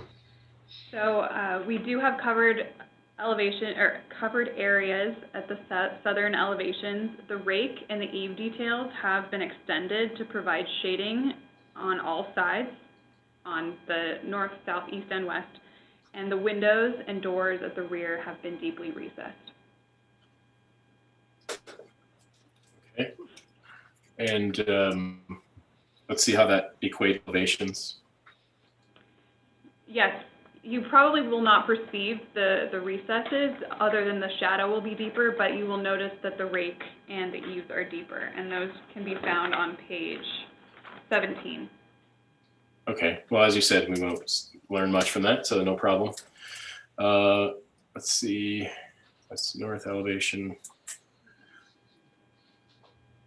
The next comment, the addition of the second story is not appropriate. So this is another with second story, and so we can omit this comment because it's been agreed to eliminate the second story element. Item C, some members believe color of structure is too light. Use earth tone colors to help structures blend into a surrounding environment. So let's take a look at the color and materials. The digital board can be found on page 32, and as you are doing, you can find the physical board. Okay, so Rincon Cove is stucco color. Yes. And the same comments apply to this. We've pulled tones from the existing hillside, and that's the reflective tone on the stucco. All right. Okay, so item D, incorporate proposed colors and materiality into elevations, which we kind of went through. Josh, do you want to bring us to the elevations, please? And we'll take a look at those while I read the next one. Study use of varied hardscape materials and landscape materials to break up the driveway. I believe that was the same solution that we've seen on the last few. So I don't know that we need to go. And Martha, let me know if you think it's necessary to review these individually, but I think you pretty much had the same solution for all, if I'm not mistaken. So in the efforts of saving time, we'll just keep moving. Yeah, I mean, I'll just comment, we're using stone walkways to the entry to all of them. Some are random, some are where we have the brick-like detailing on the facade of the building. We've set the stone into a matching pattern. Okay. Item F, S-tile roof material is not acceptable. Two-piece tile is proposed. Two pieces in lieu of proposed. the tile. Okay. Item G, soften corners of split rail fencing and avoid hard angles. Again, this has been shown. Return with human scaling of views. We've talked about that. Return with additional landscape and hardscape details that match the level of architectural. So if you feel the need to present the landscape, go ahead, Martha. Or let's just go to the landscape plan. Josh. Yeah.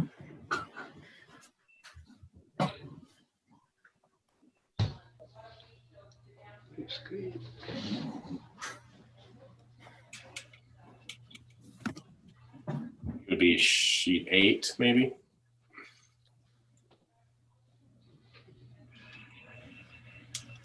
Just 2 more, please.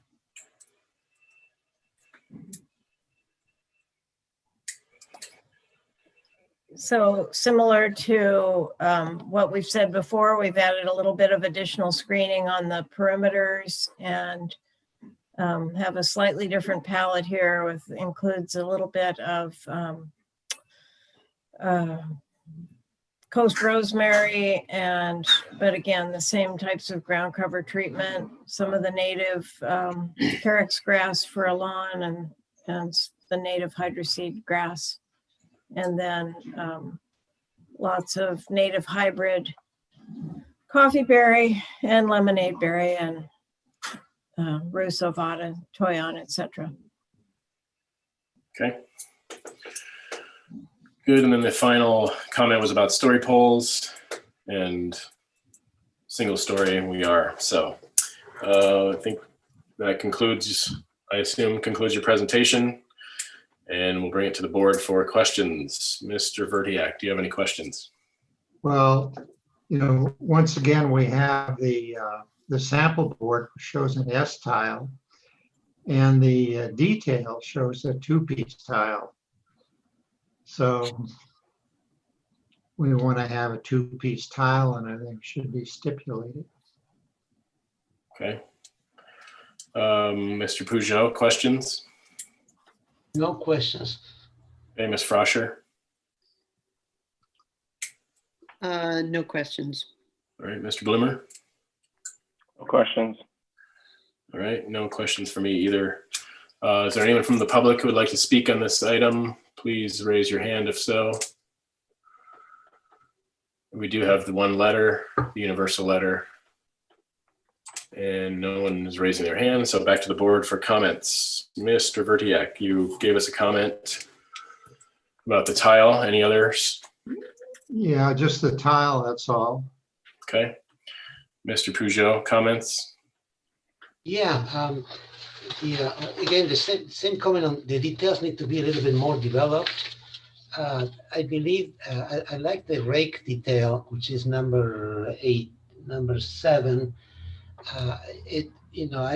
If possible, if it could extend a little bit more, I think it will make a cast a larger shadow and be more effective. You have a detail number 18, a flush rake, that I don't think it works for you. I mean, it appears in one side of the house, but not on the north, but not on the south. It appears in the. I think you should standardize and have them all the same. So the same as on the other houses. I'm concerned about the color, and I would like these details to be further developed.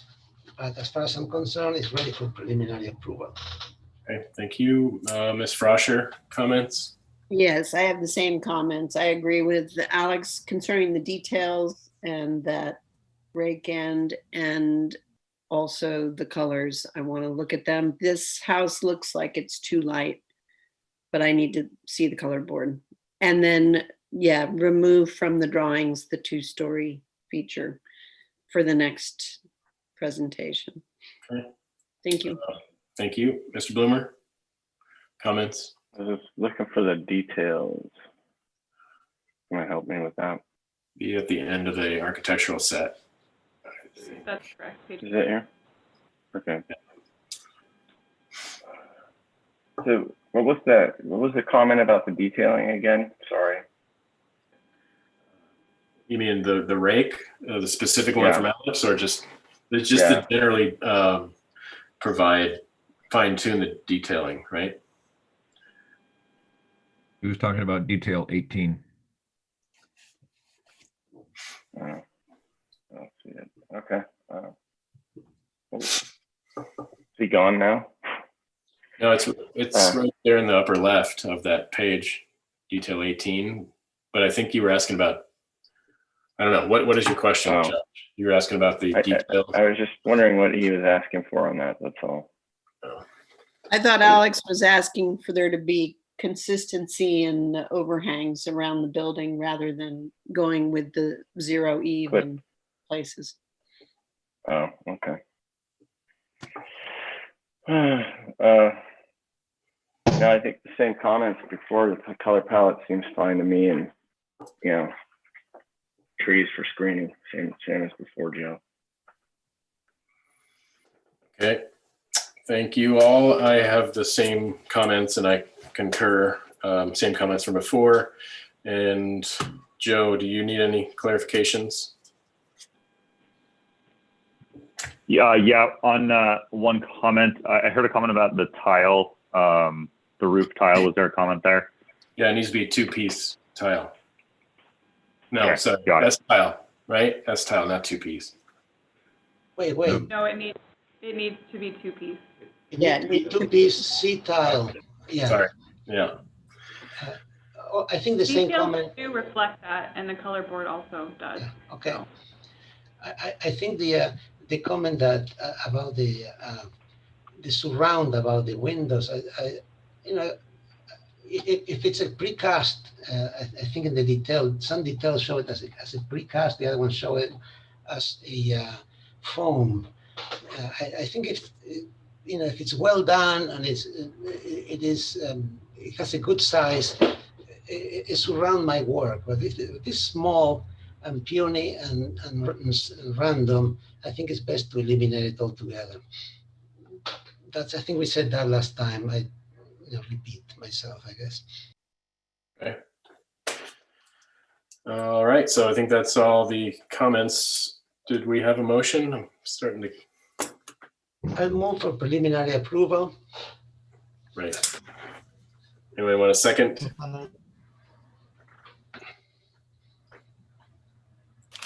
Anyone? Sorry, I was on mute. Chris, you want to second it? I'll second it. Yeah. Okay, Josh, second. I wanted to second it. John did. I think Too late, dude. Yeah, one more. So all those in favor? Say aye. Aye. Aye. One against. And that's it for lot number 4. Moving on to lot number 5. Last item of the day, number 9. This is agendized for further conceptual and preliminary. Is that correct? This one I noticed, yeah, is different. Yep. Okay. Well, that's how you guys left it the last Okay. time. Got it. So this is for further conceptual and preliminary, and review of story poles for a 4,490 square foot single family dwelling, a additional 579 foot detached garage, guest house, and cabana. 2 parcels again, 4.48 acres and 15.14 acres, 1150 via Gaetero Road. Getting into the comments. Study use of additional shade structures on southern elevations to protect from sun exposure. So, Yes, please go to page 14.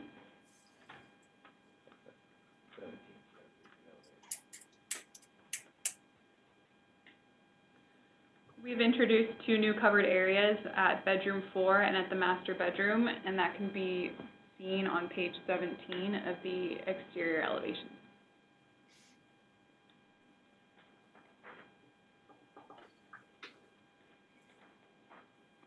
okay, Josh, page 17.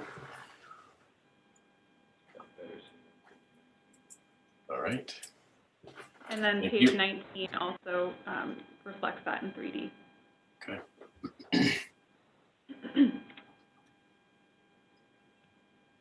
Josh, page 19. All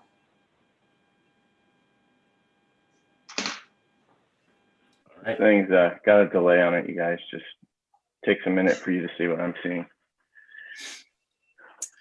Restudy entrance to structure to establish unified arrival point coordinated with front door. So that would be the, yeah, which plan should we look at for that?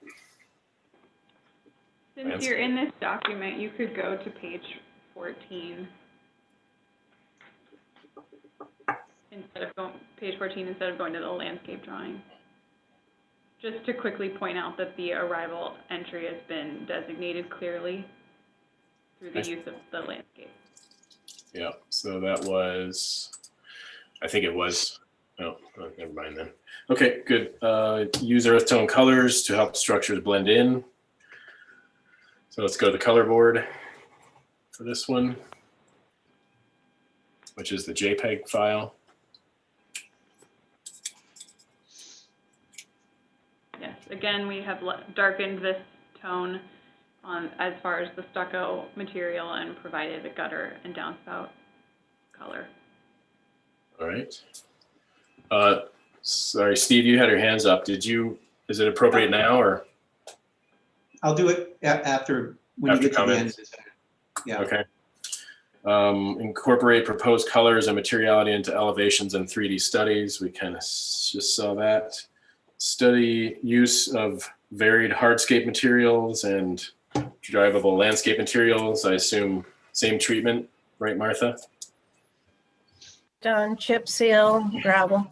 Okay. Soften corners of fencing. Same treatment. Return with human scale views. Same. Return with additional landscape and hardscape details to match the architectural detail. So to the landscape plans, please.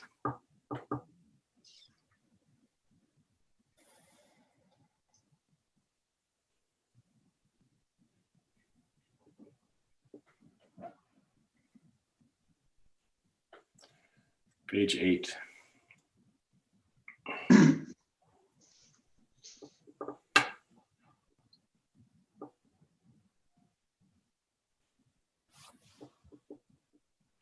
Uh-oh. There it is. So rather a longer entry walk into this front door from the drive area, but we've done that in flagstone. We have a little kind of gravel and at grade fountain element adjacent to the entry. Again, we have native oak, a few olives, elderberry, coffeeberry, etc. as the landscaping. Really much of this lot being left to its native state because the grading was a little bit more restricted. So we have the hydro seeding you can see to the graded areas, and then some clusters of native shrubs on the perimeter of the hydro seed area. All right. Okay, and then I think the last comment was just about the story poles. So to the board for questions. Mr. Vertiak, do you have any questions? No. All right, Mr. Peugeot, No questions, thanks. Ms. Froscher, No, thanks. Mr. Bloomer. Nope. Nope. No question. Okay, nor do I. Is there anyone from the public that would like to speak on this item? Or Steve, do you want to take the floor for a minute, or are you going to wait until the very end? It just has to do with the color reviews overall on all of them, or at least a few of them where you said you were unsure about the colors. I just want to ask that if you could get back to me as soon as possible about the colors, because as you can imagine, we're going to be working with and asking staff to get us on an agenda to come back as soon as possible. And we have to submit plans ahead of time. For instance, if we come back in 2 weeks, at least a week ahead of time. So we need to know about the colors and any opinions one way or the other on the colors as soon as possible. So I would just ask if members could get back to me ASAP on that, I would really appreciate it. Okay, very good. And seeing no hands up for the public testimony, bring it back to the board for comments. Mr. Verdiak, comments? No, not at this time. Okay, Mr. Peugeot? I have the same comments as before. A little bit of some concern about colors, and I would like to see details more developed. But the mass Vulcan scale appears fine, and it's ready for preliminary. Okay. Ms. Froscher? Yeah, I have the same concerns about the colors. I am going to be out of town until Wednesday of next week, so that would be the earliest I can go to the job trailer. Hope that's early enough for you. And I do really appreciate the amount of southern shading devices you've added to these houses, particularly on this one. It looks really good, and it's definitely going to help the way the house not only acts for its inhabitants, but also those shadows help to make the house more quiet on the hillside too. So those loges that you've added are great. Thank you. Okay, thank you. Mr. Bloomer, comments? Yeah, I just have one comment on the architecture. I could also give you guys another lecture on Purview if you want. This right here, this detail that's getting repeated throughout, and how it's kind of creating this this form and this. I'm not sure if it's executed right. I don't know. It's just popping out at me. I noticed it on the other page. I'm not sure if it's right. It might be that it's done architecturally correct and it's just clashing with the scale of the plate height of the building, or I don't know. I would say study that, but proportionally, maybe it's the color of the paint. But looking at it here, my first instinct is that the beams aren't deep enough. I know this is kind of a minor thing, but that might be it, that this beam here needs to be more substantial and it's too far in. I don't know. Or unnecessary potentially, I don't know. And I'm not sure where this line's supposed to start. I don't know what this, and then maybe consider something right across here, but that's it. Just trying to tie all that together. That elevation looks a little funky to me. So I'd just say study the garage and I don't know, whatever this elevation is. Mr. Bloomer, if I may suggest, I think it's the rake detail that you're, I think the scale of the rake is a little, I agree with you. I think if the outriggers could be larger, the projection could be larger. I think that 18 inches for a house this size, this height, and if you're trying to create some shadows, increasing those dimensions, I think that would make the house more successful. Yeah, to me, it's not a deal breaker or anything. It's a minor point, but just advice. That's something to study. That's it for me on that. Okay. I don't really have any additional comments other than just the same ones from before. A little bit of study of various aspects of landscape and coloring and whatnot. So with that, this again, as a reminder, this is here for further conceptual and preliminary. So if someone wants to suggest, either coming back for preliminary or give it preliminary approval. Make a motion to grant preliminary approval with further study of the details. There's any around the roofies and rakes. Any other comment? Anybody want to add any conditions to my proposed? Second, the motion. I think details in general. It seems like we, could use more details. Or window details and so forth. There are some of them, but not all of them. So. Anybody want to add anything to my motion? Other than Ruby, you details? have the color. Okay, Ruby. I'll add to the motion that study the color palette and bring back focus on the southern and western elevations, especially. Yeah, like in the coloring, in this rendering, it looks appropriate, but then we get to the color board and it looks light. So it's really hard to judge. Okay. So we have a motion, and I believe we had a second from Alex. So all those in favor, say aye. Aye. Aye. Opposed, 1, and motion carries. I want to clarify the idea of the color boards.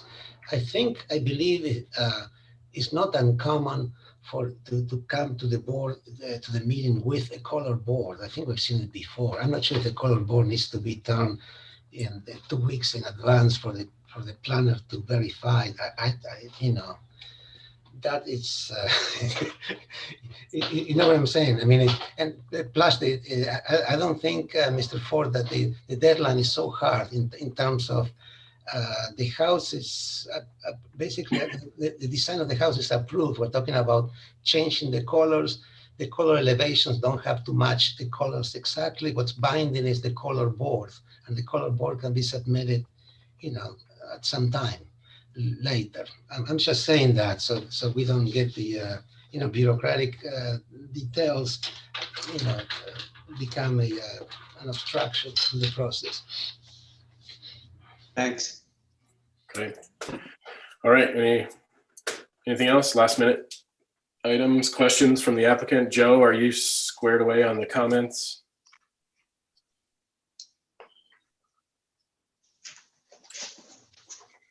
Sorry about that. Yeah, I'm good. Okay, very good. Then I guess that is it, and that would very much. Thank you. Someone want to make a motion to adjourn? I think again, I'd like to just mention Lori Romano again, and it was just a great pleasure to know her. I think we can all agree that. With that in mind, I'll make a motion to adjourn. Mm-hmm. Thank you, John. I'll second that. Okay. All right. All those in favor? Aye. Anyone opposed? Sure you're not opposed, Chris? All right. Thanks, everyone. Thanks for your patience. You don't have to be. All right, fine. Thanks so much. We'll see you next time. All right. Everybody have a great weekend. Thank you.